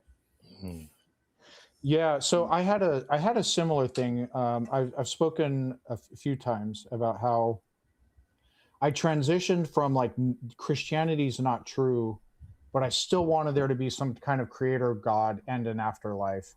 And I actually believed it for a while, but then I stopped believing that. And then I sort of played a word game with myself. Well, I don't know the ultimacy of the universe, and conceptually there must be, because life is so incredible, there must be some power or something that's beyond our understanding. And I'm just going to call that beyond our understanding God.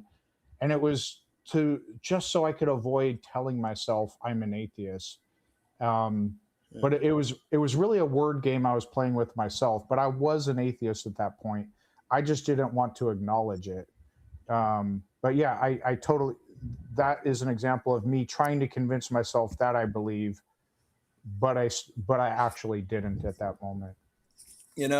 I relate to that too, except for in one aspect. So when I still believed, I would tell myself, there's a chance that I may lose this someday, but I think the worst I'll ever be is a deist. But when I lost my faith, that didn't happen. I went straight to the full-on atheism side of things, and like I considered that. I was like, could I be a deist? Like, and then I pondered it. And I was like, not at all.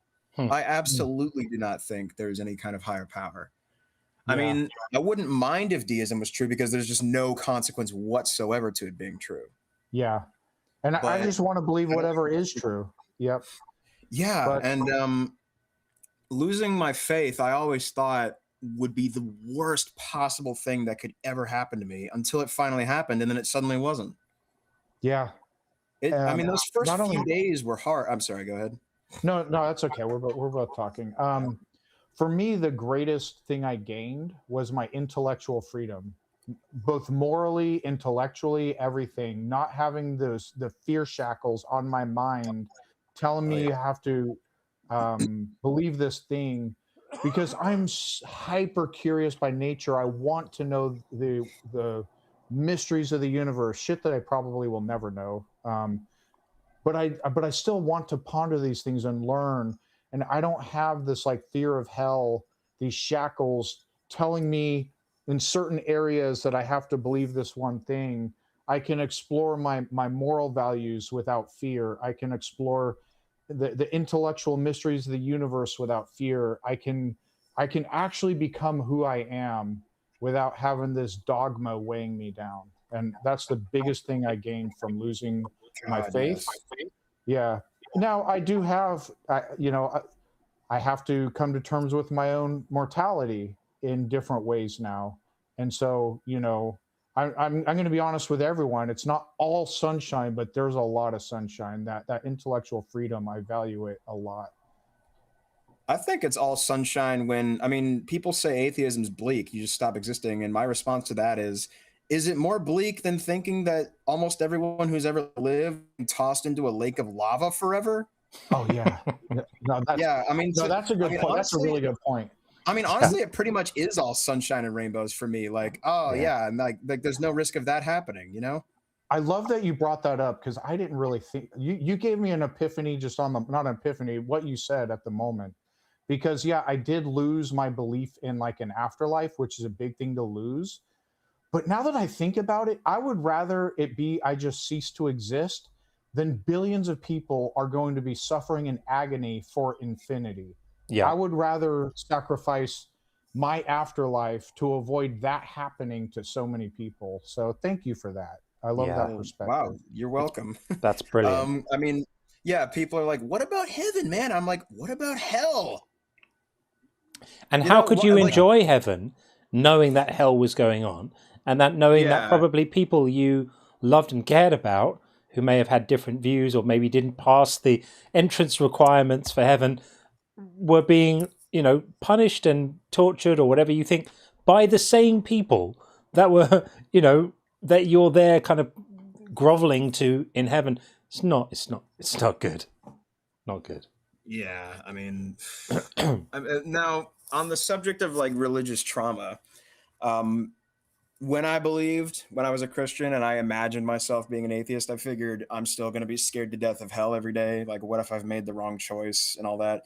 And like, I knew what religious trauma was. I've known for a number of years now. And as I was deciding that I needed to accept that I didn't believe anymore back a few months ago, I was thinking I'm going to have all this religious trauma. I'm going to need to go to therapy. Like, I'm going to have panic attacks still. And I'm going to wake up like in the middle of the night sweating. I don't have religious trauma, actually. I'm amazingly happy to report. Over the last few months since I stopped believing, I've spent maybe a total of like 15 seconds being a little bit afraid of hell. Good for you. Good for you. Yeah. I mean, I just want to add to that I wouldn't want anyone who's struggling to feel that they're not doing it right. Hearing that it's going so great for you. Just want to add that in. I mean, it's obviously delighted that that's the case for you, but I guess everyone has their own path out of it, and their own sort of velocity with which they reach the point that you're at now. But it's great to hear it, man. I certainly hope that I didn't even think about what you just said before you just said it, but I certainly hope that people who are struggling with that don't think that I'm saying I'm some kind of superior being to anybody. What I'm kind of saying is, I'm speaking to people who still believe, like it's gonna be okay, y'all. Like if you're hanging on and you really, really, really don't want to open that door and walk in because you're afraid that like you're gonna get eaten by the monster or whatever, like there is every chance that you'll be okay, and eventually you will be okay, even if you are suffering from this horrible trauma, from this abusive system, this abusive relationship that you've managed to walk away from. Well said. I mean, well said. Yeah, I mean, like trying to sort through all of the questions of that your mind naturally thinks of when you believe in God. Believing in God is like fighting a hydra, you know, the monster where you cut off one head and two additional ones sprout out of its body, take its place, right? Like the hydra, it represents hell, and if you don't kill the hydra with your sword, it's going to eat you. Mm-hmm. And you spend your life fighting this thing, and like its heads are the questions, you know, these questions that a 6-year-old could think of, and none of them, not one of them, has a good answer that doesn't create two more questions. Except with religion, it's more like the original question doesn't even really get answered. So you don't cut the hydra's head off, you swing at its neck and you miss, but two more heads still sprout out of its body. And you're just wildly swinging your sword around, trying to fight this thing, trying to eat you. And eventually you're so tired that you can't do it anymore. That's it. And you drop the sword and you fall to your knees and you wait for this huge snarling beast to eat you, but it doesn't. And you wait, and then you open your eyes and you look up and you realize there is no Hydra. You imagined the whole thing. Do you know what happened to Hydra? Puff ate him. Puff the magic breath. His fiery breath was hot enough to melt the Hydra. That's right. Heads would grow back. Hydra had nothing on Puff.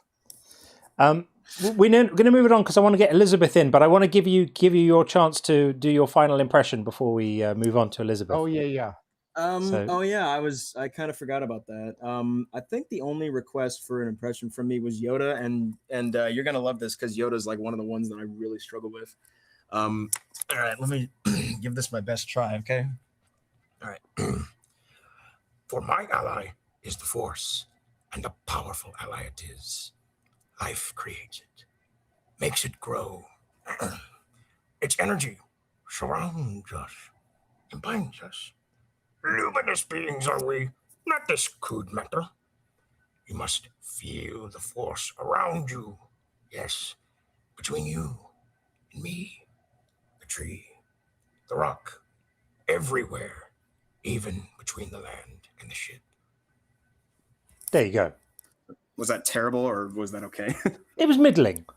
No, actually, you nailed the dialogue. Absolutely nailed the dialogue. No, it was good. It was better than I can do. Better than I can do. Next time, Obama. I love Obama impression. Obama? Yeah. Next time. Yes, we can. That's the one. Oh, couldn't we do with some of that? that? Good Yoda. There's a guy who's saying he can do a good Stitch impression. Oh, Stitch is music. How? Well, always good to see you, Meister. Right. Always good to have you, friend. And I love the Hydra analogy. That's excellent. I think that really is awesome. So good to speak to you, buddy. For the epiphany, that's why we talk to each other. Seriously, you gave me a new perspective that was actually helpful. So thank you. That's awesome. Thanks, dudes, for having Thanks, pal. me. I'm super glad I was able to do that for you, Sean. Yeah, hell is far more bleak than non-existence. Yep. Good for you, man. Take it easy. Cheers, friend. Right. Thanks. Thank you. Peace. Bye. Okay, that was very excellent. What a dude. That was really, as you say, Sean, very valuable insight and a brilliant way of thinking about it. And I love the Hydra thing. So we're bringing in Elizabeth. Elizabeth, how are you? You know, it's been a week. But I'm here, and that's okay. Yep. We're glad you're here. I've had surgery this week. I have survived. I'm here. It's been 2 weeks back to back of surgery procedures and all of that. I was listening in, and I started to come in earlier when someone was talking, and I was like, I can't go and not say anything. And then I was like, back off, you're fine. Just don't yell and scream. And because they were talking about religious trauma and how it's not taught in religious doctrine that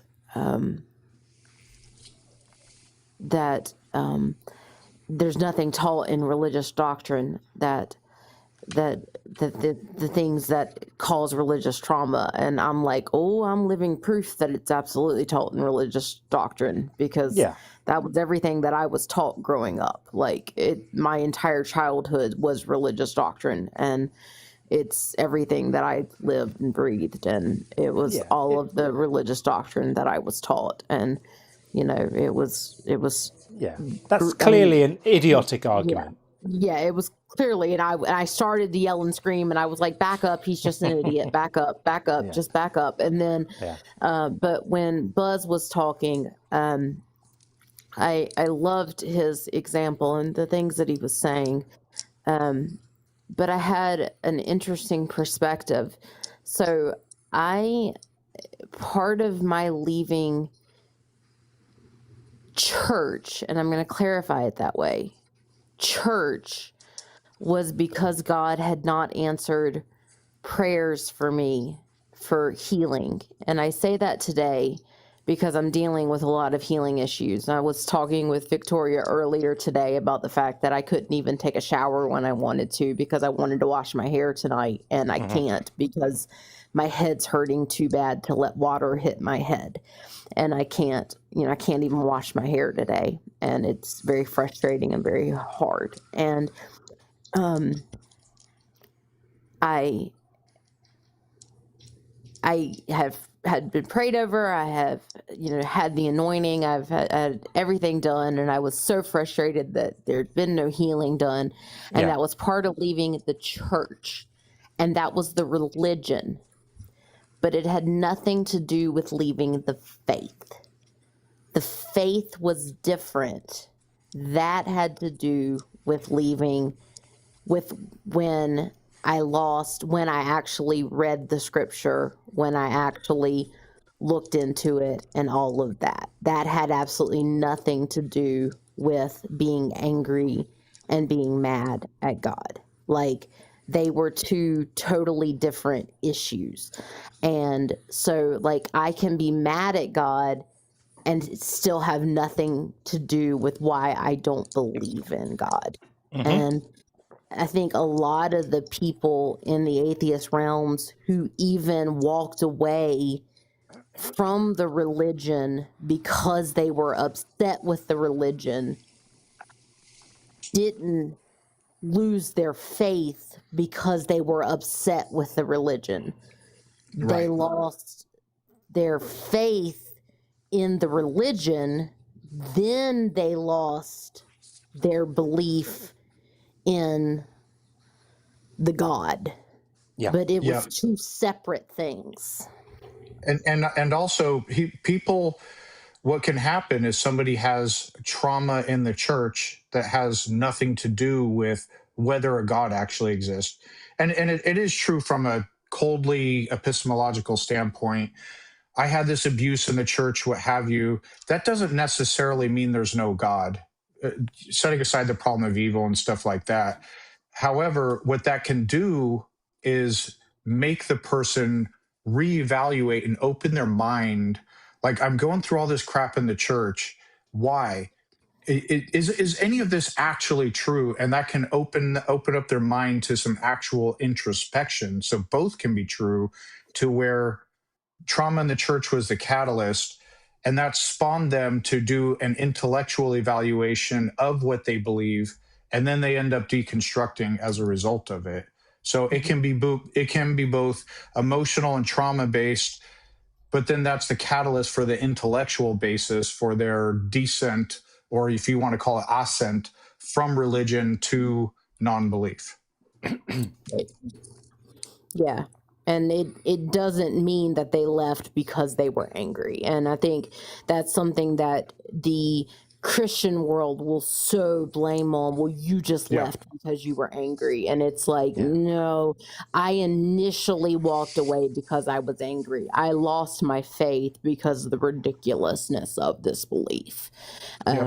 But there was just a catalyst for me to begin searching. That was it. It was just a catalyst for me to begin looking into the belief.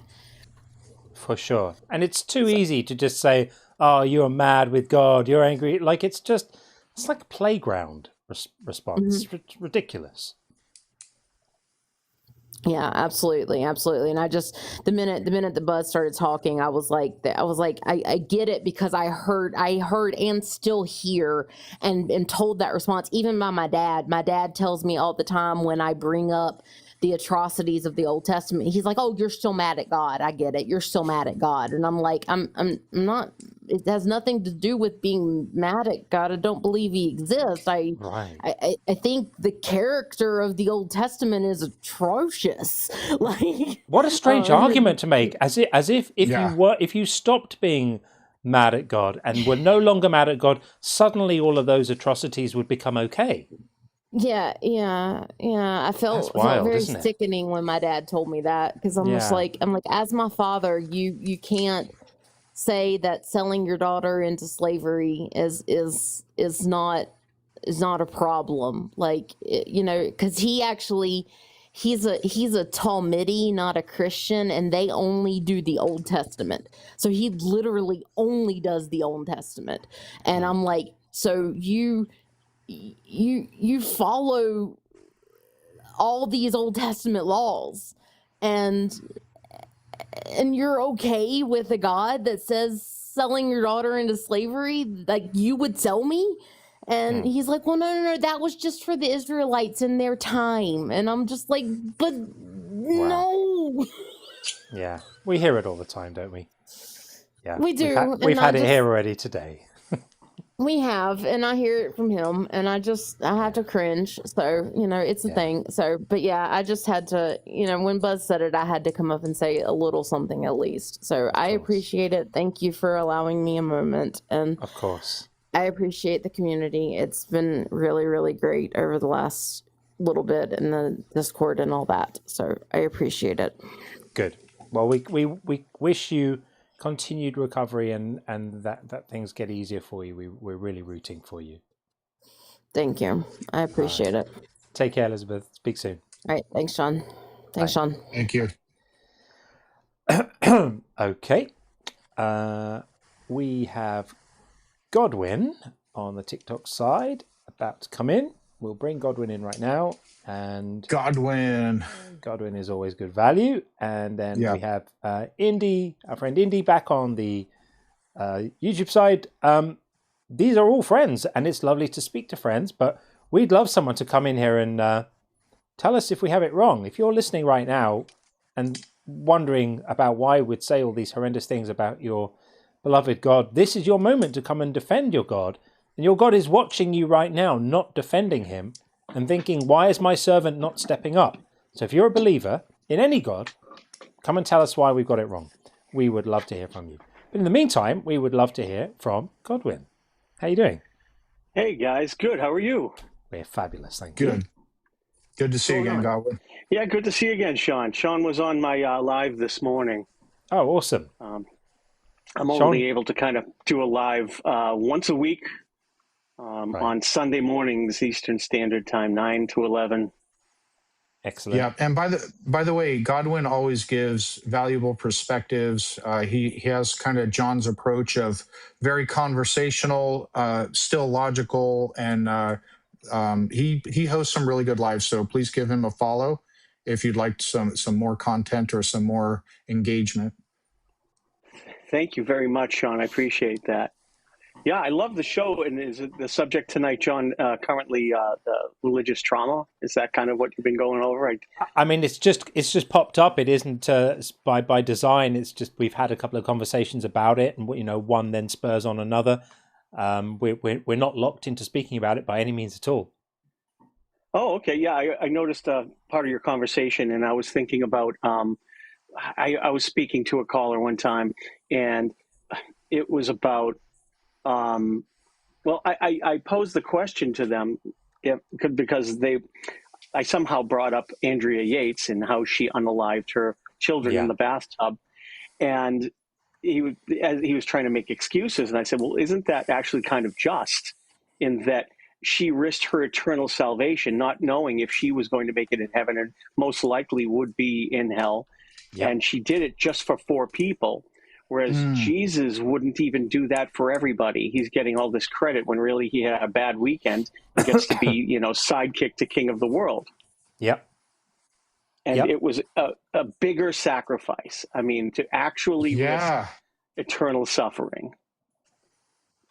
It's morbid, but I don't see the flaw in your reasoning there. The logic is very sound. Morbid. Yeah, I mean, Christianity is morbid. What she gave up for her children was her eternal soul and all the agony for infinity. That's a sacrifice. Now, I don't think any of it's true. I think all it is, of course, I just need to put this out there. It was a tragic unaliving of innocent children, and it was horrific. But from her perspective, with what she believed to be true, it was the ultimate sacrifice for her children. It was. Sean, I appreciate you saying that, because in my haste to spit it all out, it did come across wrong. I just wanted to make that clear. Yeah. I mean, the friendlies know I don't believe any of it, right. but anyone listening, you're right. You were good to do that. I appreciate that. Sure. Yeah, it's crazy, really right? Appreciate. If that stuff is true, then what she did was the only moral thing to do. It's the thing that any parent should do, right? And yet it's so absolutely hideous, and we all know it. We all know that it's horrific. And yet, if you really believe all of that stuff is true, you can't argue with the moral logic of it.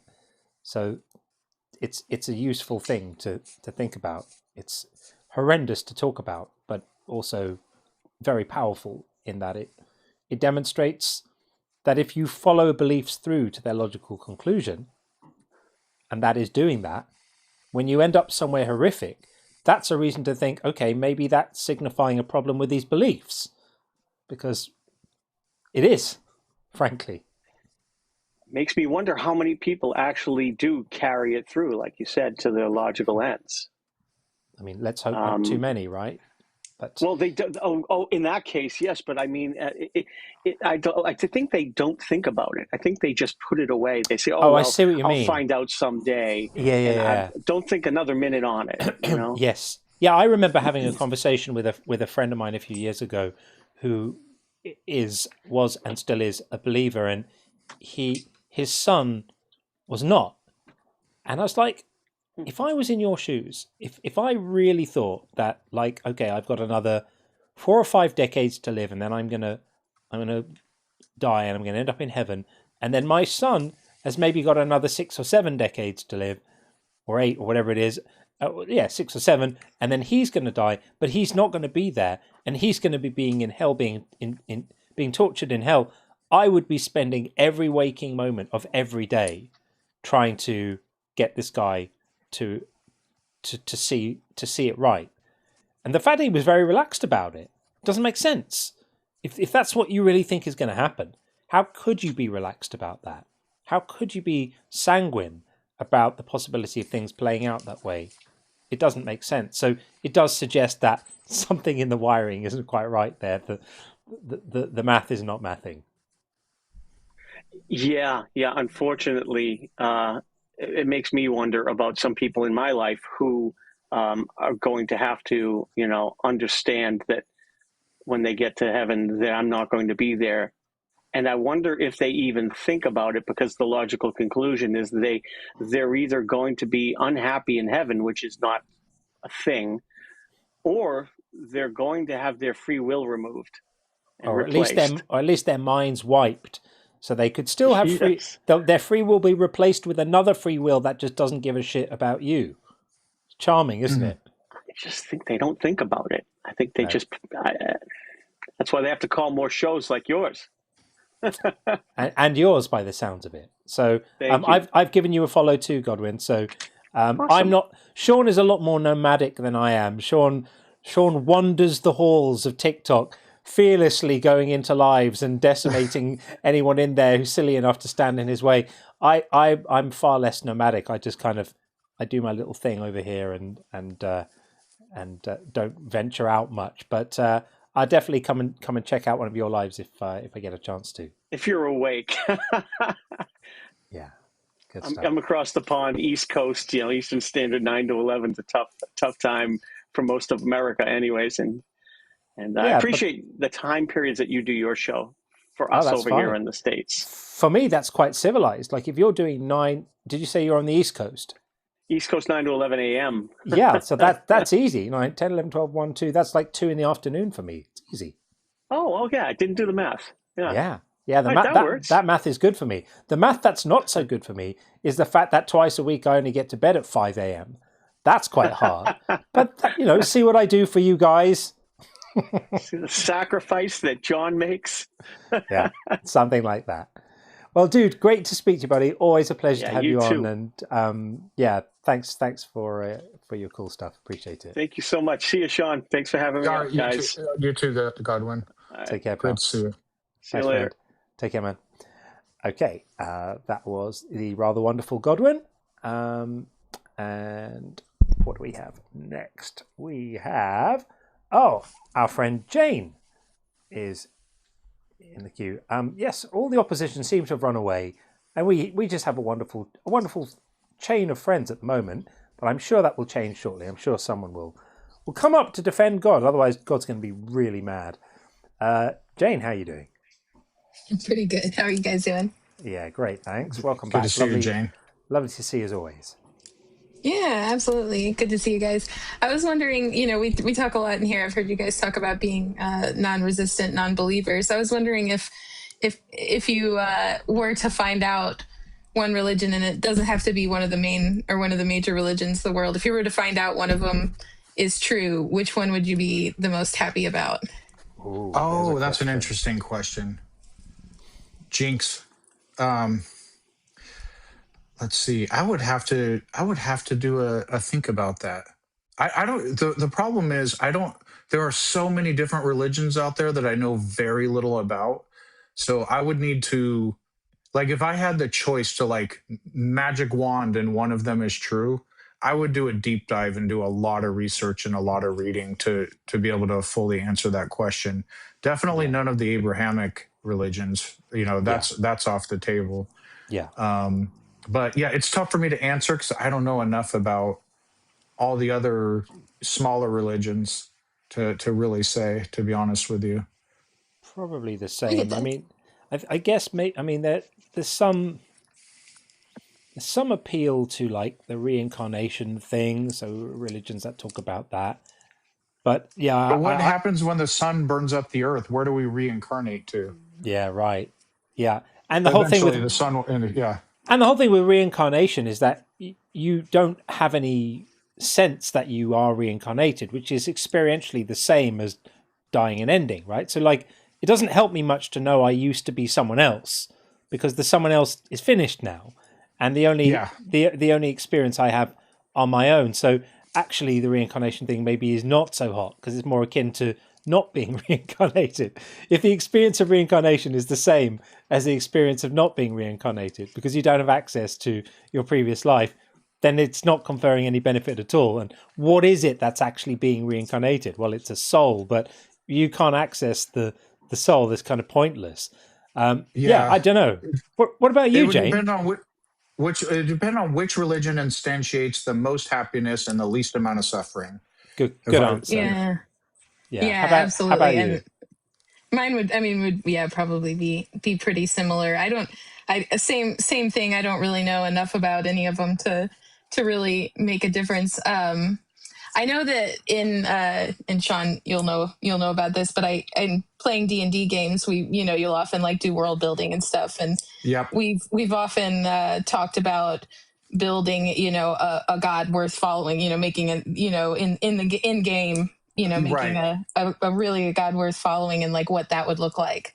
Yeah. And the Oath of Redemption Paladin, kind of that's the stuff that class does, subclass does, is kind of close to what we always come up with. So it's just a lot of forgiveness and fighting for the the meek and that sort of thing. But yeah, what do you guys think about that? Like, what does the God Wars following look like? You have to be one who clearly cares about his creation. Yeah. Like if there was a God, like that's how I think about parents too. Like this whole notion of that children should love and respect their parents is nonsense. You love and respect your parents if they earn it. Now the fact is most parents do. Some parents don't, and they are not worthy of love and respect. And I feel the same way about any proposed deity. Like if there was a God who clearly loved his creation or her creation and made it nice, made it, safe, eliminated unnecessary suffering, then I could feel a sense of genuine gratitude. Like, thank you for making me alive. Thank you for creating this beautiful world for us. And I could get on board with that. But you can't, when you look at the world now, a God that exists now is not unless not worthy. It's not an all-powerful God. It could be a not all-powerful God, and maybe there's some old Greek or Norse or whatever god of love, and then you read up on the background of that God, and it's not all-powerful, but it does a lot of great things and cares about people. Who knows? You know what I'm saying? But I suppose so. And and existing is still better than not existing, in my view, because it's fun to exist. Yeah, exactly. Yeah. Well, that was fun, guys. I just wanted to chat about that a little bit. Well, won't take up too much of your time, but yeah. Y'all have a good night. Thanks for coming up, Jane. Always a pleasure to speak. Take it easy. Have a good night, guys. And you. Take care. Okay. There we go. All right. So, call queue's currently empty right now. Where did all the believers go? I keep on being told that the world is full of people who have this belief and have devoted their lives to God. Like, where have they gone? When you brought up the way I'm nomadic, and I go into different lives here and there, less now than I used to, but still. I wonder if that explains, every once in a while, we get people who come in who just have their guns out pointed right at me like blazing. And I'm just like, who the heck are you? What is this coming from? Yeah, we had that earlier today, didn't we? Yeah, and I'm not very good when it comes to usernames. I don't have a great memory for it, unless it's somebody I've talked to a lot or really know. I might have a 20-minute conversation with somebody, and then 2 weeks later, I don't remember them at all. That could happen, but yeah. Occasionally the vitriol comes in and comes firing at me, and so I try to be nice to people, but who knows? Yeah, absolutely. Who knows? And who knows? Yeah, you never know when someone's paying attention. And yeah, people come in, as you say, guns blazing sometimes. It's hard to figure out. I don't want to talk to Sean. I'm like, okay. You know who really had a problem with you was Shaquille.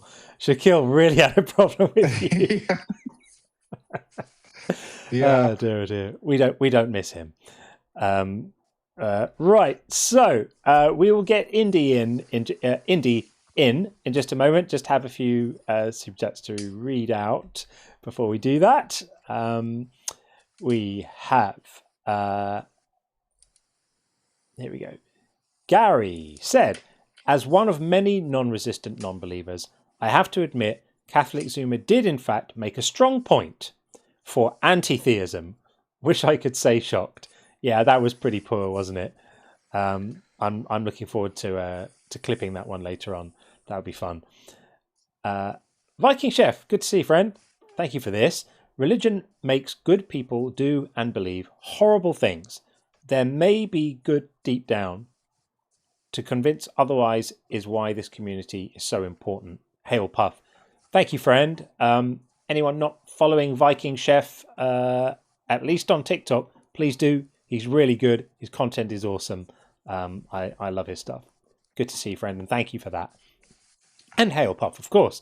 And Bethos says, thanks, Bethos, unless a certified doctor classifies someone as complete sociopath, I would never call someone without morals. Catholic Zuma's accusation is nonsense. And again, he made some pretty bold claims, and then he tried to row back on them. And then when I reiterated the position that he had took, he agreed with it again. So he was like an alternating current, making a claim, taking it back, making it again, taking it back, making it again. It was pretty grim. I particularly liked his position that nobody who's read the Bible with an open mind and good faith could possibly fail to be convinced. That's madness. But there we are. Tim Davidson said, all hail Algoritmo and the Trinity of like, comment, and subscribe. Thank you, Tim. I might take this as an opportunity to put the little like poll in for the YouTube crowd, because it does really, really help. And of course, if the algorithm is stimulated by activity in the streams, then we're more likely to get people coming in to engage with us, and that's what makes things fun. So gonna just do that over there. That's going to go in there. Hopefully we can do some polling over there and get that going. And Bethos said, Buzz, this is for Buzz. Buzz, in 2021, my sister passed away too soon. Really sorry, Bethos, to read that. I saw her laid out and my parents grappling. I hear and feel you, and I'm sorry about your loss. Well, we're sorry about your loss, Bethos. That's a horrendous thing for anyone to go through. So really sorry, and I'm sure that Buzz will appreciate you relating to his pain so eloquently as well. Astronova, lovely to see you, friend, says, I think it's especially important when you and Sean underscore the underlying reasons behind their behavior so others learn how to recognize it. It also helps them recognize it. Thank you both. And I think that's really important, because it's so easy just to sort of perceive people's responses to what we say and go, bad. It's just bad. Everything they say is bad. They're bad people. There's a lot more to it than that. And I think we are better equipped collectively as a we, not just us, like all of us. We're better equipped to engage with them in productive ways, and even just to defend our own positions in effective ways, if we kind of understand where they're coming from and what it is that's motivating them to say some of the crazy stuff they say, take some of the indefensible positions they take. I think that's a big part of it. So thanks for pointing that out. I think that's really helpful. And Jeremy Busby says, let's check the bingo card.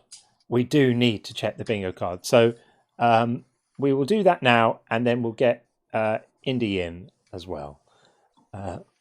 Let's check it. Where's it gone? There we are. Bingo. We have quite a few to call. Yeah, there was me promising I wasn't going to neglect it, and then immediately proceeding to neglect it. You can count on me, folks. Okay, so sufficiently advanced tautology called You Send Yourself to Hell with Catholic Zuma. Something tells me there might be a couple for Catholic Zuma. Elizabeth B called Read It in Context. We all remember that. Catholic Zuma. Pastafari, a debut appearance called Philbro Babble with Catholic Zuma, and there was definitely a healthy supply of that. Excellent work, Pastafari. Axehead Gaming called You Can't Prove God Doesn't Exist with John, and that was true also. John was a piece of work. He gets my troll of the day. It'll be interesting to see on the leaderboard at the end where John figures there.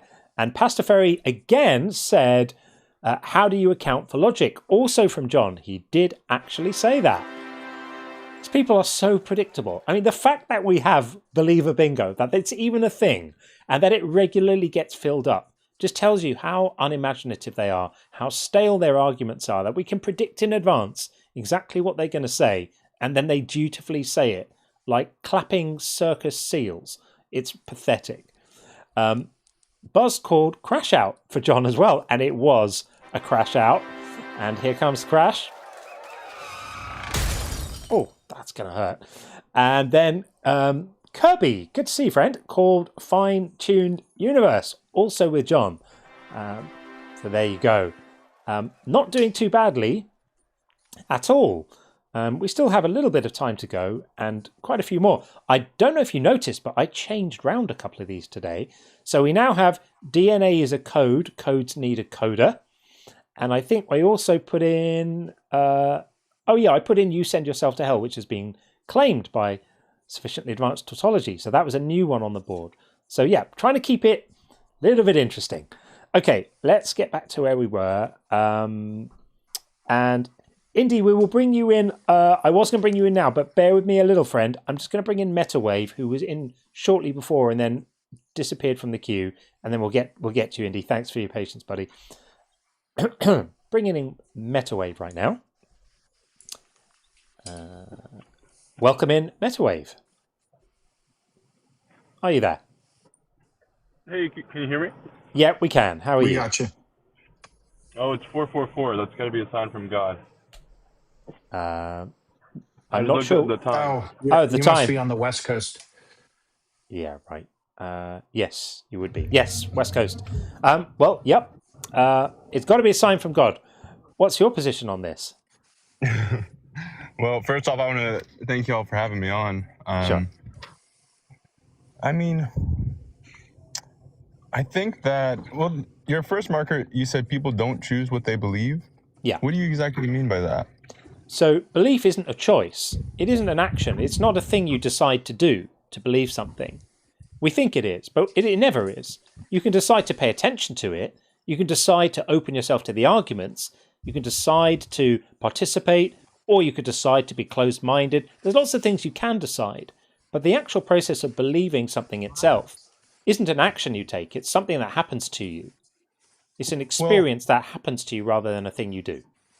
How do you account for someone that says, "Oh, I changed my belief. Like I was a believer, now I'm not"? Yeah, or... yeah. Beliefs can change all the time. I'm not making it would be a silly claim if I was saying beliefs can't change.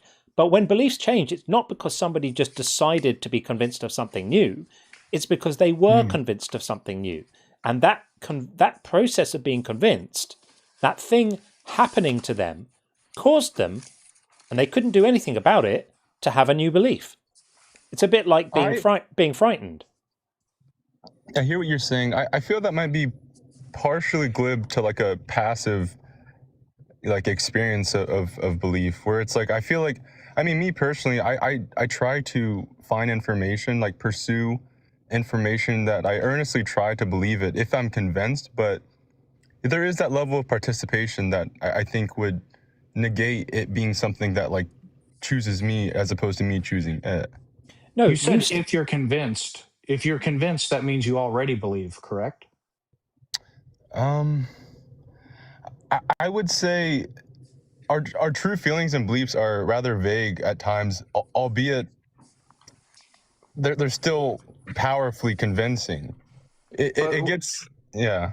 Yeah, what I'm saying is, like, imagine being convinced that something is true but not believing it. Isn't that a contradiction of your mind state? That would be cognitive dissonance, no? It would be not possible. Yeah. Well, ghost or like the spirit world, for example, I might have a belief about it, but being convinced of it is more of a truth claim. No, you're getting confused there. When we say convinced, we don't mean certain. Convinced doesn't mean like, and I understand why you would, because again, language can be a bit tricky here. Quite often when people say, "Oh, I'm convinced about this," what they really mean is, I believe it with very high confidence to the point of certainty. That's not what we mean by convinced here. And we could swap in the word persuaded, right? We are, if you find yourself persuaded that something is true or likely true, right? You don't have to have certainty about it. If you find yourself persuaded that something is true or likely true, then belief follows inevitably. You can't not believe it, because believing something means being persuaded that something is true or likely true. They mean the same thing. And so really, I'm just pointing out here that we should change the way we talk about belief. And rather than pretending it's an action, we should recognize that it isn't an action. It's a thing that happens to you. I mentioned this earlier, but I'll flesh it out a bit more now. Like, being frightened isn't a thing you do. It's a thing that happens to you. Nobody says, now I'm going to begin being frightened, and then experiences being frightened. That's just not a thing. right? Or Similar. yeah. Oh, sorry, Yeah? didn't mean to cut you. No, that's okay. I was gonna say, or like if you're struck by beauty, it sort of captures you. Same thing. Your experience of looking at something and finding it attractive, you don't get to say, am I going to think that's attractive? I might or I might not. And if you do think it's attractive, you can't then suddenly just decide not to, and vice versa. If you look at something and you think it's ugly, you can't decide to think it's beautiful. Now, you can work on seeing it in a new way and coming to appreciate aspects of it that perhaps you didn't see before. And I remember having that with certain car designs. Like, I quite like cars. So I remember, like, I would look at a certain car and think, man, that's really ugly. And it kind of grow on me over time. And I think, actually, you know what? I quite like that now. But even that process wasn't because I just decided to perceive it differently. It was because my judgment shifted and I became aware of it. I discovered it. And here's the really important point here. A belief is something you discover about yourself. And the mechanisms in our brain for evaluating claims as to whether we believe them or not happen before we're even aware of whether we believe them or not. Our brains decode information and compare them to a map of reality. And that process happens subconsciously. It's like offline. It's not accessible to us. And then they kind of serve up the results of that processing get served up to the parts of our brain that are to do with conscious agency and executive control and planning and awareness, moment-to-moment awareness and critical thinking after the processing's been done. So in a funny kind of way, your brain decides for you. I don't really like the dualistic kind of implications of that, but bear with me. Your brain kind of decides for you whether you believe something, and then you discover it. And that sense of discovering it is the feeling you have when you are checking yourself. It's not conscious. You know the thing when you're driving and if you're driving a stick car and you don't know what gear you're in, you're just doing it kind of mechanically, right? It's the same thing here. You don't do this consciously. But the process of coming to believe something is a process of checking yourself to see whether it checks out, to see whether it resonates, to see whether you feel convinced. And that's why I say it's not a choice, because you can't choose it if you don't have it. I believe it was Schopenhauer. He said, like, man can do what he wills, but he cannot will what he wills. And it's basically your point. Yeah, very much like that. I definitely agree with what you're saying. On the topic of God, as it doesn't take much to surmise that you are not a believer in God. Yeah. I didn't want to put words in your mouth, but what I was going to ask is, there's this interesting notion that I've been entertaining that trying to prove God as a literal thing, or rather trying to disprove God as this like all good, all knowing, it almost feels like it's very easy to dismantle almost a cartoonish like beard in the sky God. Like that to me feels like a straw man approach to the God question, where I'm really trying to steel man it and see like if there is anything worth grabbing, or if there is any gold to be sifted from this God belief. And so my question for you is,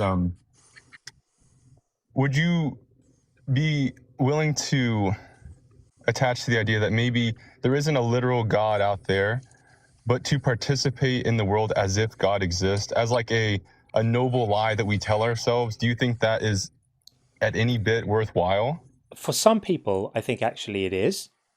For some people, like I know people whose lives have been turned around by religious faith, and their lives have become measurably, objectively better, right?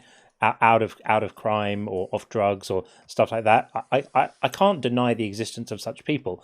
And so in those instances, you can make a kind of utility argument, which is what you're alluding to here, which is to say, even if it's not true, could there be a benefit to role-playing it and then, engaging with the ramifications of that role play? And I think for some people that might be the case.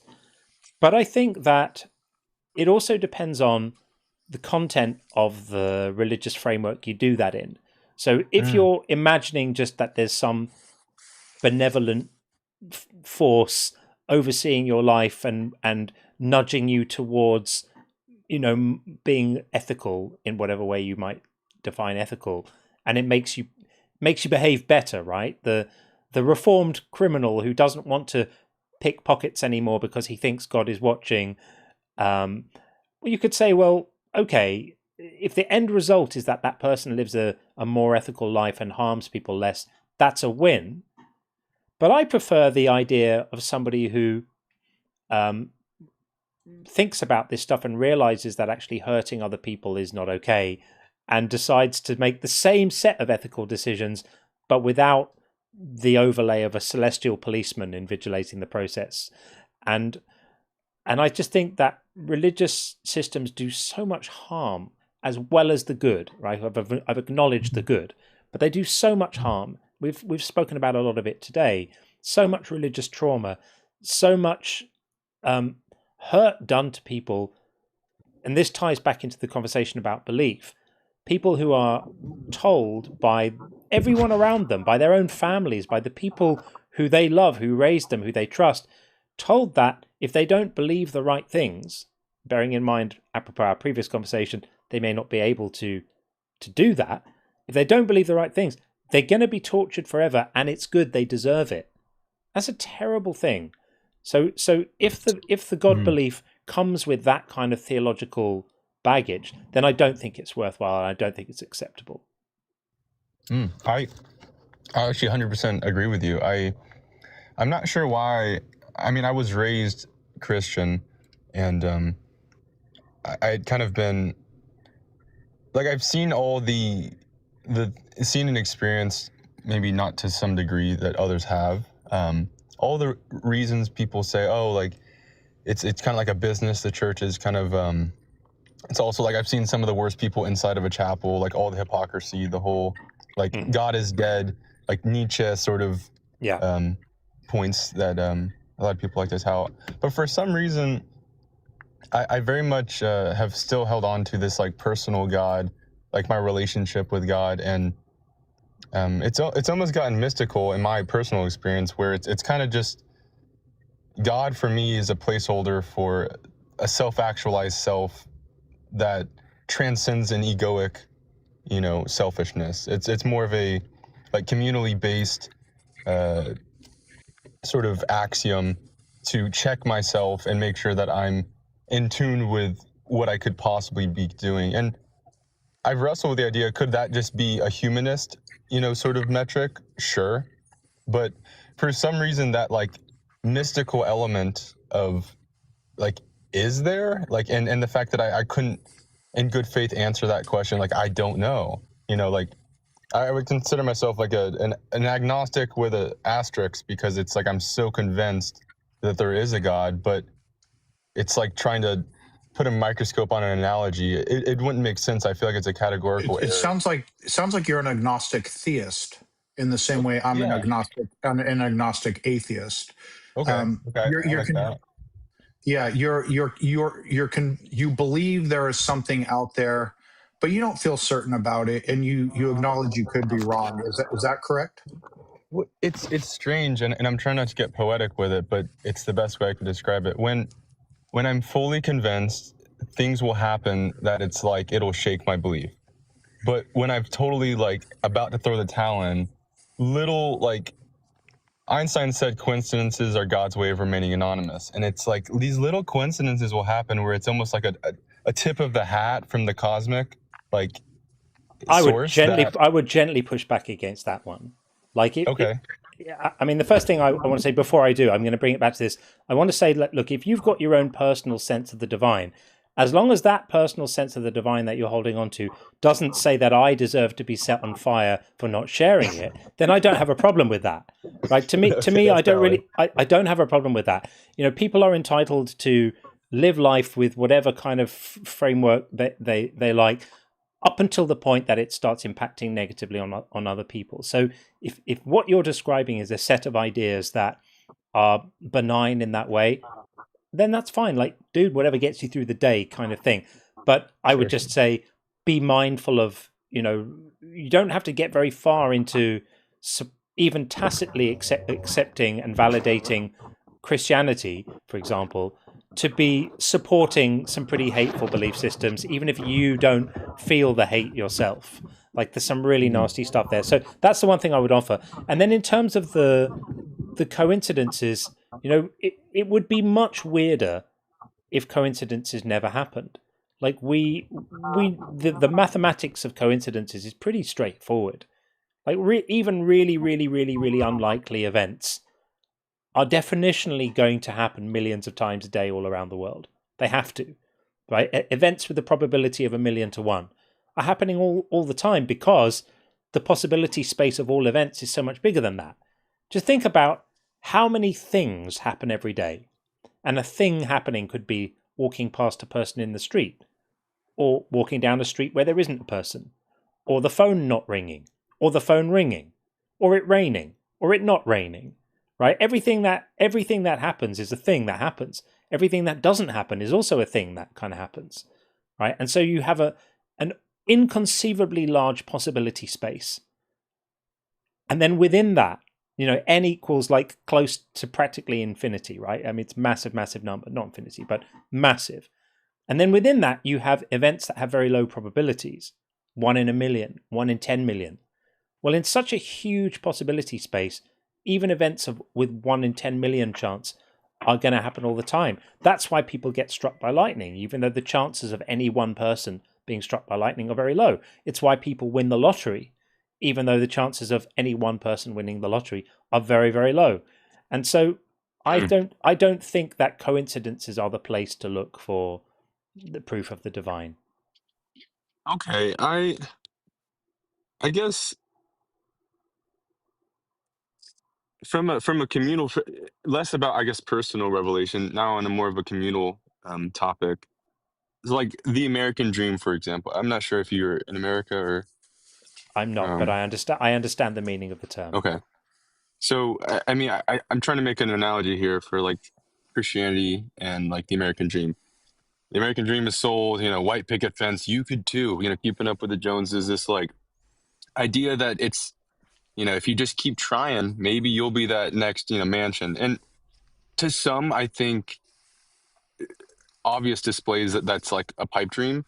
Mm-hmm. And then to some lucky few, maybe it motivated them.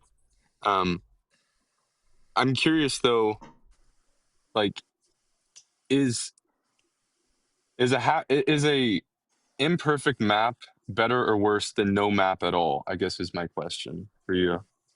Like, if you didn't have any sort of communal map of like what territory we reside in and where we're maybe headed, then that to me seems to be almost more chaotic than if we didn't have any, than having maybe arguably imperfect, but at least something we could adhere to try to like communally pursue as a goal in solidarity, at least the pursuit of such. But and that to me is Christianity. Is this map analogous to? Do you mean a map of like moral decisions? What are you making it analogous to? Yeah, I suppose. Yeah, morally packed. Yeah, and yeah. So I think, so we could do it simply this way. What do you genuinely care about the most? And I suspect, because you sound like a good dude, but I don't want to speak for you, but I suspect, like me and like John, you value the well-being of others. And if we start with that as a value, we can just like forget dogma or some celestial being wants this or is putting this idea in my head. We can forget all of that and just say, I'm going to evaluate actions and how they affect the well-being of others. If in sum and total they help others, then they're good. And if they harm others, they're bad. And let's just look at decisions people make and see how they affect each other. And then just go from there. There's no reason to overcomplicate it or bring in divinity or anything like that. What do you think? What do you think of that? Just instead of having instructions, just like have a goal that we're going to help each other, look out for each other, look out for the well-being of others, look out for the well-being of ourselves and our kids, and etc. And we're going to try to avoid harming each other. We're going to prevent others from harming each other, and that's the goal. Now we can evaluate how people behave and how do they affect that goal.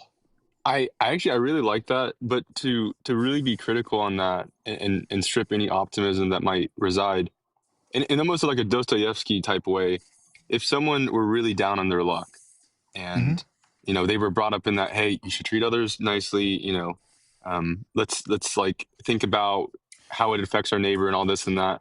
If someone is super down and just life has been chewing them up and spitting them out, who's to say they're gonna fold on that? I feel like when you have that sort of divine flair to it, it almost cuts a little deeper. In my opinion, where it becomes almost literally religious. Whereas just a belief, it could be fluid. Yeah, I don't know. I mean, you can have people who don't care about the well-being of others, and generally that comes from like psychopathy or like really aggressive, harmful programming, like in the 1930s Germany, things like that. You could have people who don't care about well-being, but you also genuinely like have people, and you're talking to two of them, that don't give a flip about what some celestial being says. Like I genuinely don't. If I find out there's a God of whatever flavor that God is, and it tells me to harm children, I'm going to give it the finger. If it says, hey, care about your neighbor, I'm doing that anyway. I'm going to be like, okay, I agree with you on that.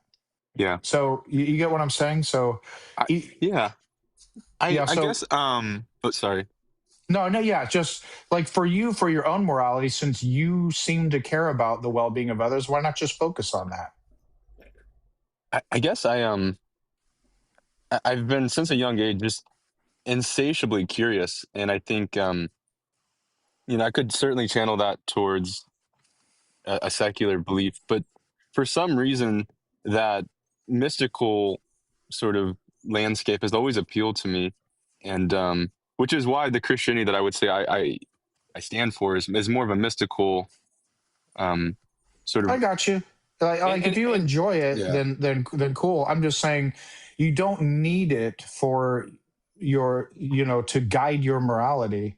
Because let me ask you this: what if the celestial being was told you, hey, harming children is good, your own morality would say, no, and you would give him the finger, right? So I think you maybe for some reason you enjoy like the mystical celestial aspect of it, but when the rubber meets the road, what do you care about more, what the celestial being wants or how actions affect others? What's if those two are in conflict, what do you prioritize?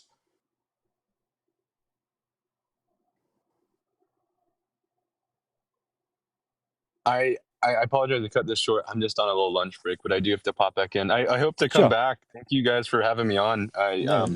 No you worries. guys definitely opened my mind about you guys as well. I've seen some people come on here and kind of sharp tongue come at you, and you guys match it with the same tone, so it's reasonable. But I was just curious to kind of chat with you guys, see how you feel, and I think we agree more than actually I thought. So been a pleasure talking to you. Yeah, y'all have a great day. Thank you. Yeah, you too. Thanks, friend. Okay, yeah, good stuff. A nice, honest interlocutor. We're always happy to speak to people like that. I really like the energy he brought and the attitude that he had about this stuff, and he was curious and interesting and open, and I don't think we can criticize that at all. So good for him.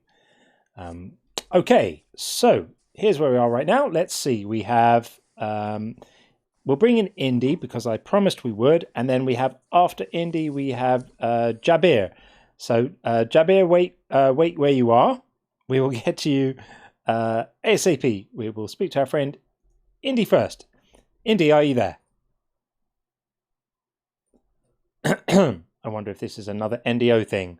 Video thing. Indy, are you there? Because we can't hear you right now. So we will remove Indy for now. That's not happening. And we will get in Jabir. Jabir, are you there? Also seems to be not. Oh, there we go. Hello. There we go. Hey, how are you? Yeah, we are very well indeed. Let's get your name up on the board. There we go. Welcome in. And where are you calling us from?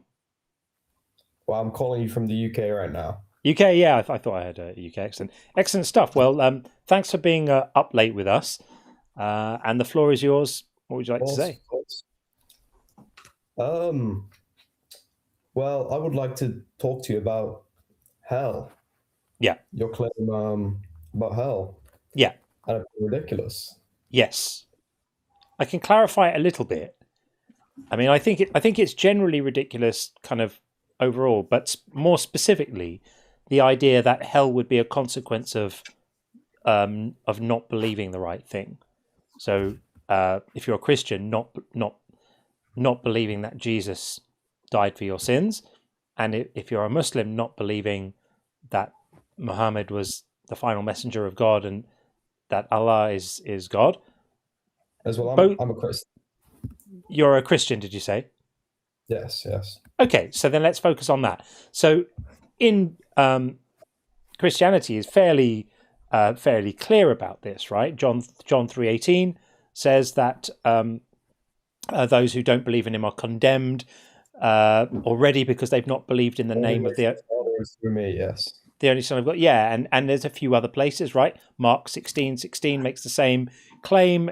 Revelation 21:8 talks about a lake of fire for waiting of burning sulfur for non-believers and murderers and the sexually immoral. We get all lumped in. The non-believers get lumped in with the murderers and the sexually immoral, showing that that's, it's like such a moral failure to just not believe this stuff. And elsewhere as well. So really the idea here is that hell as a consequence for non-belief is ridiculous. Okay. So just before we start, would you be willing to define hell according to Christian and Catholic tradition with me? I don't care. It could be anything from eternal conscious torment to a stubbed toe and a minor inconvenience. Any negative consequence for honest non-belief is ridiculous. Okay. Well, I just want to say it's not eternal torture; it's eternal torment. I just want to say that, although I don't really think it matters to you. Just out of I distinction without a difference. Eternal inconvenience, and the argument would still hold. Okay. And we're talking about wailing and gnashing of teeth, right, in a furnace. That does sound fairly torturous, doesn't it?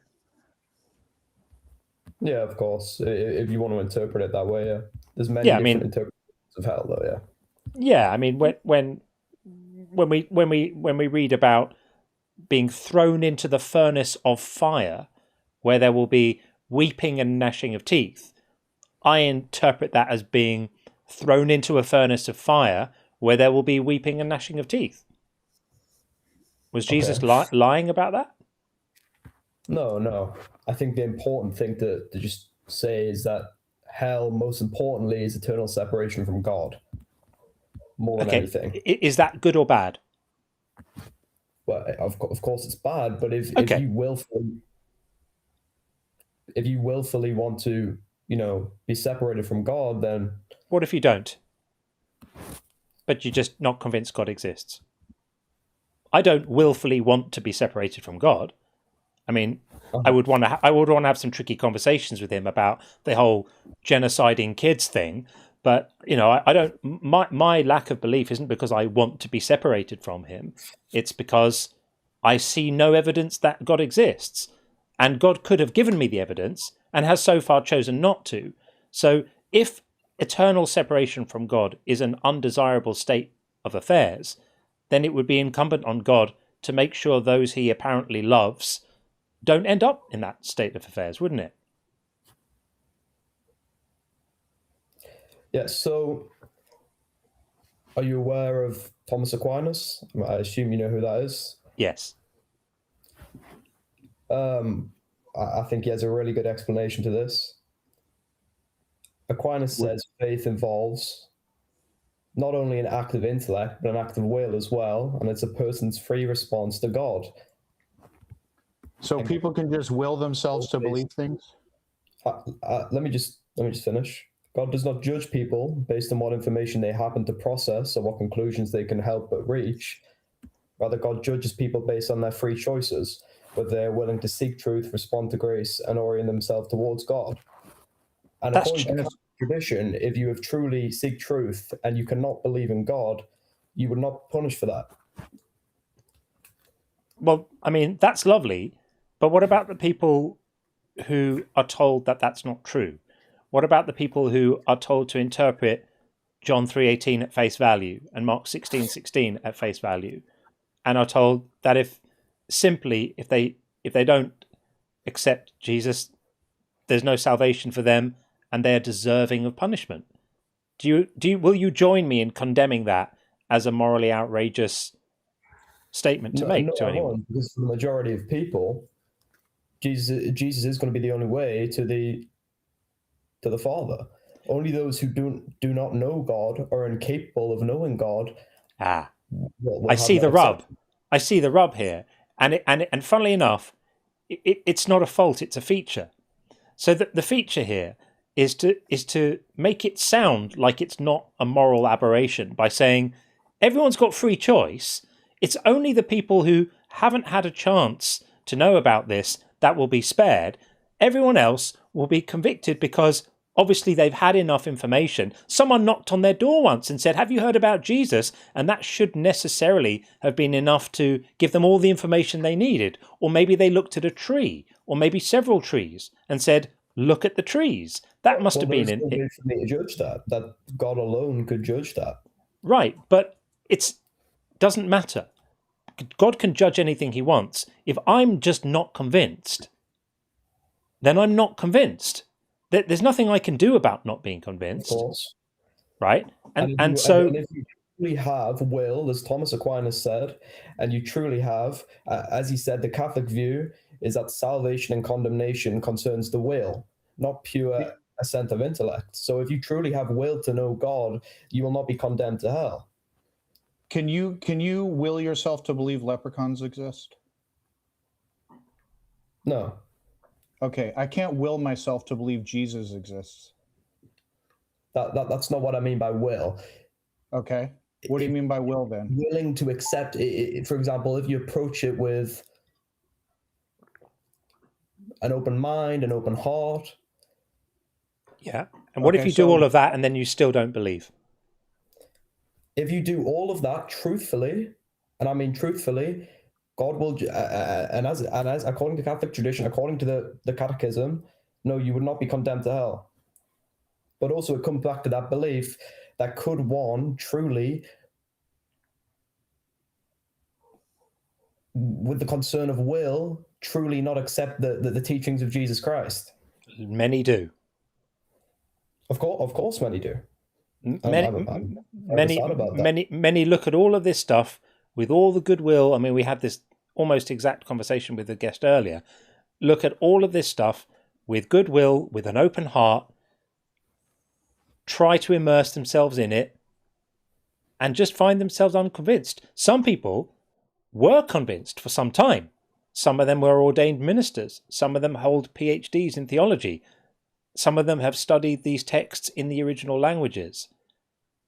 And the greater their understanding grows, the less able they are to actually believe it's true. Yeah. Because they see all the flaws. They see all the fact that Jesus was supposedly the Messiah promised in the Old Testament, but he didn't fulfill any of the promises. He didn't meet any of the requirements for the Messiah.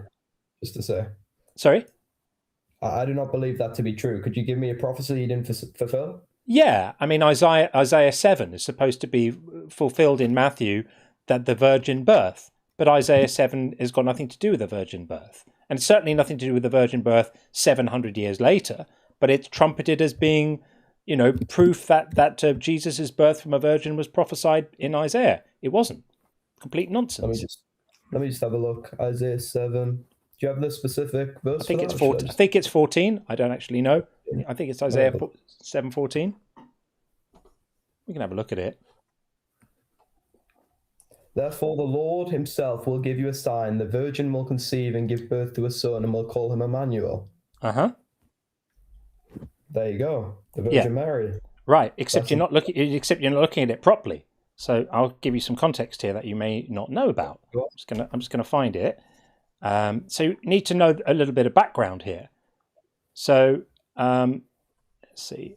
I think I've given you the wrong verse because it needs to start. We really need to read from a little bit before to get the context, as people always say. Read it in context. We need to go from about around 7 verse 9, I think, or so. Let's have another look. Okay, so do you know what the context of this prophecy from Isaiah is? Who Isaiah is giving this prophecy to? I don't. If you would like to explain, yeah, go ahead. Yeah. Okay, so it's easy to just pick something out, right? But I'm going to demolish this for you right now, and you'll realize this is not a prophecy about Jesus. Absolutely no way. Okay. So this is a prophecy being given to King Ahaz, and King Ahaz was very worried because there were 2 other leaders who were threatening to form an alliance and basically topple him and destroy his power, dethrone him, and destroy his whole world, right? So Isaiah comes to give him a prophecy about whether or not this is going to happen. And sorry for this background noise, by the way. Sorry about that. That's okay. No, it's fine. Absolutely fine. So Isaiah says, "Ask a sign of the Lord your God. Let it be deep as Sheol or high as heaven." But Ahaz said, "I will not ask. I will not put the Lord to the test." Then Isaiah said, "Hear then, O house of David, is it too little for you to weary mortals that you weary my God also? Therefore the Lord himself will give you a sign. Look, the young woman is with child." Is, not will be, is. The young woman is with child. This is a reference to a woman at that point who is currently pregnant. Is with child, and shall bear a son, and shall name him Emmanuel. So Isaiah is saying to the king, there's a woman right now who's pregnant. He shall eat curds and honey by the time he knows how to refuse the evil and choose the good. For before the child knows how to refuse the evil and choose the good, the land before whose 2 kings you are in dread will be deserted. In other words, Isaiah is saying to the king, he's using the birth of a child as a kind of timing device, a kind of countdown timer for the time frame in which the thing he's prophesying is going to happen. He's saying there's a woman currently pregnant, not a virgin, by the way. It's just a young maid, just a young maiden. What translation are you using there? I beg pardon? Can I just ask what translation you're using there? I'm using the New Revised Standard Version, updated edition. It's the one used in most seminaries. Okay, and what it's saying here... My translation is not showing the same thing. Yeah, but this is the correct translation, because the Hebrew here was alma, which meant a young woman. Now, what happened was the Hebrew here was translated into Greek, and the author of Matthew couldn't read biblical Hebrew, but read the Greek, and the Greek word was parthenos, and the Greek word had a couple of meanings. At the point that this was translated, it just meant young maiden. But by the time, 700 years later, by the time the author of Matthew was writing this, reading it off a Greek translation, the usage of the word had changed slightly to also sometimes mean virgin. But the Hebrew word used in this verse, originally in the language in which these scriptures were written, does not mean virgin. So we have what's being prophesied is a woman in the time of King Ahaz, about 700 or 750 years before the time of Jesus, being told there is a woman pregnant right now with a baby. Pregnant right now. And by the time this child is old enough to know right and wrong, your problem with these 2 kings that are threatening you is going to be resolved. How's that a prophecy about Jesus? It's nothing to do with the virgin birth, and it's timed 700 years before his birth. Yeah, I'm just looking at the Catholic tradition now. It essentially it operates on multiple levels. So it's symbolic. Flight to Egypt. Out of Egypt, I've called my son. It prophesizes. Out of Egypt, I have called my son was looking back. It was retrospective.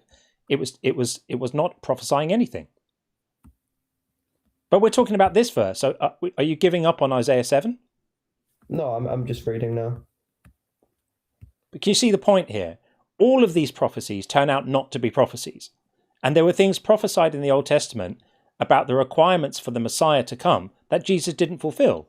He was supposed to be from the line of David. Jesus wasn't from the line of David. He was supposed to rule as a king in Israel. He never ruled as a king in Israel. He didn't do it. This stuff is nonsense. Is of David's line as well? Sorry? You understand Christ is of David's line as well? No, he's not. He's not of David's line. No, he's not. Yes, he is. He's not of David's line. Yes, he is. Have you read the genealogy of Mary in Luke? But he has to be the genealogy of. I mean, Mary doesn't get you there, does he? Sorry. Mary is a descendant of David. So is Joseph. No, you cannot establish. No, you can't establish either of those. First of all, the Bible falls over itself about who Joseph is a descendant of, because in one book his father's Heli, and in the other it's Jacob. So you can't even resolve between Matthew and Luke who Joseph's father was. So that's nonsense, and nothing can be established about the line of Mary. People claim it, but it cannot be established. In the Gospel of Luke. No, you cannot establish that. And the Messiah was supposed to be a king in Israel. Did Jesus rule as a king in Israel? Like I said, it works on multiple levels. It's a prophecy about the kingdom of Israel and Christ. Did Jesus rule as a king in Israel? No, but no. So he didn't fulfill the prophecy then. So he's obviously not the Messiah. About the king in Israel, that was about King Ahaz, and that was no. That's a different prophecy. That's a different prophecy. But the prophecy was that the Messiah would come in riding on a donkey, and would be a king in Israel. Jesus was never a king in Israel for one day. Failed. Jesus was not the Messiah figure. But all of this is to completely miss the point that we started off on, which is that if you are unconvinced that any of this stuff is true, it's impossible to believe it. And therefore, the best you could come was that there's a Catholic catechism that says, well, if you tried hard enough, you don't get punished. But that's not biblical. I mean, I'm glad you think that. Well, we don't believe that the Bible is the only source of authority. The church is also an infallible source of authority. And also, by the way, this is the church that's been hiding paedophilic priests in communities for decades, moving them from one diocese to another so they can continue abusing children. That was proven to be massively overblown. Overblown? How big does it need to be a problem? Yeah, well, as 10? I said, the 100? On dogma is infallible, but people in the church itself are fallible and can commit terrible things. So easy to move on from that. If we look at, for example, the rate of which priests are pedophiles and compare it to other professions, priests are some of the lowest rates of pedophiles. Obviously, it's not a winning argument, friend. When they're discovered in other professions, they lose their jobs and normally go to prison. When they're discovered in the church, they get moved around to avoid accountability, enabling them to continue abusing elsewhere. This is a massive, massive scandal on a huge scale, absolutely unforgivable. Unforgivable. The Catholic Church is essentially a criminal organization. That's not true. The Catholic Church is the largest charity organization in the world. It has 50,000. And yet it sits on unspeakable wealth. It could end world hunger tomorrow. Children in countries would quite literally starve without the Catholic Church. They would die without it. So I would be careful what you say. They may do some good. They may do some good, but they also spread a program throughout sub-Saharan Africa of telling communities not to use condoms, costing thousands and thousands and thousands of lives. In HIV-ravaged areas of sub-Saharan Africa, their main goal was going through those communities, telling them not to use condoms. Absolutely unforgivable. As a Catholic, we don't support any form of contraception. However, right. I just want to get this. So all of that blood is on your hands too. Can I just say, you're really good at phrasing, you're really good at painting me out to be a monster just for saying I don't support contraception. But I just want to say, when Jesus was crucified, above his head, he had "Here lies the King of the Jews." They were mocking him. They were mocking him. That didn't make him a king. That means if people have called me a king too, does that mean I'm a king? They were mocking him. They were mocking him. Is that your attempt to show that he was a king in Israel because the Roman guards were mocking him? That's pathetic. Come on, let's get back to paedophilic priests. Did it say he would become king of Israel? Did it say he would be sarcastically referred to as a king? Is the king of Israel king of the Jews? Well, they were mocking him. Whatever the phrasing is. He was never a king for 1 hour. Or did it say he would be sarcastically referred to as a king? Yeah, he was mocked. Yeah. Well, they're interchangeable terms, so they're interchangeable. They're not so the prophecy saying that he was going to rule Israel on the throne of David, it actually meant he was going to be tortured and mocked by people and laughed at. That's ridiculous. You're not making that argument seriously, are you? Come on. I am, yes. He was the king. He was the king. Like I said, the prophecy works on multiple levels. No, the prophecy doesn't work on multiple levels. That's you trying to argue that words don't mean words, and we're not having that round. We're not having that round here. We're not having that round here. So we come back again. I find that ridiculous. We come back again to the central point of the conversation, which was to say that any belief system that would condemn people to eternal conscious torment purely on the basis of what they found convincing or what they were able to find convincing is ridiculous. Completely ridiculous. This is the God that would create hell in the first place is completely ridiculous. Why? Because what's the point of it? If God truly loves his creation, he could make himself known to everyone, then everyone would know he exists and no one would have to go there. I want to hone in on that create hell in the first place. Do you believe we deserve, for example, do you believe a serial rapist deserves punishment in the afterlife if God does exist? Not necessarily. I think that there could be rehabilitation, there could be making amends, there could be, I don't believe in retributive punishment. As a general principle, I don't think there's any point to it. So no, I don't necessarily think so.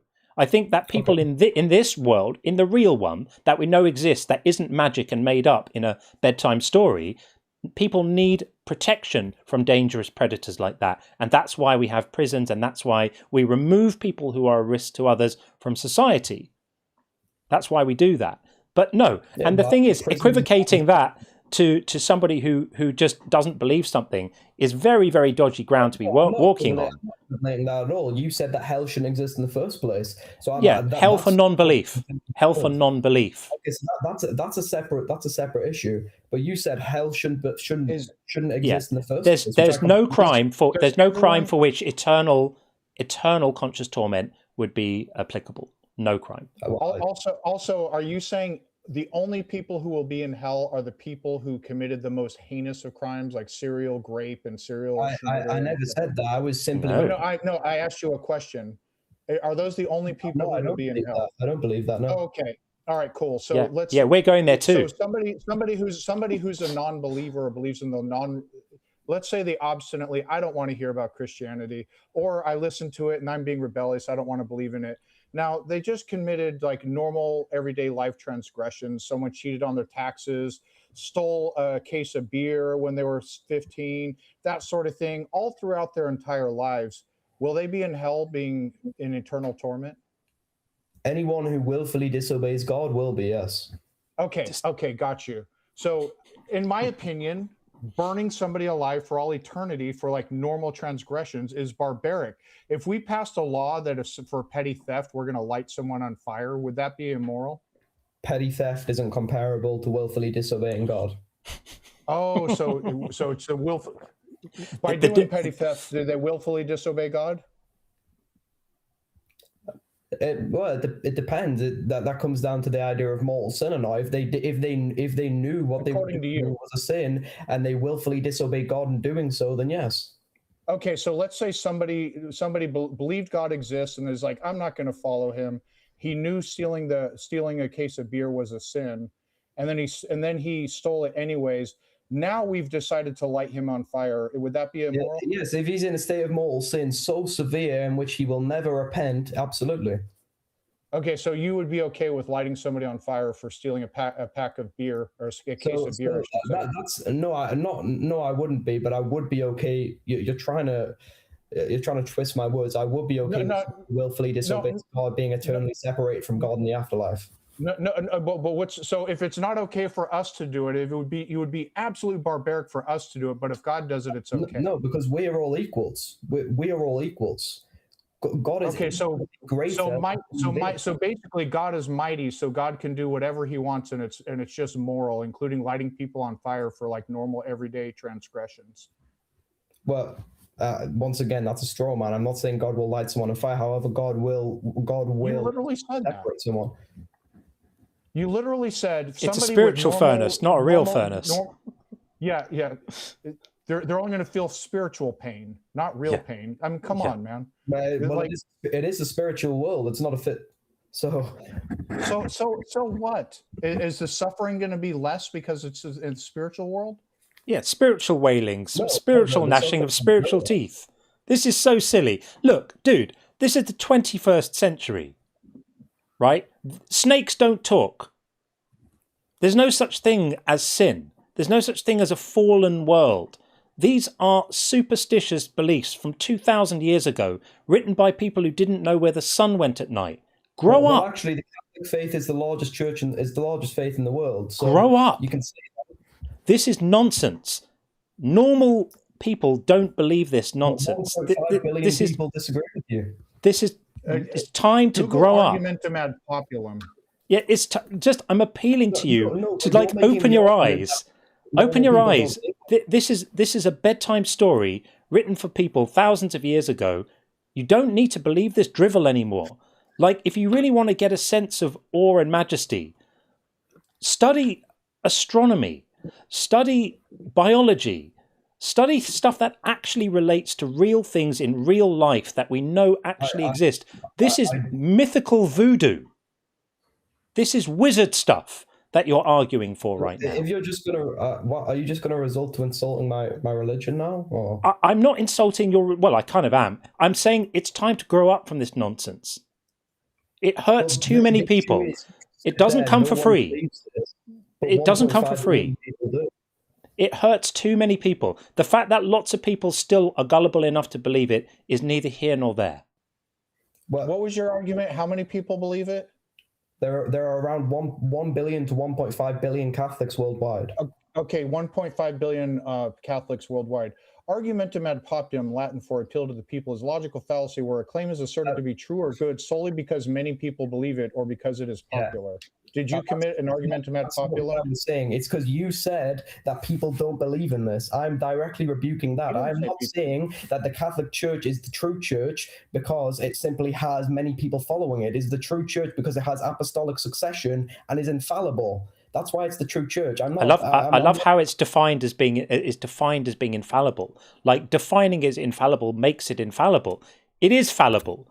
As I told you, it's a criminal organization that's been moving paedophilic priests around communities for centuries, abusing kids. It's got more money than almost any other organization in the world. I think it's the largest holder of real estate in the world, or one of the largest, if not the largest. I'm glad that they do lots of work to help people in places that need it, but they also, as I've demonstrated, spread disease and death by going through communities that desperately needed effective, responsible healthcare and telling people not to use condoms, thereby leaving many, many, many, many thousands to unnecessarily die of AIDS because they trusted the church to tell them what to do.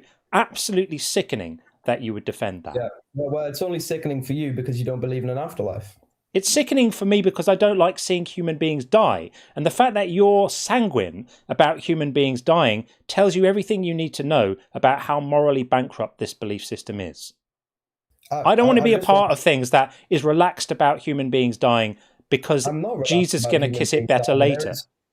There is no organization in the world that has done more to stop human suffering and to end human death than the Catholic Church. I don't know if that's true or not. I would be surprised if it's true.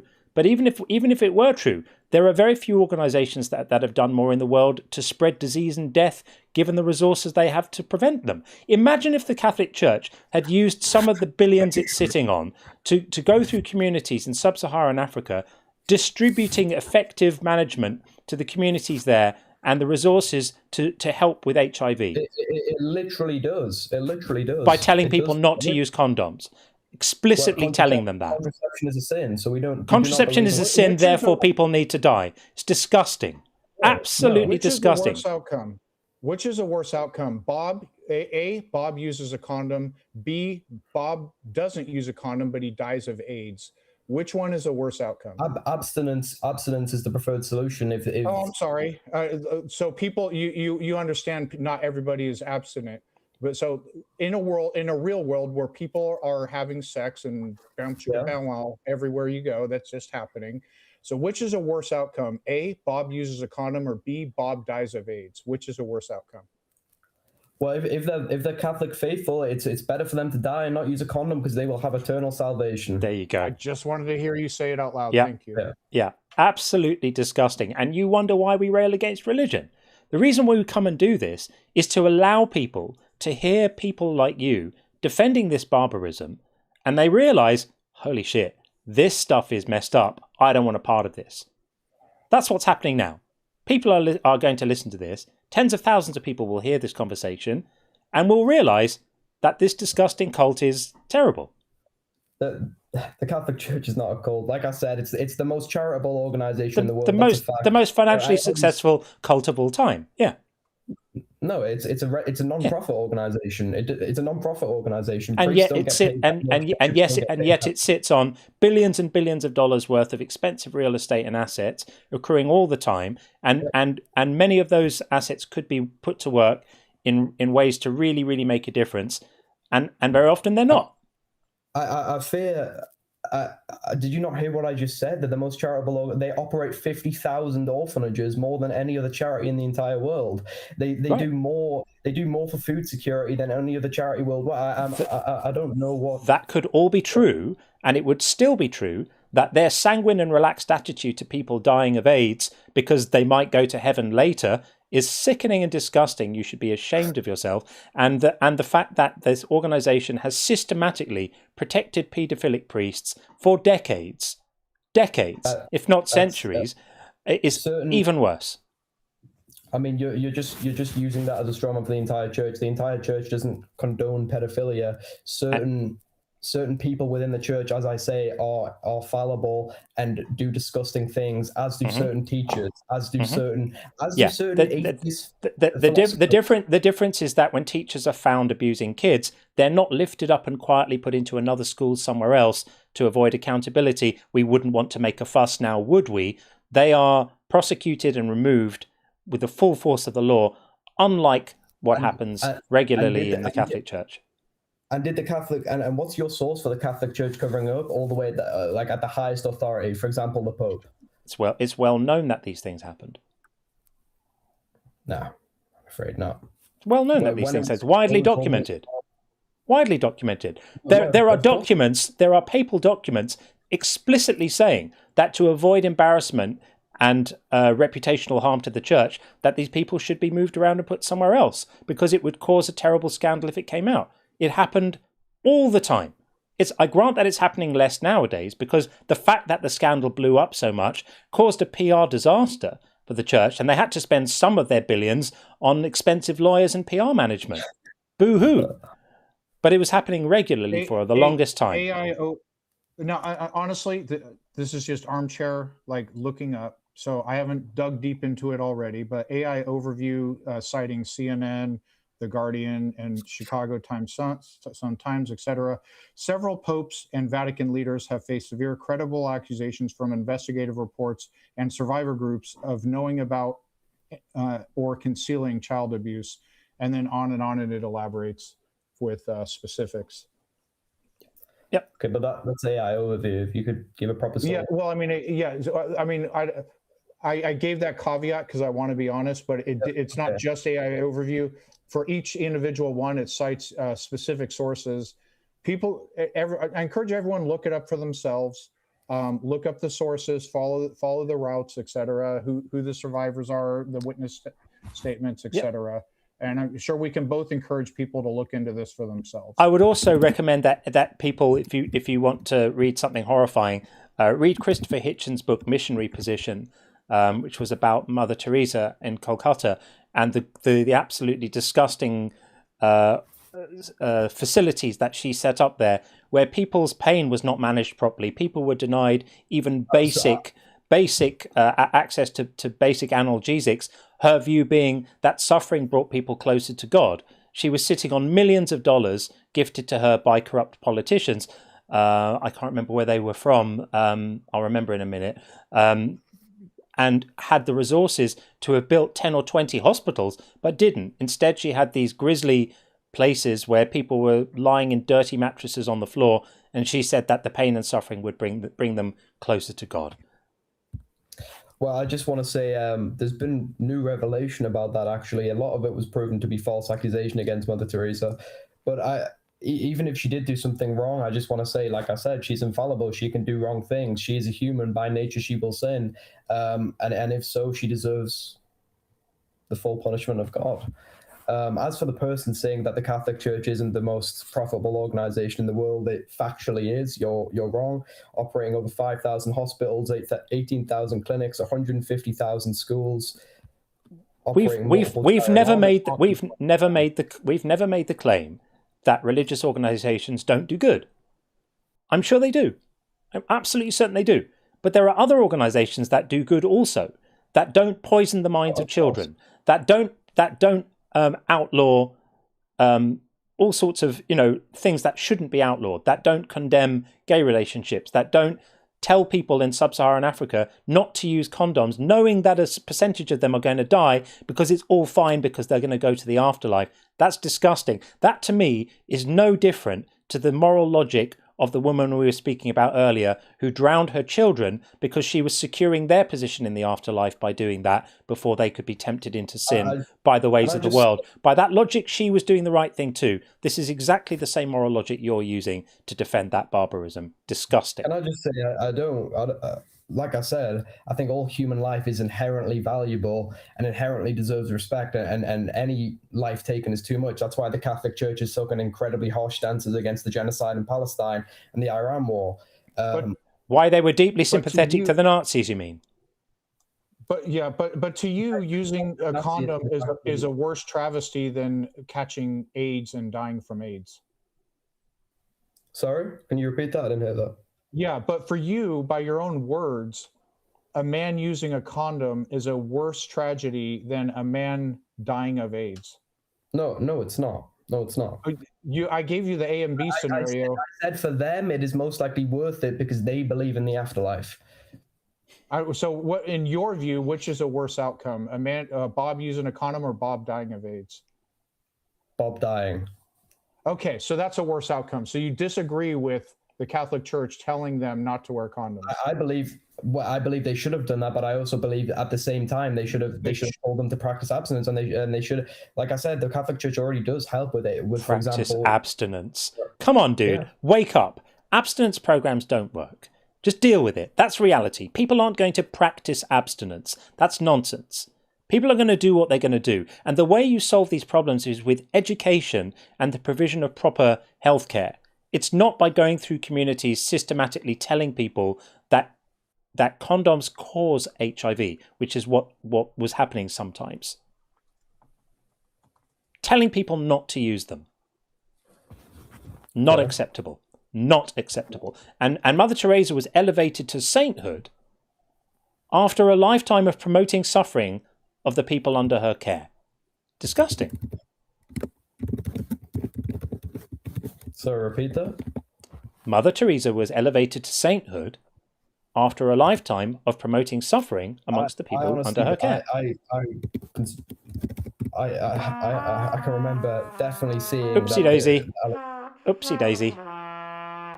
Kill switch activated. Understandably, pretty grubby. Sorry, Jabir. The kill switch has been activated by our inner circle members. So if 11 of them all come together and vote to end a conversation, then we do that. So we will bid you farewell. You can come back again and continue the conversation if you wish some other day. But I think we've covered quite a lot of territory here. So thanks for coming up to talk to us. We appreciate it. Of course. All right. Have a good day. Take care. Bye-bye. Okay. Wow.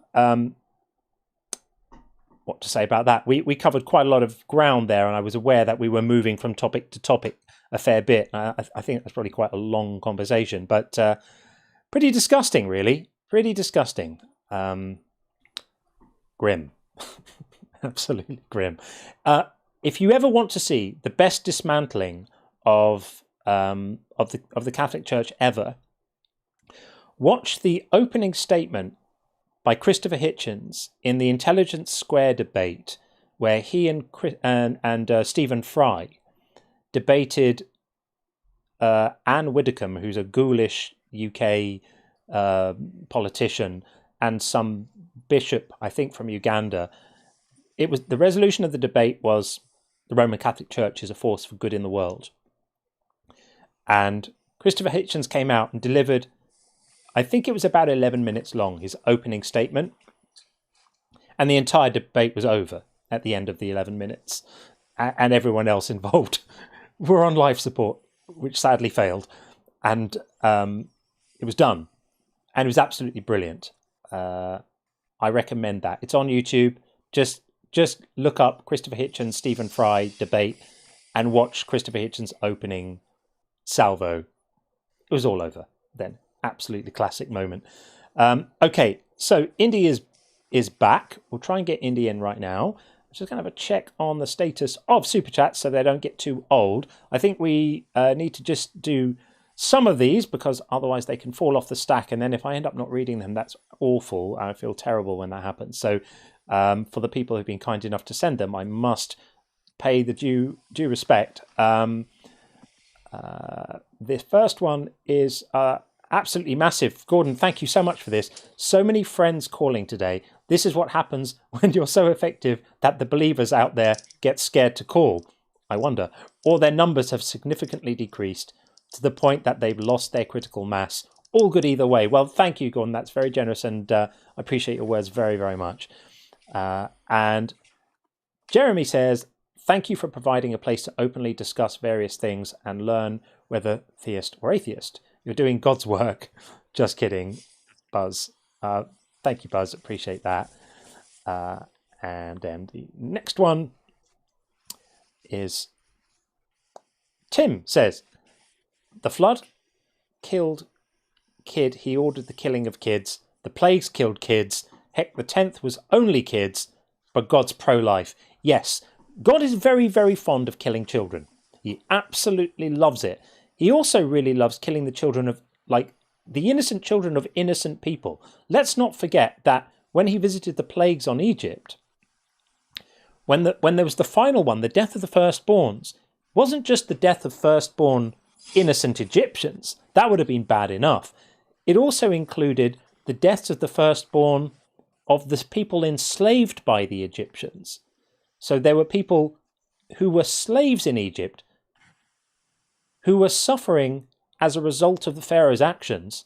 And in order to punish Pharaoh for keeping slaves, God killed the firstborn of the slaves. What a winner. Loves kids, clearly. Sickening. Sickening that anyone would stand up for this.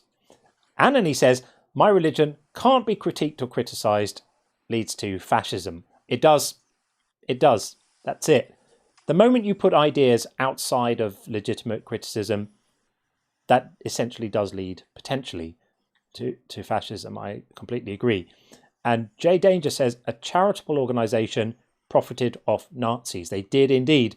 The good relations between the Catholic Church and the Reich are well documented. Go and look it up. Go and look it up. They were bedfellows, friends. Bedfellows. And Jeremy again said, bingo again, please. Have we got more? I think I can see, it looks like we might have 2 calls waiting on the bingo. So I will have a look and then we'll get Indy in.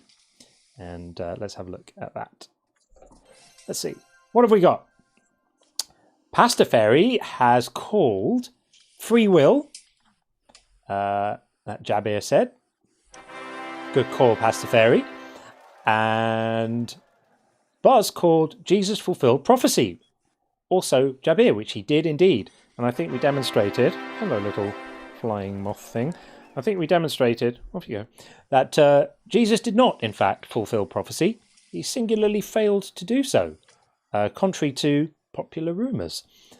And There we go. Okay, let's see if Indy is ready to come back in. We tried last time and it didn't work, but let's try again. Indy, are you there? Still not. There we are. Now we see you. Trying to hear you, friend. It's like you can't hear us, though. Indy, can you hear me? We don't hear you. Yeah.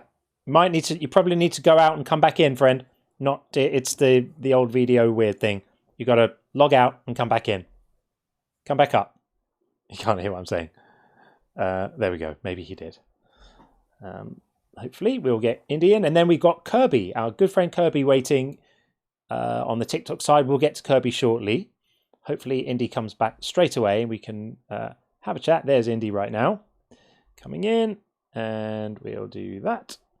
And second time lucky. It normally works on the second time. Let's see. Indy, are you there? Are you there?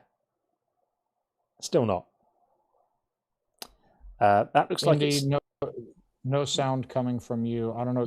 Please raise your hand if you can hear us. No, not happening. Okay, I'll just send him a message. We can't hear you and you can't hear us.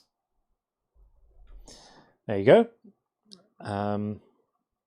Don't know why that's happening. So while we try and work that one out, and I know video was working because the last call was on video, so it's something at your end, Indy. Unfortunately, it's not quite happening. So while we think about that, let's get in Kirby. This one will work on the TikTok side. Nice to speak to Kirby again. Hey, Kirby. Hey, what's up, guys? How are you? I'm great. How are you doing? Yeah, good. Welcome back. Hey. Yeah, man, that's crazy that these guys think that their faith has something to do with charity, man. Like, it's madness. I mean, I understand that they can say that their faith done so much, but like, they don't realize how much they're taking control. Like, so like the church that I was in when I was I considered myself, I guess, a Christian.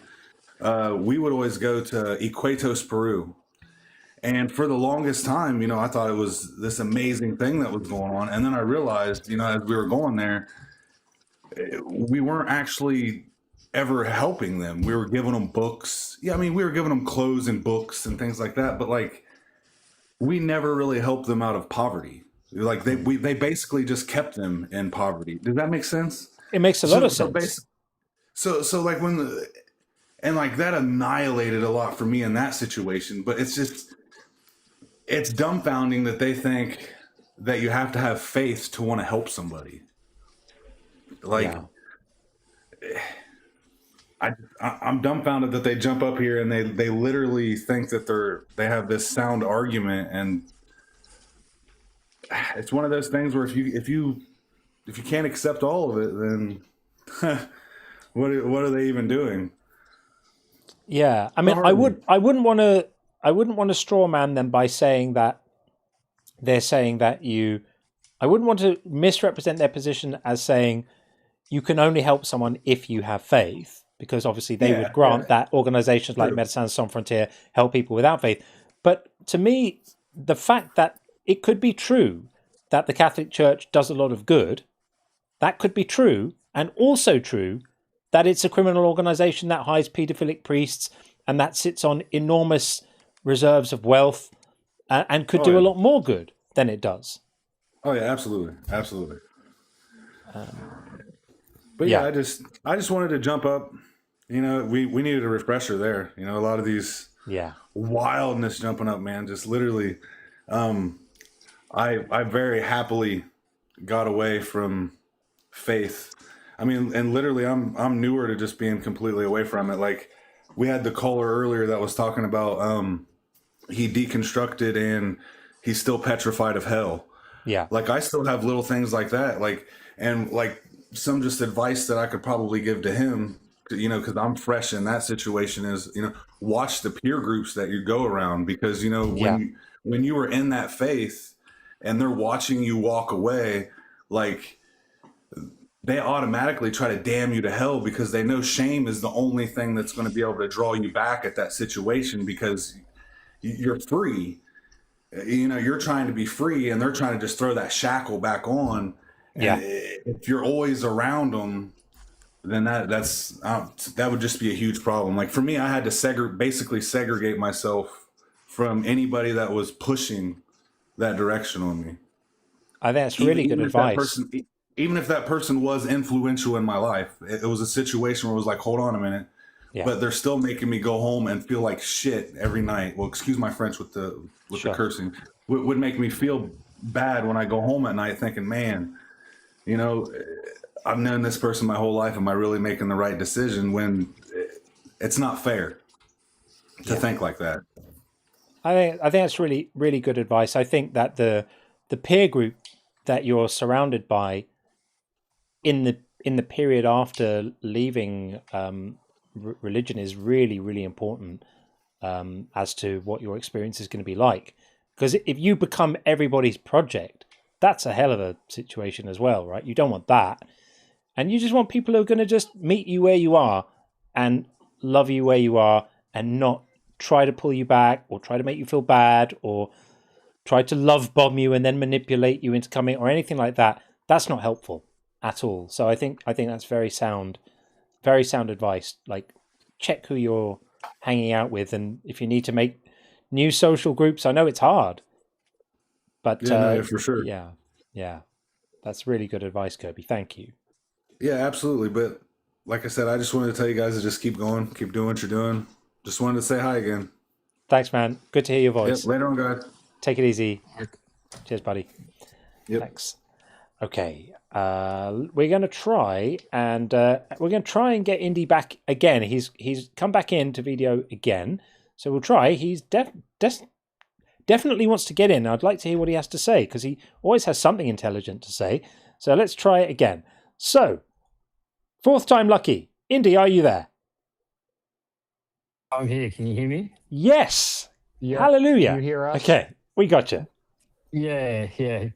I paused my VPN. I think that was probably the problem. I realized I had a VPN running, so I there you go. Yeah, paused that, and that seems to have sorted it. Good stuff. Actually, that's good to know for the future when people are struggling to connect. How are you? Yeah. Going really well, man. Yeah, going good. Good. Bit of a sore back still from the old car accident, but yeah, all things considered, I'm going pretty well.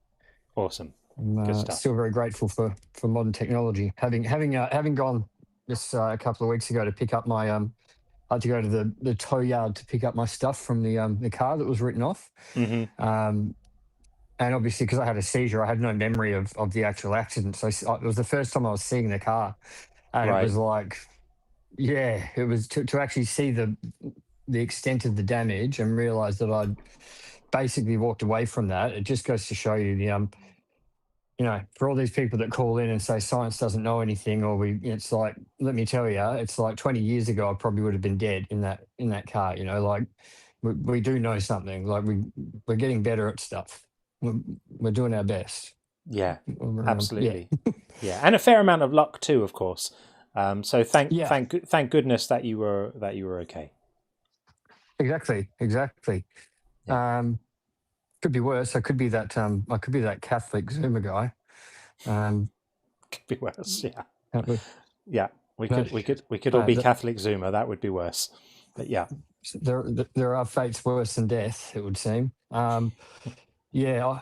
Honestly, that's the most. That has to be the tiredest line from apologists. That oh, I'm so sorry that somebody hurt you. It's like, man, I went to Bible college, because I wanted to be a minister and I wanted to be the best Christian that I could be. And so I thought, well, if I want to really do this, I should know the most that I can about it. The only problem that I had was I went and I brought intelligence and integrity with me. And that's, if you rock up with those two things, your faith is in serious jeopardy. If you start applying like rational thought and integrity and, and really, really assessing what you believe and whether you really have good reason to believe it, you're probably already on the road to deconstructing, because it's like the moment you set foot on that road, religion doesn't do well with rational examination and you know, and integrity and courage and all of that sort of stuff. It thrives on you know, people being too scared to speak up, or yeah. So I'm just, they need to drop that one. I mean, that guy that, you know, like you said quite rightly, I know more about, I haven't been to Bible college for 25 years, and I've forgotten more about the Bible than that guy will probably know by the time he dies. So, this idea that, you know, my losing my faith was a result of not looking hard enough or something. It was quite the opposite.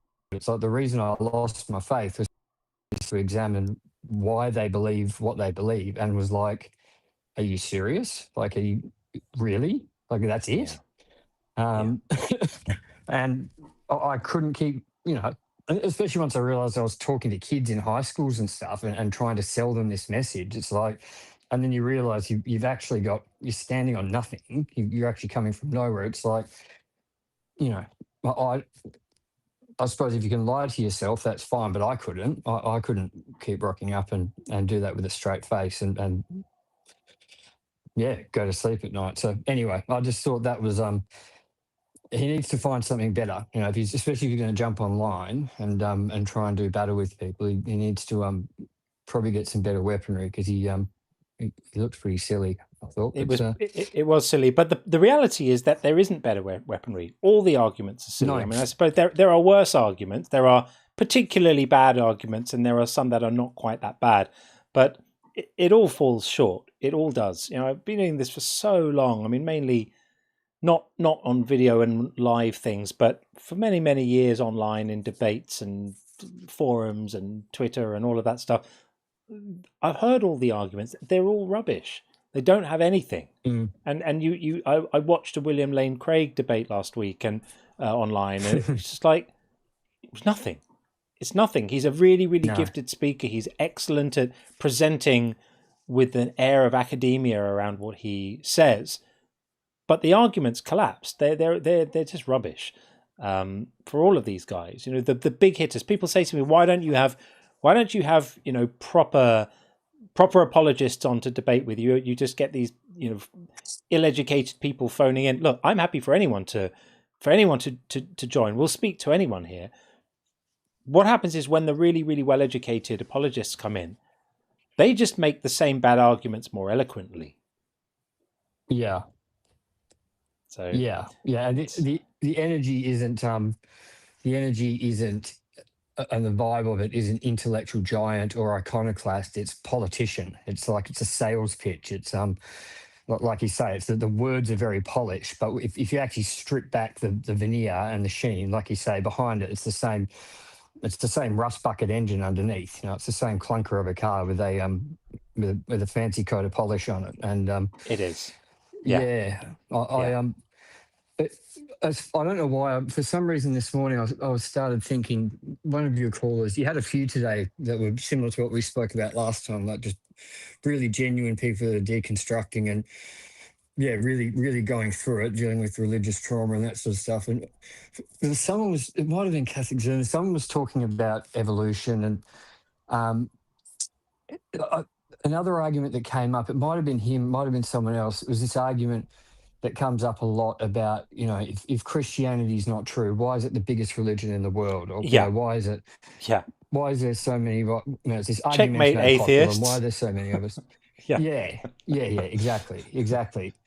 And it's like, first of all, evolution kind of, for whatever reason, this proclivity to have religion seems to be evolutionary. We have a proclivity for sharing wisdom and learning through stories and through heritage. You know, it's something that's in the way that our brains have evolved, that we have this proclivity for sharing wisdom and whether you know you have a God who created everything, or you have a God who's in the trees and a God of the water and we have this tendency to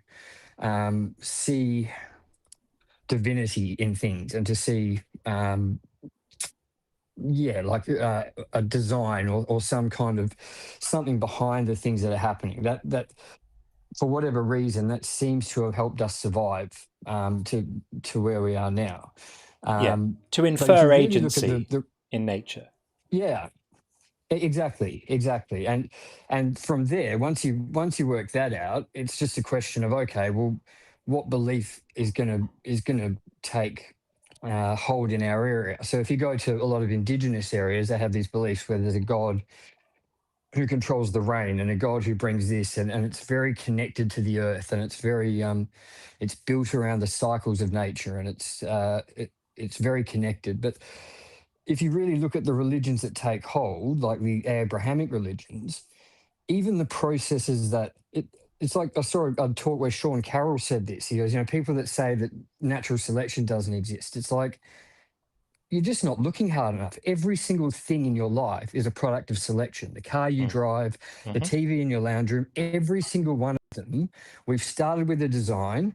We kept the things that worked. The things that didn't work, we got rid of or improved. And they evolved over time. And over time, we have something that has survived because the things about it that worked prevailed and the things that didn't work dropped away. It's like this idea that that's not happening. You're just not even looking. So even if you look at religion, the processes that are guiding that are actually driven by natural selection as well. And if you look at the religions that do well, the reason they do well, and you've spoken about this, is because they have this ability to circumvent the rational mind and tap into your amygdala and all your fear centers and get into something very primal that's before thought and that's before rationality, and tap into that. And the religions that do that the best are the ones that have prevailed. It's not a mystery. It's this anthropic principle where they say, well, because it's prevailed, that must mean it's right. It's like, no, it's successful. Just prevailed because it was successful. It's done its job the best. Absolutely. It's done its job, and so it survived. And it's getting harder and harder for me to not be cynical about it, because I know that a lot of that happens by itself through these processes of natural storytelling and these sort of things. But it's so easy to see, and it's such a horrible thing to say, but it's like, if you want to rip people off and you want to get people together who you can control and do what you want to and take what you want from them, you want to try and get dumb people together. So if you can get a story that's ridiculous and you can get a group of people together that will buy that story, you can probably be pretty confident that you can make them think and do whatever you want. It's like, if you believe this, like if you believe this book and think that that's real and give me 10% of your money every week, let's talk. Let's do business. Like that. I've got a bridge. I've got a big bridge out east that I'd really love to sell you. I've got an eternal afterlife to sell you. Yeah. Honestly, it's like, what a ready market. Like if you've got horrible intentions and you just want to skim people. One born every minute, man. One born every minute. Far out. What a racket. No, honestly, if I had no scruples at all, and I could start tomorrow, and within 3 years I could make enough money to retire on just by going around churches going, I've seen the light. I walked away from God. I went into atheism. I know all the buttons to press. I know all the scriptures. If I just wanted to lie to people, I could just go from church to church, and they'd do one of those big offerings at the end where they'd go, let's bless our brother here for, let's do an extra offering, and there's an extra few $1,000s in the bank account. I could do one of those every night and just go from town to town and just like a traveling snake oil salesman with a caravan. Like many do. And we know that they're doing it. It's like, we have this thing where we think that success with money means that you're probably smart, that somehow it's related to your intelligence, when actually psychopathy is a far bigger indicator. Your willingness to do horrible things to people is a far bigger indicator of the likelihood for success than actual intelligence. So when you look at these guys, these super preachers, it's like the likelihood that what's got them there is not like psychopathy. It's pretty low. It's like, dude, we love you. To help you. Thanks for coming up. Always a joy to Peace. speak to you. I hope that you're doing okay and everything is progressing all right with you with the various things. And as I've said to you before, if you need a hand getting your channel up and running and stuff, just hit me up. I'll help you in any way I can. Yeah, mate, I'm getting back in the office this week, so I'll hit you up with a proper email and all right. Yeah, connect with you. Appreciate it. Good stuff, man. Thanks Take for it having me easy. up. Thanks for letting me rant. Sure. See you, Take care, boys. man. Take care. Take care. Bye. Bye. Okay. We're going to get DK to RK up now on the TikTok side. Bringing them in right now. Hey, how you doing? I'm alright. Can you hear me? Yes, we can hear you. How are you? I'm alright. I'm alright. Cool. Well, you sound like you are probably at least 18. Would I be right about that? Yes. Yes. Good. Okay. Well, with that said, what would you like to say? I mean, you got topics up there that are kind of, I don't really agree with them. Sure. Want to pick one? You can go the first one if you want. Sure. Yeah. So this is not really a big deal. This actually, when you think about it, it's just a statement of the completely obvious, really. It's just making the case, and I'll explain why afterwards, just making the case that you can't choose to believe something. You're either convinced by it or you're not. Oh, so you don't mean that people have no control over it. It's just they're not convinced by it if there's not evidence. Yeah, you can have control over like what you pay attention to and what you read, and there's a certain amount of choice that you can make that is going to influence what you might come to believe. But ultimately, if you're unconvinced of something, there are some instances, at least some, and possibly all, instances where if you're not convinced of something, there's nothing you can do to be convinced by it. Because if you're not convinced, you can't just decide to be convinced. You can decide to look at the information, but if the information doesn't convince you, you're done. You can't be convinced at that point. I know I got what you mean by that. Yeah, we can move on to the second one. Okay, and the reason I say that is because any religious systems that condemn people for not believing the right things fail to take account of that, and that's why they are kind of morally disastrous in my mind. So the second one says that God is not morally good. Now, obviously, Sean and I don't think that God exists, but we're essentially making a statement here about the moral character of God if a God did exist, either the God of the Bible or even a more general God. I think it's fairly easy to demonstrate on that basis that God is not morally good. So how would you say that he's not morally Well, good? I think that is there a particular God you believe in, just so that we don't waste time with examples that won't apply to you? Christian God. Christian God. Okay, all right. So, and do you hold that to the triomni God? Yes. Okay. So, in your worldview, then, God is maximally powerful. We agree God can't create married bachelors or square circles, but anything that's logically possible, God can do. Yeah. Agreed? Okay. And yet, God chooses to create a world in which there's so much suffering, so much avoidable suffering. It would be very easy for God to not do that, but he chooses to do it. So he chooses the suffering without having to. And that's a marker for me of moral dereliction. If I had all of that power, I would create a world where young children don't die of sicknesses, or where animals aren't painfully killed by other animals in order to survive. It would be very easy for God to have just engineered a world where all living beings on the planet just live off, plants and fruit, and as some animals do, right? But no, he engineered it so that animals have to kill other animals in very painful ways, often, in order to survive.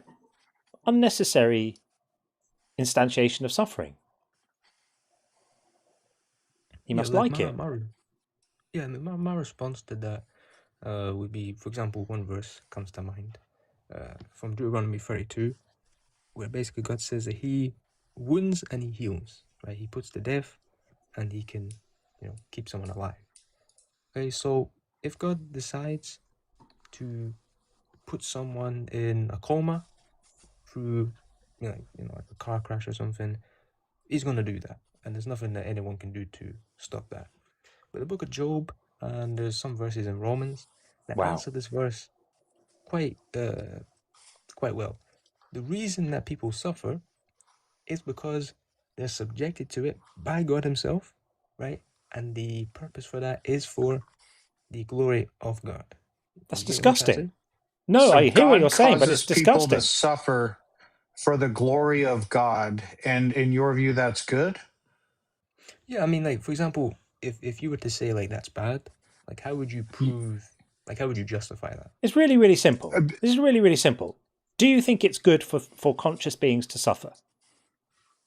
I wouldn't want to suffer. I mean, right, and Well, like that's not the question, though. I mean, is it a moral good for conscious beings to suffer? Is it a moral good? I wouldn't say it's to suffer in itself. I wouldn't say it's either immoral or immoral. How about to unnecessarily cause suffering? Or is that good or bad? If I was to do that to someone, yeah, I would say that's kind of bad. Okay, so why do you lower your moral standards for your God when he does it? The reason for that is because it's already answered for us. Is that because we're sinners, right? Right. That we are right because we're sinners. Yes. That any sort of action. Yes. Happens, yes. Because we're sinners, great white sharks have to painfully kill other animals, and lions have to tear the windpipes out of gazelles because we're sinners. Is that correct? Yes, the death spread throughout the whole creation. So the animals are affected by it. The animals. So God designed a system where, because of a fruit-related crime in a mythical, magical garden that never existed 5,000 or 6,000 years ago, because of that, animals have to be painfully killed by other animals. Tsunamis have to happen that kill children and babies and people and animals. Forest fires have to happen. Earthquakes, illnesses. Mosquitoes have to carry malaria, which kill 300,000 children a year. All because of a fruit salad incident in a mythical garden. This is a proposition that you hold to be true. I mean, like in the long story short, yeah, because of that. Because of that. Yeah, and because people commit evil deeds themselves, they get punishment, and they get. And so gazelles get punishment, right? Did you know that? Did you know that dinosaurs had bone cancer? Well, I didn't know that. Yeah, we've got fossils of dinosaur bones with extensive bone cancer growths on them. Quite a few, actually. So 150 or 200 million years ago, before there were any humans, before there were any fruit-related crimes in gardens, dinosaurs had cancer. Was that part of the plan too? Being punished for the crime before it happened? I mean, I don't personally believe that things existed before Adam and Eve, but You think that the entire universe was created about 3,000 years after the Mesopotamians created ceramic glazing? Well, it was created at the time of Adam and Eve, yeah. Yeah, which we can date biblically to about 5,500 or 6,000 years ago, right? Because you can add up all the genealogies in the Bible from AD 70 going back. You can add them all up, and it gets you to the Garden of Eden about 5,000 to 6,000 years ago, which was about 2,000 years after the Egyptians and the Mesopotamians developed ceramic glazing. About 2,000 years after that. It was about 200,000 years after Homo erectus first appeared on Earth. So we've got human ancestry going back for tens and tens and tens of thousands of years before the period of time you're talking about. And you just don't think any of it existed. I would have to personally research that. I would strongly advise you to get a basic science education. Yeah, you brought it to my attention, so I'll look into it. Good for you. Good for you. Young Earth creationism is where minds go to die. Don't be one of those. Be better than that. Yeah, but like long story short, bad things happen, and yeah, I could admit, it's not nice. Earthquakes happening, kind of sucks. But Yeah, God but likes it. that not nice is what we call bad. Causing unnecessary suffering, bad.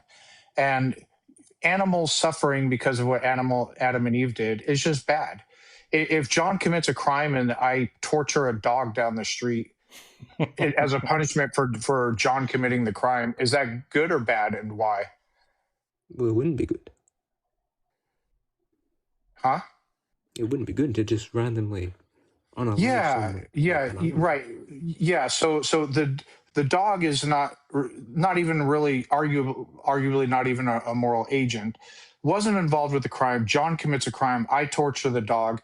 That's bad, right? Because I'm not doing something to John. The person who actually did the act, right?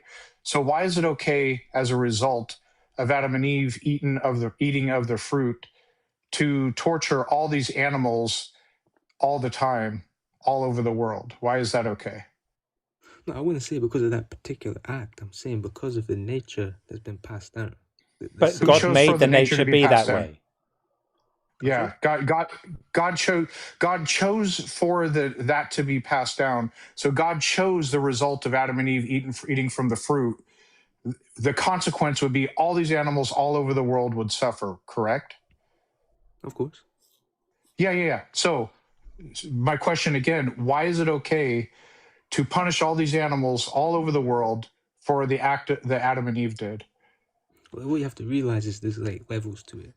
So when we're talking about ourselves, we're talking about just human beings, right? But when you talk about God, the one who gives life and the one who takes life, he has the authority to just do that. Okay, so he has the authority to, is it good or bad? Like Kim Jong-un has the authority to commit all kinds of atrocities, but we call it bad when he commits atrocities.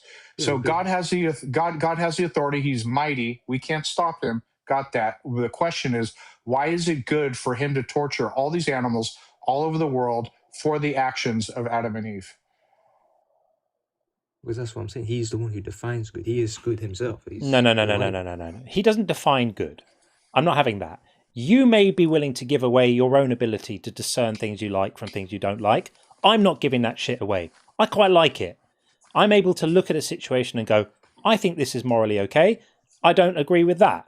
I like this. I don't like that. That's what we mean by morally good. So when we judge something to be good, we're just saying we approve of it, we like it. I'm not giving that up. So when what Sean is alluding to here is God punishing the innocent for things they didn't do. And what you're doing is you're just going, well, God did it, must have been good, which is what every mindless response looks like. Use your mind. You're entitled to have an opinion about this. It could be argued that you're obligated to have an opinion about this.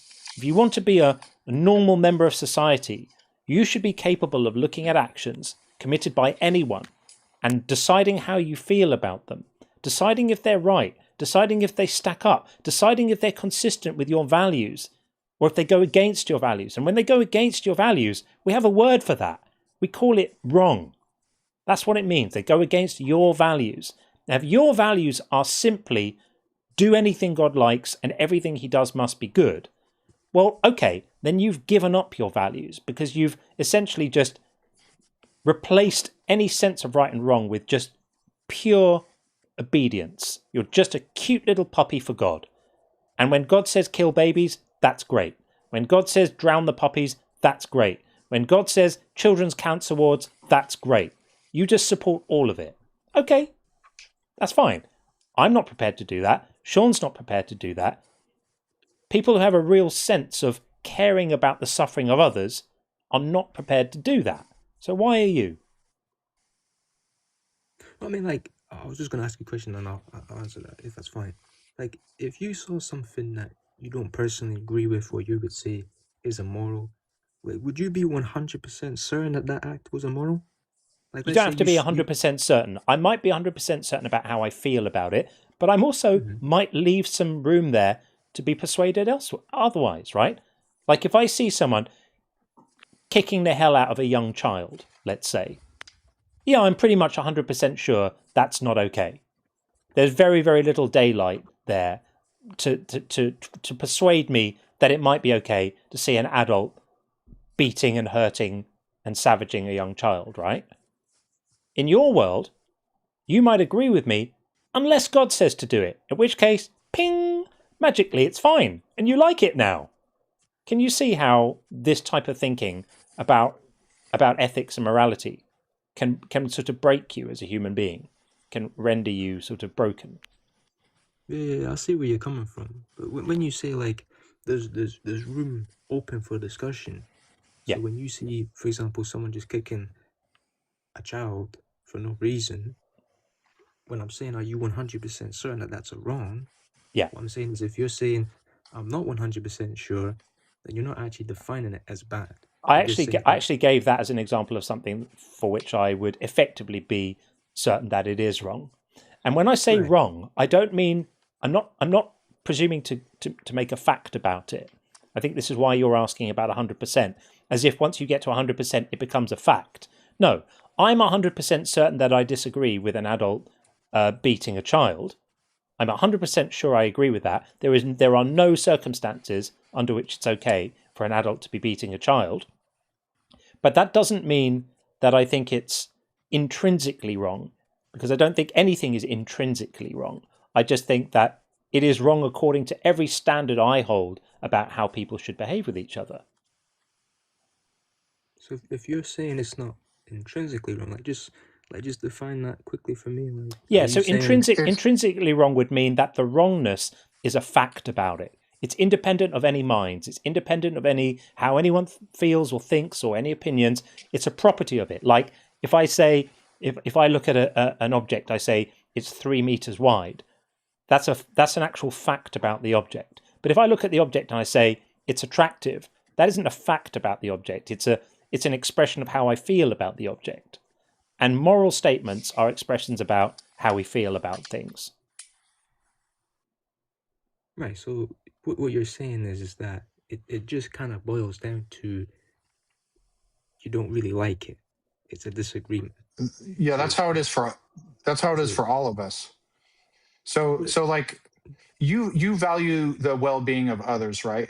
Like you just value it. Even if a God doesn't exist, you would continue to value the well-being of others and want to stop children from being harmed, right? Yeah. Okay. So we all place this value on well-being. Me and John, we're in the same place. Now there's obedience to God. John and I down here, you put above here. So God can commit literally any atrocity, genocide, ordering women to be raped to punish what some dude did, slavery, etc. There is no limit to what God can do. No atrocity he can't commit. You will call it good by default. You subjectively value being told what to do by this God more than you value the well-being of people and animals and life all around us. That's where we're at right now. I've got a concrete example for you. I've got a concrete example for you. So here's a super chat that's just come in right now. I have to read this to you. So it says, John, please give him my story. This is from Buzz about my daughter and ask him if that's okay with him. You have my full consent. I don't know how long you've been listening, but Buzz is a friend of ours who came in earlier and shared the story that a few years ago he lost his daughter. And he was at the funeral about to at his daughter's funeral.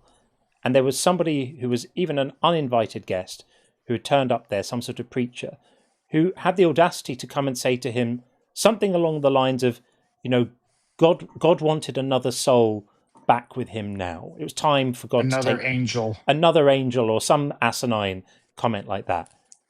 Can you imagine the pain of a parent losing a child?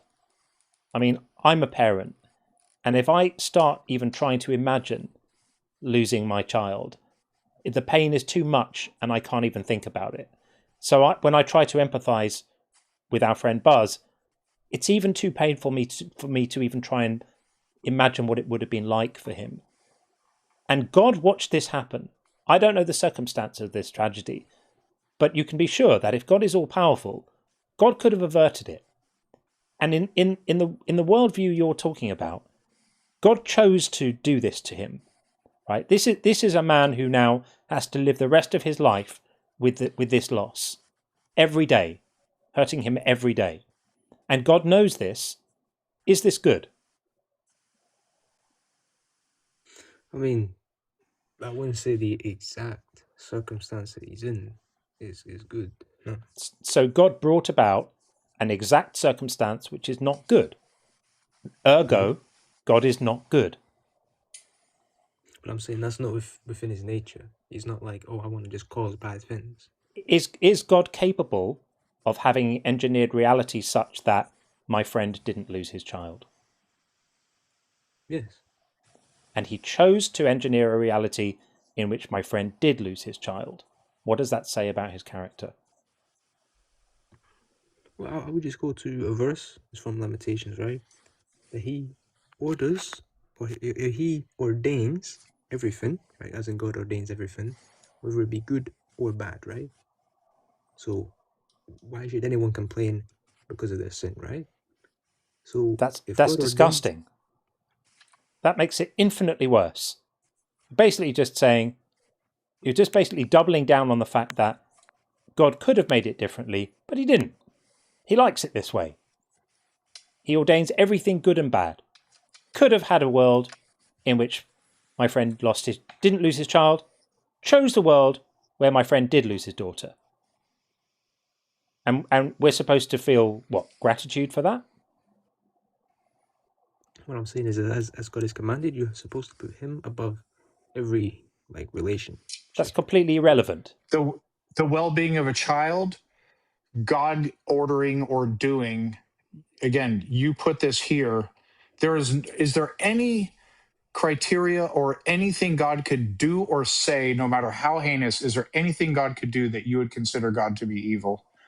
No, because I don't believe that God can do evil things. I don't believe he's even But you just admitted, hang on a minute, you're now being inconsistent.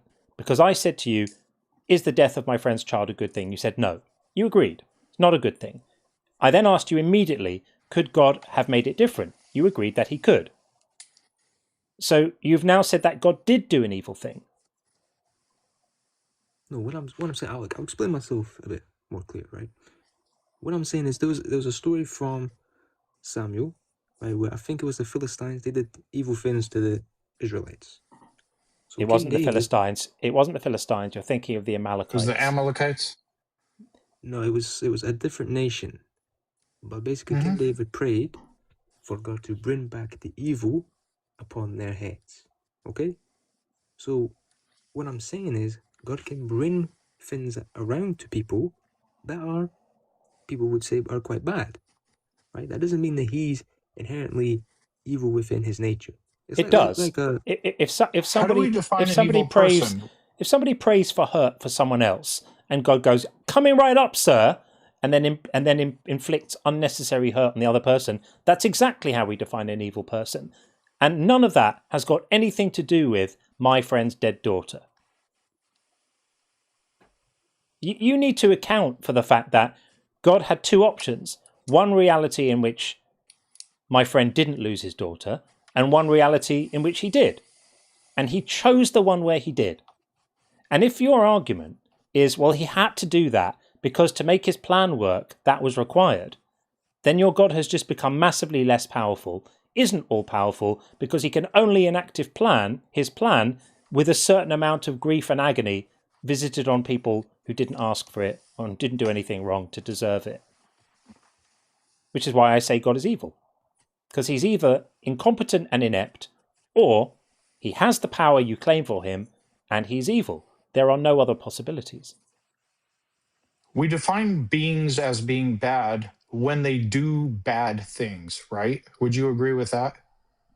I would say that someone is a bad person if they disobey God's commandments. So yeah, Okay, so obedience above all else. So if God says cutting the toes off the babies is good, you would consider it good? Within that particular commandment that he gave at that time, yeah.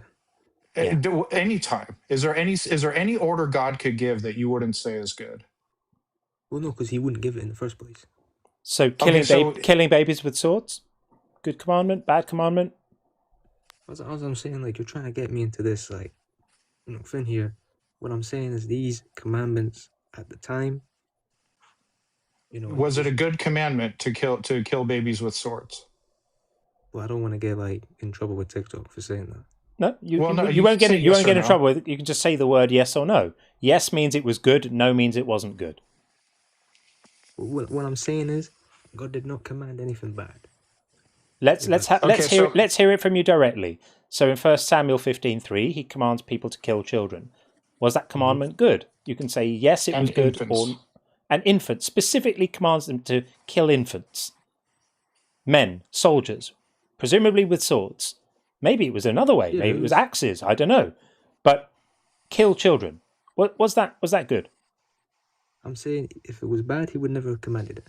So it was good. So is that a yes or no? So I can't just suddenly say that this is bad.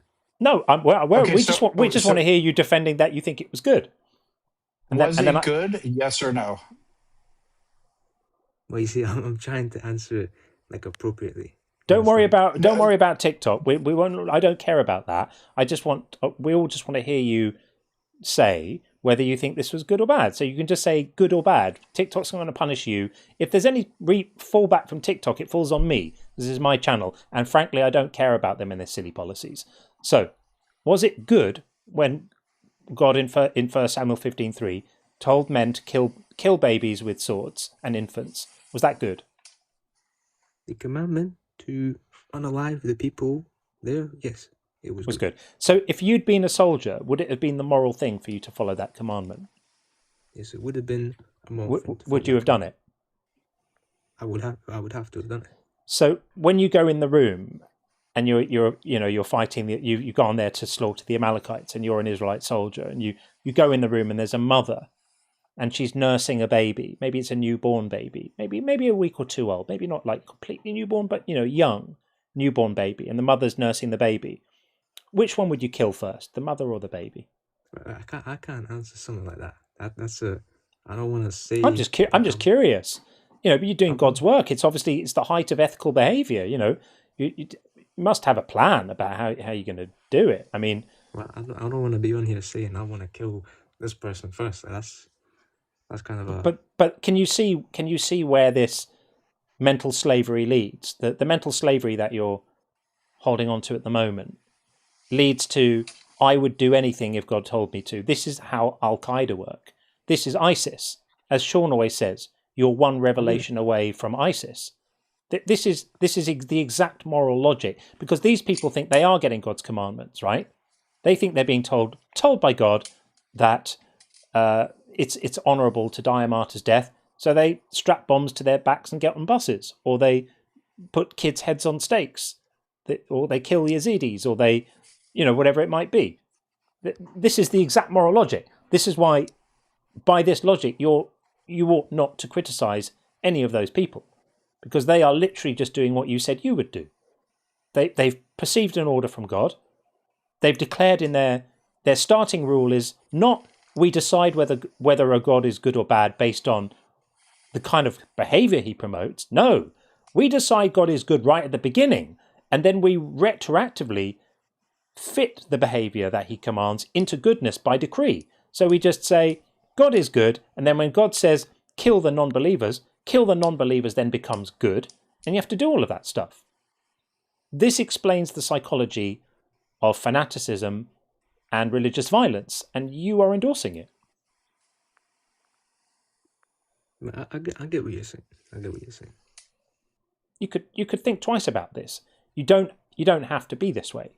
There's another way to live, which is to be governed by principles of compassion and reason and the avoidance of harm and suffering, and say, these are my goals, rather than slavish obedience to some dictator in the sky, to just say, no, I'm going to make my judgments based on principles that actually matter on a human level. It'll make you a better person. Because it's pretty ghastly what we're hearing right now, and you sound like a thoughtful guy, but you don't need to be this way. I would strongly ask you to consider another way of approaching this stuff. Well, that's why I was going. That's why I was asking you if you were 100% certain that certain acts are bad, right? Because let's say I just said I'm an atheist now, or agnostic or whatever. Yeah. Right? What I'm saying is I I couldn't say, look and act and say this is bad because, well, there's 8 billion people on the planet. So me saying, 8 billion people should listen to me. No, you're not saying they should listen to you. You're expressing your own view based on the principles that are important to you. That's what it means to say something's good or bad, is to say, I like this because, or I don't like this because. And you don't need to get very complicated with this stuff or very complex. All you need to do is have a couple of starting points. I don't like suffering. I don't want to suffer myself, and I don't want other people to suffer. I like thriving and doing well, and I like seeing other people thriving and doing well. That's all you need to develop a completely coherent moral framework. Just look at any act and say, is this going to lead to suffering? Yes, I don't like it. Is it going to lead to well-being? Yes, I like it. Done. And yeah, there's 8 billion other people on the planet, and some of them might have other views. Some of them might freakishly think that pleasing a celestial being in the sky is more important than caring about the well-being of human beings. But you wouldn't want to be one of those, would you? Some of them are ISIS. Don't be ISIS. Well, I don't want to compare myself to them. Well, especially what's separate other than the specifics of your religious beliefs, because they believe Jesus Christ was a prophet and not the Son of God, etc.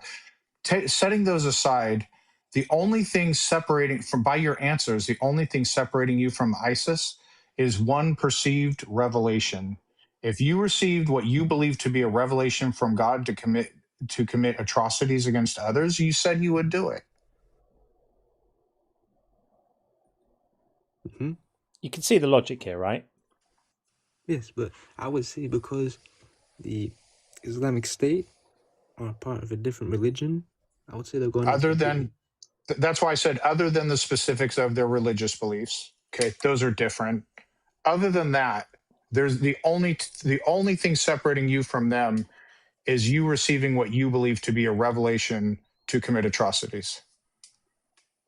Yeah, I mean, although they may have rules that I can agree with, they have a different form of revelation and so forth. That's special pleading. That's special pleading.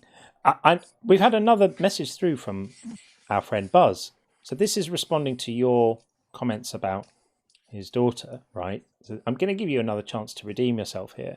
So sends a super chat, says, Buzz again, I'm ashamed that this person even exists. How disgusting it is to even try to explain this away, right? Because you did.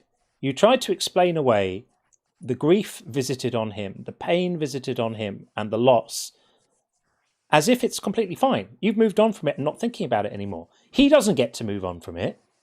He has to wake up with this every day for the rest of his life. And every day he wakes up in the morning with that sinking feeling of reconnecting with reality. You know, that those first few moments of consciousness in the morning when your brain is putting back reality together again after sleep. And he has to feel that every day for the rest of his life. And God knows it, if God exists, could have done differently, spared him that horror, spared him that pain, spared him that grief, and went for giving it to him instead. And your explanation is something, something, something sin, something, something, something free will, something, something, something fallen nature, something, something, something. It's not good enough. Not good enough. I don't really do the whole free will thing myself. Okay, fine. So not free will. So how do you justify this from God's point of view then? Why has God fucked over my friend quite so badly? I mean, I can't personally explain why he's decided that. I right, give him an answer. But if you think he's all-powerful, you must grant that he didn't have to. Therefore, you're left with he chose to. And he didn't choose to because he needed to, because if he's all-powerful, he could have achieved any end he likes without doing that. So the only conclusion you're left with is he wanted my friend to have this pain. That's the only conclusion. It's not possible for it to be anything else. And you call that good. Wanting someone to have that agony, you call it good. I cannot call it good. Right. This is why your position cannot be defended morally. Just think about it. I mean, you sound thoughtful, but think about what you're defending. That an all-powerful being needlessly does this to someone, deprives a child of their life, a parent of a child, and then creates that amount of agony to be lived for the rest of their life because he wanted to do that, not because he had to, not because it was necessary to achieve another end. If you support that, then you're as bad as the God who does it. If you support it, I don't think you really support it. There's an alternative here, by the way. It could be that DK, that God doesn't exist. The universe isn't different to us. Bad things happen. There's no rhyme or reason. There's no karma. So it's up to us to care about each other and do things and take action to make each other's lives better, do cancer research, spread health care for each other. It's up to us to depend on each other, to take care of ourselves and of society. And, the universe just doesn't care. So we have to care about each other. And you don't, and under that world, you do not have to give up your moral agency and have to jump through hoops to defend the undefensible. You could say genocide is bad. Driving your swords into children is bad. You don't have to do these gymnastics to defend it because you know it feels yucky to you. So don't do it. Like, do some strong introspection. Different people believe all these different religions all over the world. If you were born in India, there's a really good chance you would be Hindu or Sikh. If you were born in Saudi Arabia, you'd almost certainly be Muslim. You happen to be born under the circumstances that convinced you of one of countless different religions. They can't all be right, but they can all be wrong. Maybe in this world, all we have are each other, and we should look out for each other. I know you're not going to deconvert right now and stop believing, but just give it some honest, open thought and think about it. And maybe it'll hit you later on like, maybe they were onto something. Yeah. And look up the philosophical problems with divine command theory. I don't know if that's a phrase you've heard before. Yeah, but I've heard that. Okay, so this is essentially what you've been advocating for, and it's not a good place to be. Not a good place to be. I appreciate that you've come in and listened, and we get people who come in and just shout over everyone and are rude and whatever, and you haven't done that. But it really, really hits home for me. We can talk about these philosophical things in an abstract way, but it hits home when you connect it to an actual human being who's here right now listening to you say this stuff.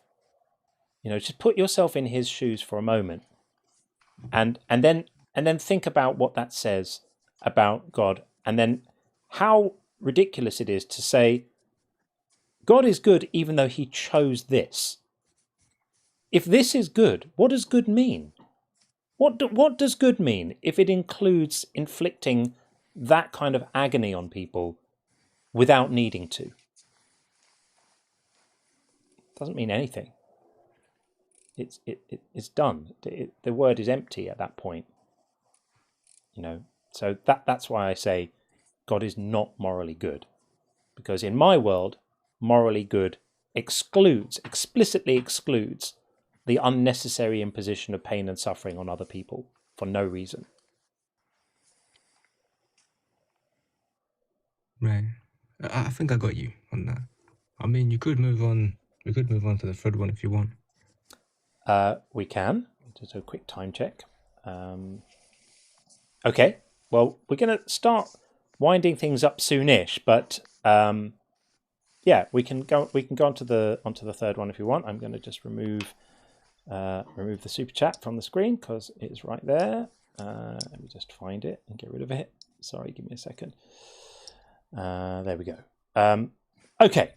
So the third one being hell is ridiculous, and this really ties in to what we were speaking about before, that if you don't believe in God because you've not been persuaded that God is real, then punishing that lack of belief doesn't make sense, because there's nothing you can do to believe it. So like right now, according to a standard interpretation of Christian theology, I am unsaved, right? I'm not a saved person. I don't have salvation. And according to most readings, a basic reading is I'm condemned. According to John 3:18, Mark 16:16, I am condemned. I'm going to hell for not believing the right things. But there's nothing I can do to believe them.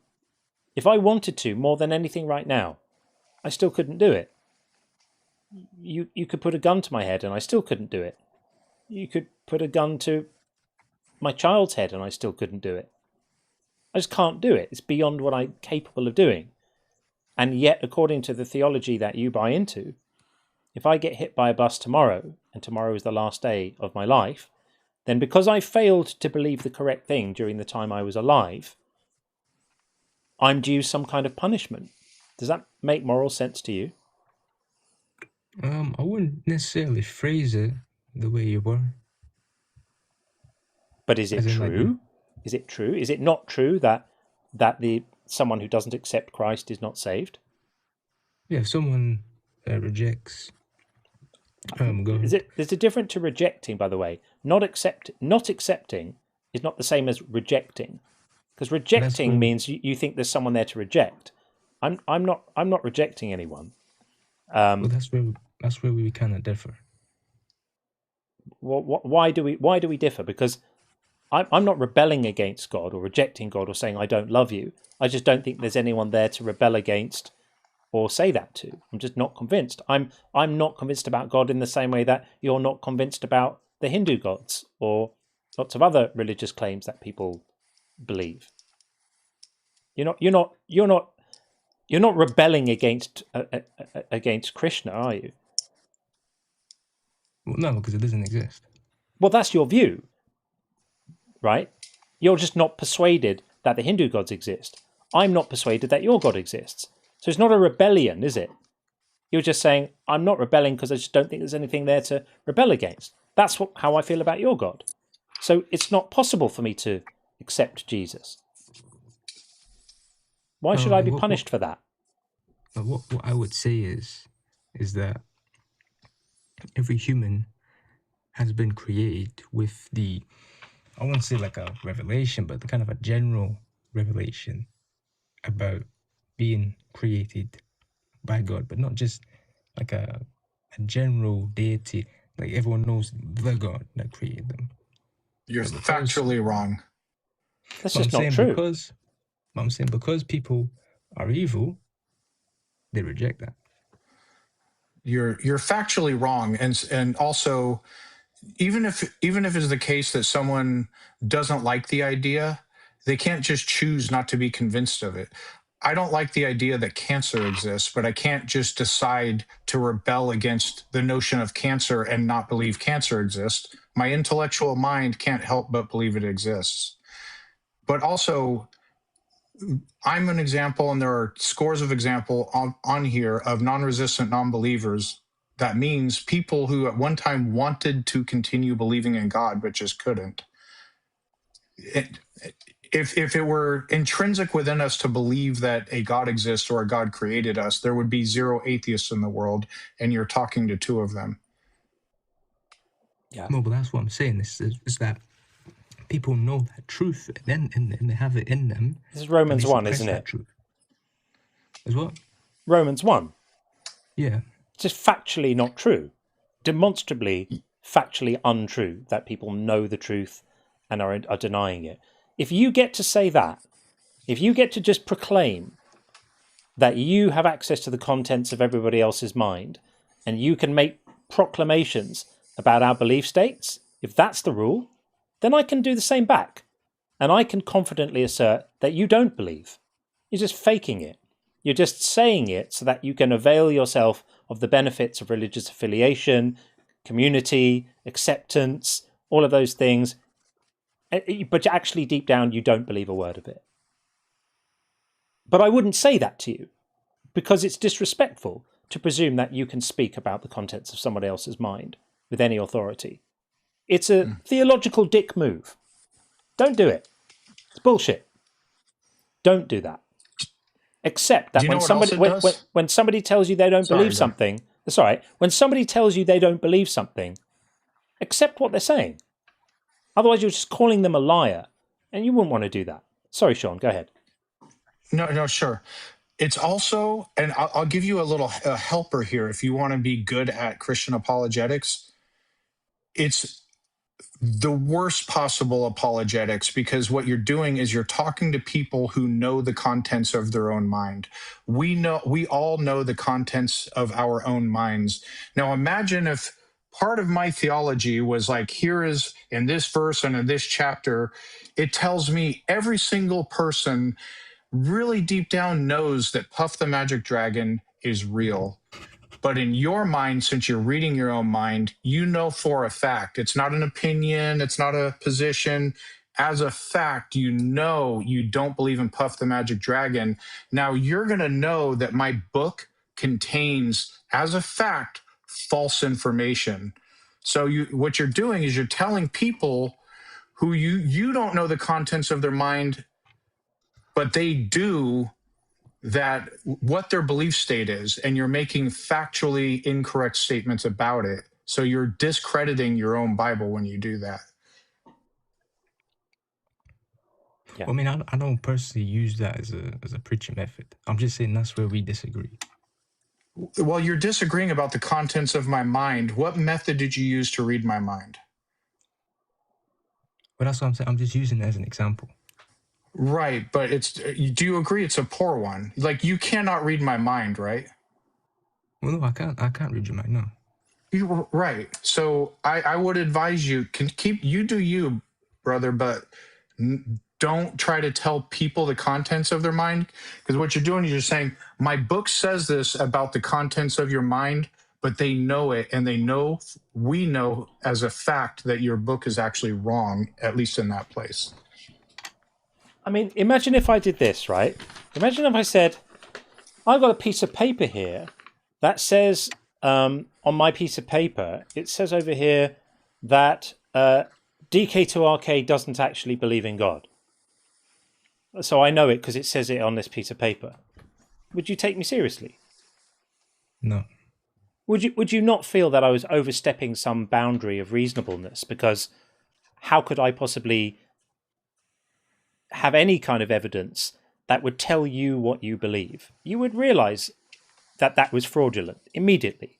This is the same response we have to your declarations that in fact we do believe it. We're just in some kind of denial. It's not acceptable. It's a terrible argument. So let's bring it back to where we were. Once we've established this, we've established that my non-belief is sincere. Sean's non-belief is sincere. There are several hundred people listening to us have this conversation right now whose non-belief is sincere. We're not faking it. We're not lying about it. We genuinely are just not convinced. Some of us are more open to the possibility than others. Some people say, I don't believe, but maybe. Other people are like hard atheists, no, absolutely nothing. And then there's a spectrum of positions in between. But anyone who isn't convinced is just telling you how they feel about something, what they think about something. You should take them at face value on that, no matter what your book says about them. And if your book's position is they have no choice but to be unconvinced because it's in their evil nature. Well, if we were born with an evil nature, that's God's fault. God made us born with an evil nature that left us, unconvinced beyond our powers of will. That's a design problem. That's a manufacturing defect. And who's the manager? He is. Again, it comes back to him. See, all of this stuff comes back to him. And when you posit an all-powerful God, you make a hell of a rod for your own back. Because all of this ultimately is his fault. And if you say, well, the world is in a fallen state, there's an easy counter to that. Who decided that the world has to be in a fallen state? Who made the rules declaring that? Is God obeying someone else's rules about what kind of state the world has to be in? Or is he making his own rules? Yeah, as I've said earlier on, like this has been destined. Like things have been destined to occur at a time. But destined to occur at a time doesn't get rid of the problem. The problem is who decided that it was going to be destined? Who's in control? Yes, God is in control. So God decided that this was going to be destined. God could have decided that something else was going to be destined, where people weren't born with an evil nature, leaving them incapable of discerning the truth about him. If God wanted me to know he existed, would he be able to let me know? If God, you just repeat that one more time? Yeah, if God wants me to know that he exists, is he powerful enough to let me know in a way that I would not be mistaken about? Absolutely. Has he done that? But you would say no. I'm asking you if you think he's done that. Well, yeah, I do personally believe he has done that to everyone. So let's rewind and let me ask you the question again and think carefully about your answer. Is God powerful enough to let me know that he exists in a way that I couldn't possibly be mistaken about and that I would know he exists? Yes, that's what I believe, yeah. Okay. Well, he hasn't done that because I don't know he exists. Agreed? If he'd done it, would he be successful or would he fail? Okay, I don't want to get in, like, I want to be kind of respectful. I don't want to call you like a liar or anything. If you think I'm a liar, tell me I'm a liar. I just want to be respectful. You can be respectful and tell me you think I'm lying. It's okay. Do you think I'm lying right now? What I'm saying is, it's like a disagreement, isn't it? You know. No. I'm not that fragile that I'm going to fall apart if you say it. If that's your view, if you think that I'm misrepresenting my position, then say it. I would just say that people, yes, they deny the truth. Okay, so you think that secretly, I really do believe that God exists. I'm just not admitting it. That's your position. I wouldn't say like on a conscious level, but I would say like deep down, just somewhere. You can't unconsciously believe something. Belief is an experienced mind state. It's impossible for me to think I believe something, but really, unbeknownst to me, I don't believe it. That would be a contradiction. But you experience belief as a conscious state. If I think I don't believe, that means I truly don't believe. And it gets even worse, because if my belief only exists on a subconscious level that I don't have access to, then I'm the victim of it. Why should I be punished for that? You see, every road here leads back to God's moral failings or his abilities failing. You have to choose one or the other. Either he's incompetent or he's immoral. I don't personally care which one you choose. And I choose the third option, which is, or he doesn't exist, which is much more likely. The universe makes enormously more sense once you just take this silly story out. There was no Adam and Eve in a garden. This didn't happen. This did not happen. Our ancestors have been walking the earth for hundreds of thousands of years.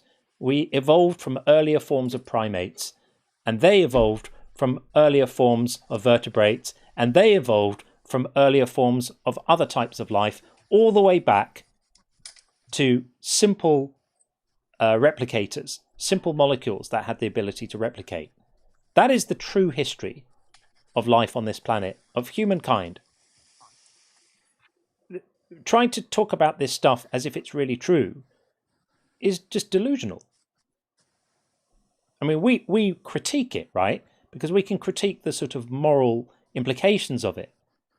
They're interesting to me because they say something about the sort of moral setup of the people holding the ideas. For example, people who are willing to say that it's okay for a God to inflict losing children on people and that he's still good even though he does that unnecessarily, essentially for fun. There's no difference to if we just let's just say God bereaves people for his own amusement. That's essentially what's going on here. Because it might as well be. It can't be for any other reason. It's not because he has to. He just shits and giggles, deprives people of their kids. So talking about this stuff says something about the people who buy into it. But as an actual account of history, as a description of reality, this is a joke. This is not serious. Like, these stories came about in a world where people knew nothing. Even the most intelligent person, at the time these stories were written, they may have been very smart, but in terms of what they knew, they probably knew less about the world than your average 7 or 8-year-old knows now. These stories were written by people who knew nothing. And we have progressed a lot in 2,000 years since these myths and legends were scrawled down on bits of parchment by goat herders who didn't know where the sun goes at night. we've done pretty well. And we do not do ourselves justice staying in this ancient history, this ancient history, like mythological tradition, as if it's a description of reality. That's how we stop our progress. It's how we hinder ourselves, how we stop ourselves moving forward and learning more and embracing reality more. The way we do that is we give up on these silly ideas. It's like when kids get to a certain age and they realize that Santa and the Tooth Fairy aren't actually descriptions of reality. They're just cute stories they were told when they were young. And they just abandon them. They don't replace them with new stories. They just abandon them. They say, I don't need this anymore. I realize it's not true. It served its purpose for a time. And then they become adults. We need to do that with this nonsense. Sin and curses and talking donkeys and parting oceans and people walking on water and zombies crawling out of the ground and walking into town to go and say hello to everyone, but no historians ever caring to mention it. And global floods that covered the entire earth up to the top of the highest mountain that would have required more water than exists on the earth. And somehow all the ancient civilizations that have uninterrupted history going through that period of time didn't notice that they were all covered in water up to the height of the tallest mountain. This is just nonsense. This is just myth. And it's time we move on from it. And it's awful hearing people who are stuck in it, because I just think about the amount of reality that you're missing out on. Every moment you spend with your head in this nonsense is a moment you're not spending reading about cosmology, reading about biology, reading about the story of origins, reading about how incredible it is that you can model genetics in three-dimensional space, and you can do all of this incredible stuff, and we're mapping genomes, and we've got quantum supercomputers, and we've all this incredible stuff about reality that you're missing out on, talking about burning bushes and sticks turning into snakes and talking donkeys. It's not good, dude. Not good. You can do better. You sound young enough to get out of this and have a life more connected to reality. Yeah, I hear you. I hear you. Thanks for listening. I know it was a bit ranty there, but I hope you can take something away from this. We kind of went off the third kind of topic. Yeah. Yeah, I mean, I think we're probably reasonably done, because we've established that belief isn't a choice. We've established that you can't decide to be convinced of something. We're not going to accept your ludicrous assertion that we all believe even though we don't really know it. That's nonsense. As I said, if you get to make that claim, then I can make it about you too. And I just wouldn't do that because it's too silly and obviously unknowable. So I think we're sort of reasonably done, aren't we? Did you explain the third one? The third one? Yeah, I don't think we're gonna go into it properly. The third one was the one we were just talking about. That hell is ridiculous. No, we were kind of talking about just belief and that kind of thing. Yeah, I mean, these are all, can you see how these claims are all sort of interconnected? Maybe it's not immediately apparent, but once you understand that nobody chooses what they believe, the third one becomes obviously true. If nobody chooses what they believe, how does it make sense to punish people for what they have become convinced of? Doesn't make sense. I call it morally stupid. It's morally stupid. And it's obvious when you think about it. But you don't have to live this life. I don't know what your background is, and I don't know how many things in your life would break if you stopped doing this. And I understand that for some people, it's not possible. But have a think about this stuff that we're talking about here. You won't be able to find a fault in anything that Sean or I have said. And that's not because we're so clever. You could be cleverer than us. It would still be the case that we're just telling you facts about this stuff and giving you arguments that are pretty impenetrable. I've been doing this for a long time. I've not heard anything even approaching a satisfactory response to God's seeming taste for causing suffering and pain to people, which doesn't cost him his power. They all are of the form, God had a reason for doing this, he had to do it because of this. Well, the moment you have to do anything, you're not all-powerful. All-powerful beings don't have to do anything. So, are you going to give up God's power or his goodness? That's for you to think about. Can't have them both.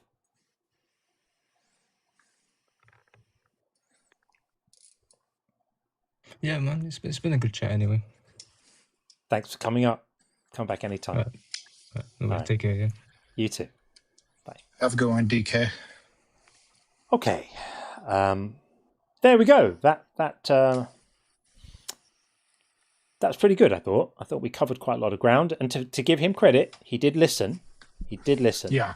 And so we have to give him that. And I want to create enough space for him to be able to think about this stuff calmly.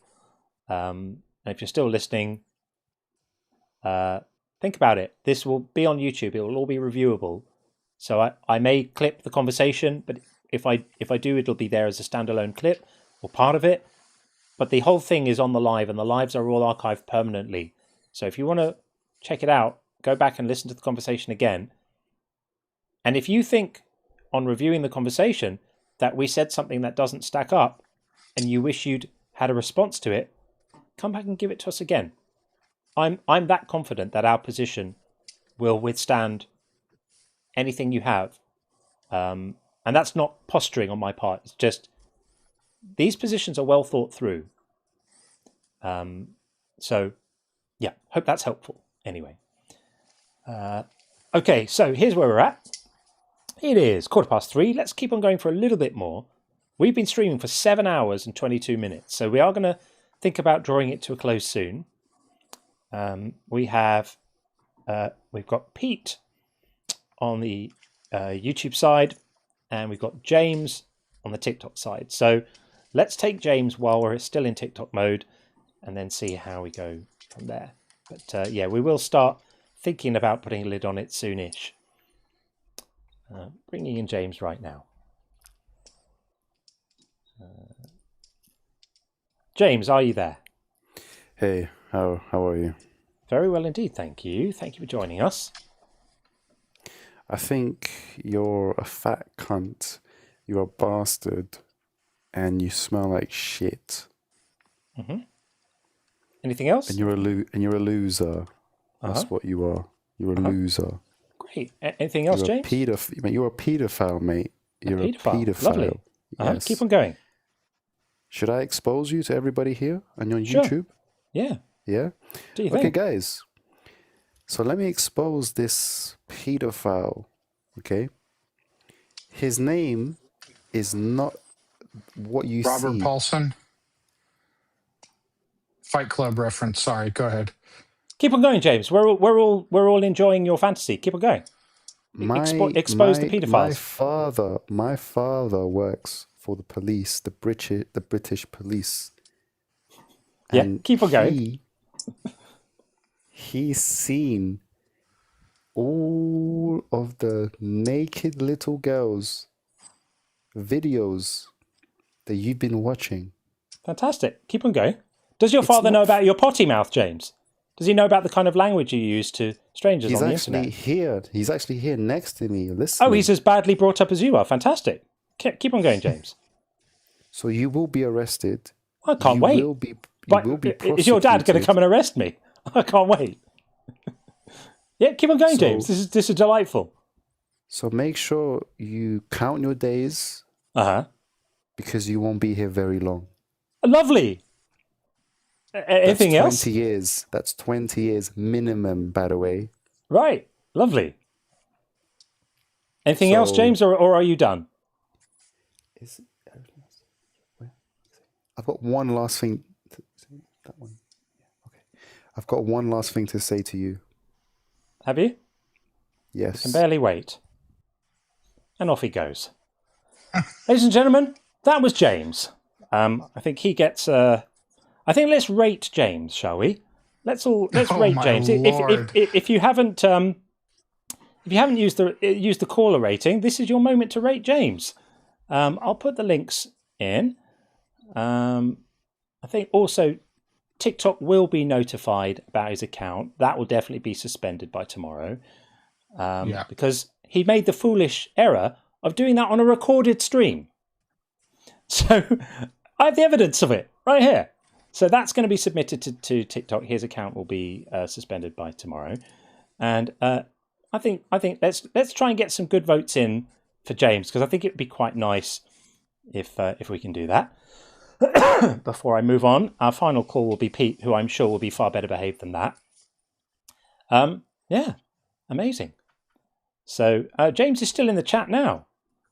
There you go, James. Amazing. Let's have a look at James's thing. He's got 61 followers. Well, they won't be following him for long. James Warden 24 is his TikTok name. Okay.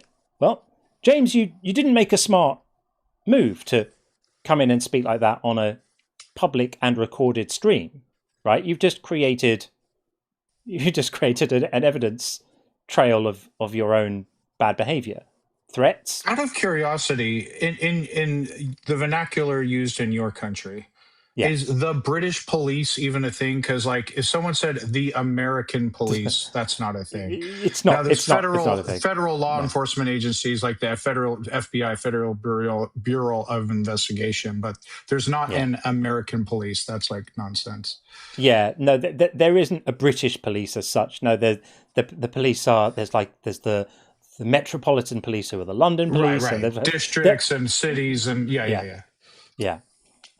But I think that I mean, it's possible that the specific language he used and the specific allegations he made about me as a publicly identifiable person may possibly be subject to some kind of civil penalties at a minimum.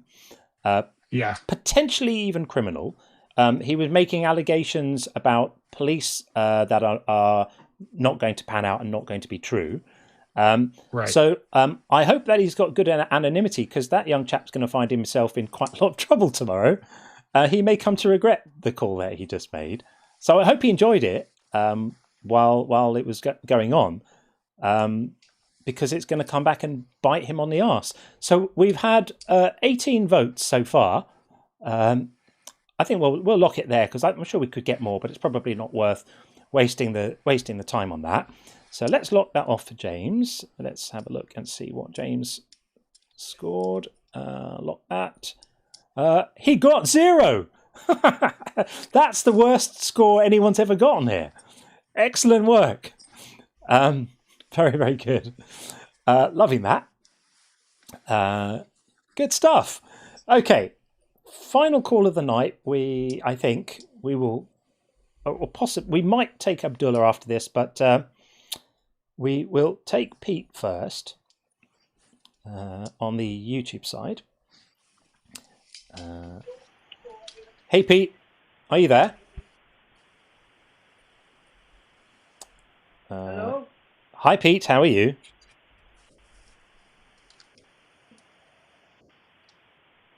Do you hear me? Yes, we do hear you. We hear you. Do you hear us? I hear you loud and clear. Good stuff. Okay, well, it's a little bit noisy, but we'll try and work with it. What would you like to say, Pete? What's so noisy? It's That's a little all bit right. of a noise, bit of a noisy line, but don't worry. Yeah, it's all. We can hear you well enough. What you got for us? You hear me now better? Don't worry. Just say your thing, and we'll try and deal with it. Well, nobody chooses what they believe, because we all have free will. Yeah, free will doesn't get you to choosing your beliefs. Free will just means you can choose your actions, but a belief isn't an action. It's a condition of being persuaded by something, and if you don't find it persuasive, all the free will in the world is not going to help you to believe it. Well, I have free will to choose my belief. No, you have free will to choose what to pay attention to, but you don't have free will to choose what to believe. If something doesn't convince you, you can't believe it, right? Are you able to use your free will right now to believe that the building you're in is about to collapse? Yeah. Okay, well, believe that now then. Do it. Believe that in 30 seconds the building you're in is about to collapse. Do you believe it now? 2 seconds, so no, past. So now I got the free will that it's not going to happen. No. I'm asking you to hold the belief, the sincerely held belief, that in 30 seconds or a minute or so, the building you're in is going to collapse. Become instantly persuaded of that truth now. It's coming down in 30 seconds, no doubt. I'm struggling to believe that we can actually hear you. It's very, very, very poor for some reason. I'm not sure why. But we all know.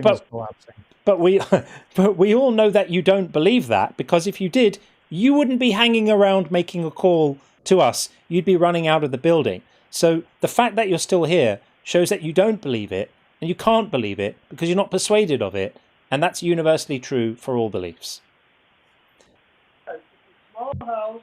I've got my back up against the wall. I'm sitting next to my coffee table.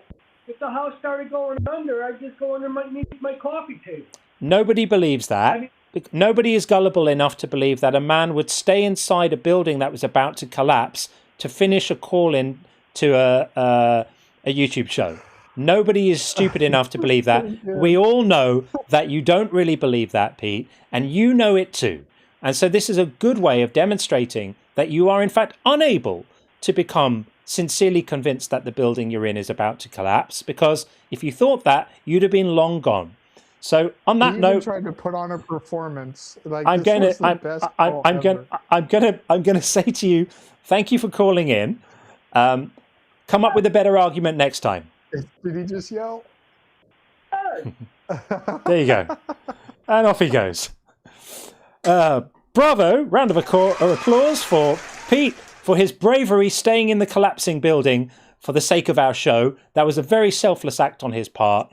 I think that was very, very admirable. I think he showed incredible bravery in the face of structural collapse to not want to interrupt our content.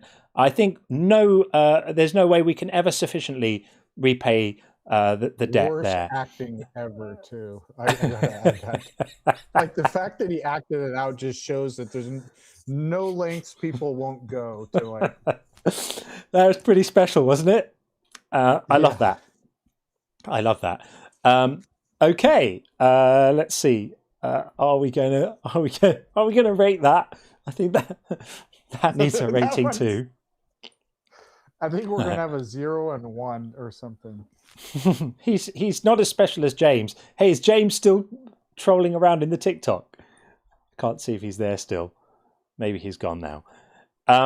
Abdullah wants to debate us with respect, so we'll bring Abdullah in, and Daniel's in the house. Big love to Daniel Green. Okay, so we'll bring Abdullah in. Abdullah will be our final guest. I'm going to lock off the voting on Pete. There we go. Pete gets 19. Still firmly and confidently within the troll quadrant, but it's not a 0. James, you got a 0, dude. No one's ever had a 0 before. That's really impressive. A 0 and a lawsuit all in 1 week. Amazing. Okay, so we'll get Abdullah in. This will be our final guest. And then we'll have reached approaching 8 hours of streaming. So I think everyone will have had enough of us by then. Bringing in Abdullah right now. Abdullah, how are you? I'm fine, thank you very much. How are you? How are you doing? Very well indeed, thank you. Thank you. You are up. What would you like to say? I will have a debate with you, okay? Let's do it. On the respect, okay? Just simple conversation, okay? I just seen you. I've seen like say God is not morally good. Hell is ridiculous and things like this, okay? Yeah. But we have a debate, but you answer my question specifically, okay, without denying or anything like this, okay? This is not a police interview. Let's have a conversation. It's not a police interview. I'm just debating to you. Okay.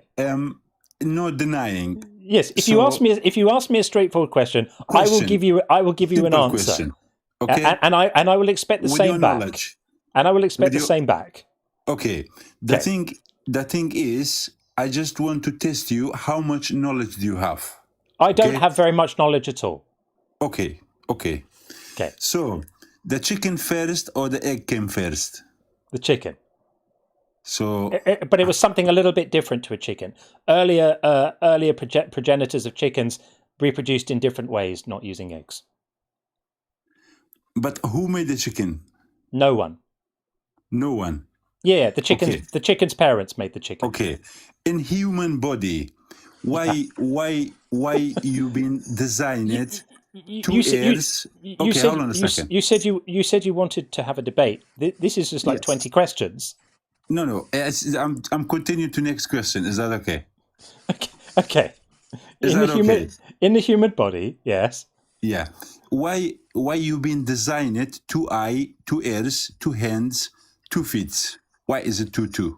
I don't think that we have been designed. I think that there are certain physical structures that have evolutionarily evolved that way.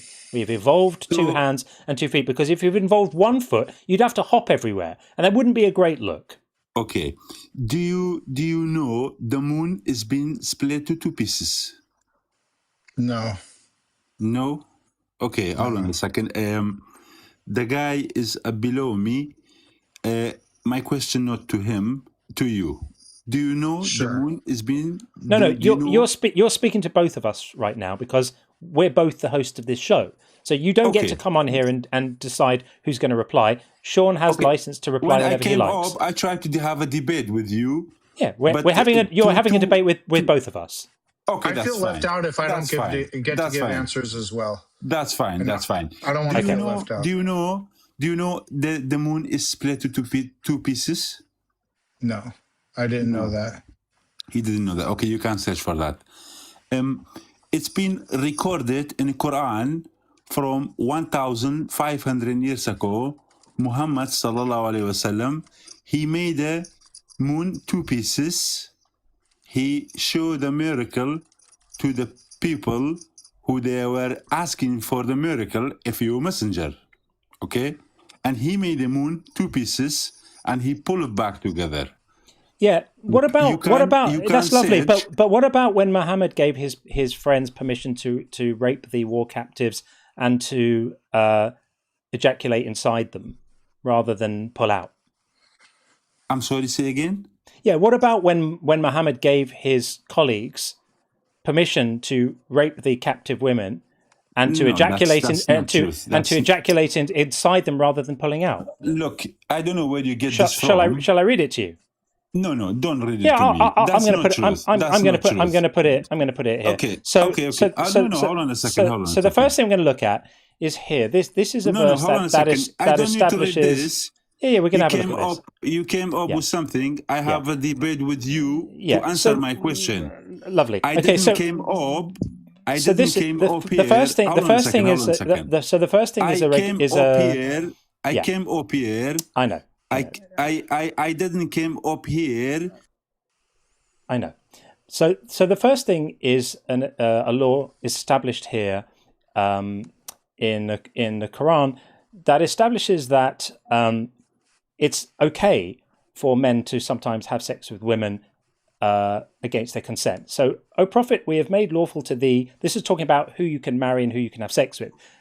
Who we have made lawful to thee thy wives, to whom thou hast paid the dowry, and those whom thy right hand possesses out of the prisoners of war. Hold on a second. So this is saying that I told you. So this is saying that the prisoners of war are legitimate sexual partners. So this is the start. This is the starting premise for the argument I'm going to make about the claim I've made about Muhammad here, right?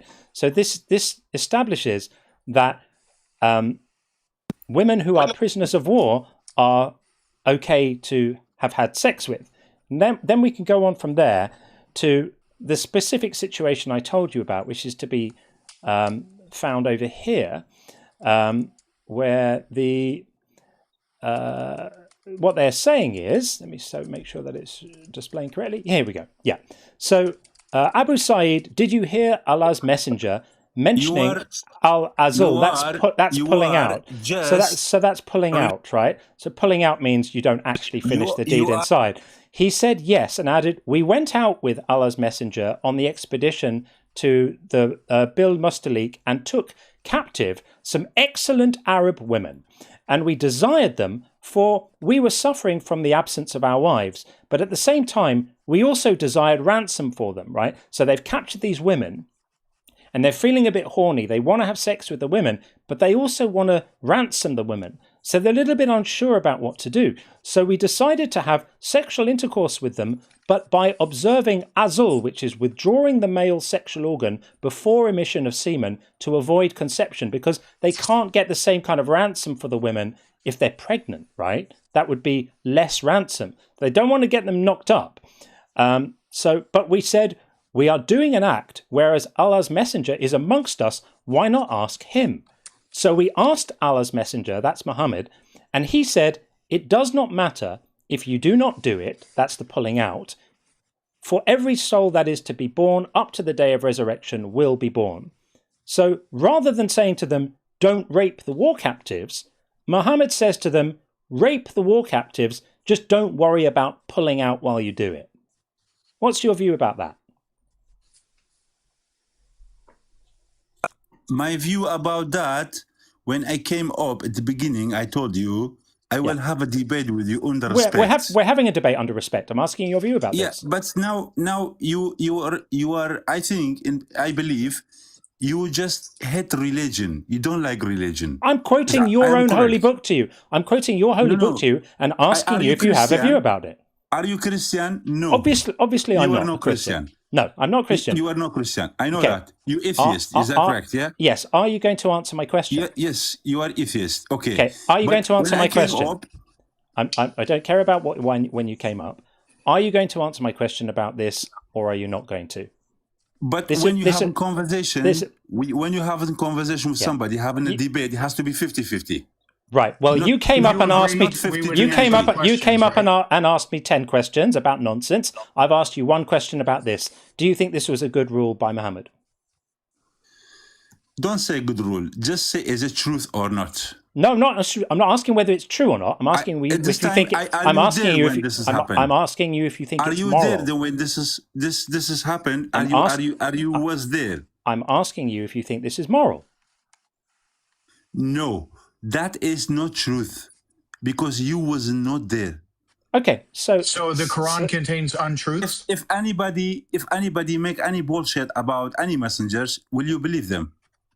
Okay. Well, you don't have to believe your own holy books if you don't want to. No, that doesn't say anything in my religion. That in my religion, I've read you excerpts. Let me tell you about rule of my religion. No. These are excerpts. These are excerpts from the Quran and the Hadith. Let me tell you something. This is from Sahih Muslim. Okay, let me tell you. In Islamic religion, anyone who's raping somebody is going to be stoned. Do you know that? Well, you agree with that? No, only if it's forbidden. The first law I showed you defined that it wasn't rape. I can show it to you again. You've obviously forgotten about it. So the first law defines this as not being rape, because in the Quran it says, we have made lawful for you your wives whose bridal dues you've paid, and the slave girls you possess from amongst the prisoners of war. So it's lawful. It's not rape. No, it's not rape. Even the Salahuddin Ayyubi, when he take Jerusalem, exactly, he captured all the people was there, right? And so even the priests, anyone who was there. So you've proved the point. He didn't. Let me finish, please. No, this non-consensual act is defined as not being rape. So your concerns about stoning the people are completely irrelevant. This is not rape. So I'm asking you No, again. no. I'm asking you again. Was it moral for Muhammad to give his men permission to have sex with these captured women and not pull out? And your answer is yes, it was okay, or no, it wasn't okay. I believe you just hate any religion or... My feelings about religion are completely irrelevant to the question I'm asking you. So I'm going to ask it the last time. I've been streaming now for nearly 8 hours. I don't have the patience to play ring-a-ring-a-roses with you about this. So, was it ethical for Muhammad to give his men permission to have sexual intercourse with these women and not pull out? Or was it not? I get your point. You are just a religion hater. Doesn't matter. Okay, well, I asked you if you wanted to answer the question, and you didn't want to, so that's the end of the call. Told you, I'm not going to play ring-a-ring-a-roses with you about it. If you don't want to answer the question, we're done. That's a respectful debate means you answer questions. I answered your questions, you didn't answer mine. That's not respectful. Respectful is quid pro quo. You ask me a question, I ask you a question.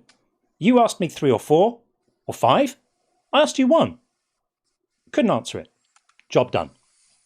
We'll let the audience decide how they feel about the results of that debate, shall we? Okay, people. We can rate Abdullah however you like.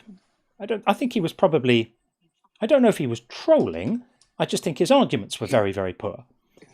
He came in super confident too. He did. Yeah. There we go. Okay, we're going to lock that one off. Let's have a look. What did we get? A 9. Wow, that's pretty harsh. I suppose he was defending the indefensible, wasn't he? Or at least not being willing to agree that it wasn't good. Address it. Yeah. Cowardice. You should be willing to stand up for your prophet. But you won't. So, there you go. I read you stuff from your own holy book. I wasn't making it up. I wasn't reading you newspaper clippings. I read you stuff from your own holy book. If you don't like it, not my fault that you don't like what's in your own book. Sorry. Right. There we go. Oh, and by the way, calling it not rape. What the fuck is wrong with you? Captured women from war. War captives. What, you think they were up for it? Disgusting. Disgusting. Wow. Okay. I got my zen back now. Thank you very much, people. I think we're going to put a lid on it. I have to read you the members wall, of course. That's one of the things we do around here. The inner circle has grown a bit, and also there are still some super chats which remain unread, which I cannot leave. So let's have those now, and then we'll do the members wall, and then we'll put a lid on it. Good stuff. All right, we have. Babs said, I cannot believe that God gave me a mind and didn't intend me to use it.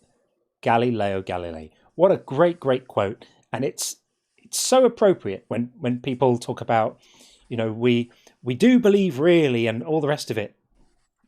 If there's a God, he made us this way. He gave us inquiring minds. He gave us the ability to use them. Why would he not want us to? Brilliant. Thank you, Babs. Tim says, in my potty, why am I feeling nervous about this already? I have wet wipes because F skid marks and disinfectant wipes for cleaning. Guess who grabbed the wrong one? But cleanest beehole in town. Oh, Tim, thank you. That's what we all need after 8 hours of streaming. Thank you, Tim. Ha, love it. Damien says, which is more likely? 1, a good God who commands the killing of babies, or 2, bad people who lied, saying God wants us to kill babies. I love this. And why did you not choose the latter? Very, very, very good comment. I need to remember this one. That's really good. I actually haven't heard it framed this way before. Have you, Sean? That's a really smart comment from Damien Youth. I love Agreed. that. Really, really good. Thank you for that. And final one from Babs for the night. Faith that cannot accept facts is merely fanaticism. Barb Hendy. I don't know who Barb Hendy is, but that's Another really good quote. Babs is a mine of great quotes. Babs always brings it. Love having you around, Babs. Thank you. And our good friend Zeitgeist, Mega says to Jeremy, as someone who lost a couple of family members in terrible ways, I just want to say that you have solid support from me at any time you need it. Feel free to reach out to me on Discord. Thanks, Zeitgeist. Really appreciate that. I hope you guys are both in the Discord. It's a good way of people reaching each other when the streams aren't running. That's really, really nice of you. Thank you. And sorry to hear that happened to you, of course. Tim said, the egg came first, dinos laid them. That's probably true as well. That's probably true. Yeah, came first. I thought the egg actually came first, but I wasn't 100%, so I didn't want to correct you live. But something, so we should look into that. Something would have had to have laid the egg. I suppose the thing that laid the egg just wasn't a chicken; it was a dinosaur, and therefore, right. So the egg, even prior to the becoming a chicken, there were the species that it evolved from were already laying eggs. So the egg came first, and the species eventually evolved into a chicken. While it was already laying. But of course, the question then could be said: what came first, the egg or whatever laid that? So there's got to be a point at which, there can't have been an egg without something laying it. So there would have been an organism that reproduced in another way, and that reproductive strategy changed. I imagine is how that worked. Right. Interesting. The answer will be out there, but yeah. Point well taken. It would have been a pre-chicken that laid the first egg. It wouldn't have been a chicken. Correct. And Flippity Giblet said bail money. Oh, I'd forgot about James. Yeah, the police are on their way now. What a great post. And I have a feeling it's would end up being a little bit more than $1.99, but that's absolutely superb. Hey, it's part of the pot. Hey, everyone, John needs bail money. Send it in. Anyway, that is really funny. And then finally, we have Tim, who said, a priest and a rabbi walk into a bar. The priest says to the rabbi, "Hey, did you hear the one about us?" Fair. I like the what was it? It was a priest, an imam. A priest, an imam, and a rabbit walk into the bar, and the rabbit says, "I think I'm a typo," or something like that. Oh, nice. Yeah. There we go. Oh, thank you, Tim, and thank you, everyone. I do appreciate all of those. Okay, let's get the members wall up and see who is going on, who's happening in the inner circle these days. The inner circle has grown. I'm happy to say things going well in Inner Circle Tower. We have Amon-Ra, Andrew Winters, Big Town Brum, Cognitive Dissonance, Drew Smith, Flippity Giblets, How to Push Back, Indentured Cervix, Anaster, Annabella, Cat B, Devil's Public Defender, Elizabeth B, Gordon Loves Science, Hunter Girl, Issa, Jeremy, K.O. Young, Kirby, Acadian, Moustache Boy, No One Left Behind, Orjan, Pamela, Jiffy Cones, Kif, Christy, Make It So, Nectu, Oceanus, PVG, Pasta Fairy, Pseudo V Science, River Nash, Shadow, Tef, Tim Cooney, Tom, Upshot, Edvard M, Rich, Roger, Stefan, The Leakest Wink, Torag, Tracy, and Wocky Slush. So those are the 47 members of the Inner Circle. So I appreciate that. Amazing. And we had the requirement for an Inner Circle kill switch tonight was 15 votes. Imagine being that bad that you get 15 people to go online and say, no, enough of this. That's quite impressive. Quite impressive. I think, did it happen? I think only once tonight. I think it only happened once. It was twice. Maybe it was twice. My memory might be failing me. Yeah. Yeah, I have a feeling. I can't remember, but we'll was it once or twice? Well, a lot of the chat doesn't stay for the whole thing too, so. Yeah. Hang on, let's have a look. I think we might have a little bit more, a couple of messages that might have come in. Right, Bacon and Bush is Torag. Do you want me to correct that on the list so that it says Bacon and Bush? Let me know if it does. So, Real Jiffy Cone says 2 clowns are eating a cannibal. One turns to the other and says, "I think we messed up the joke." Very good. And this is Bacon and Bush saying, "Not that it really matters, but I'm Torag." Let me know if you want me to change that, and I will change it. So it says Bacon and Bush instead. Absolutely no problem at all. If you wish me to do this, I will do that. Let's see. There we go. Okay. I think that's about it. What an epic stream. I've had the best time tonight. Okay. Torag goes to a different old channel. I'll change it then. I'll make it Bacon and Bush. Leave that with me. I will get that done. Excellent stuff. Huge thank you to everyone. First, a huge thank you to the mods as well. You guys are incredible. Always. I can never sufficiently thank you on both sides. You're absolutely amazing. And to everyone who just turns up time and time again. It never stops surprising me that you guys all turn up, and I really, really appreciate it. So it means the world. The one last thing I have to do before we end, of course, I always nearly forget to do this, but today I'm not going to do it because today is a special day, is to display our leaderboard. This is the leaderboard we have. So the best conversation with an incredible score of 100 is Indy. That's very impressive. Mokemeister closely behind with 96, and then Buzz with 92. Very, very high quality people calling in. You guys were awesome. Absolutely spectacular. At the other end of the spectrum, we have the worst caller of the night and potentially of all time, James.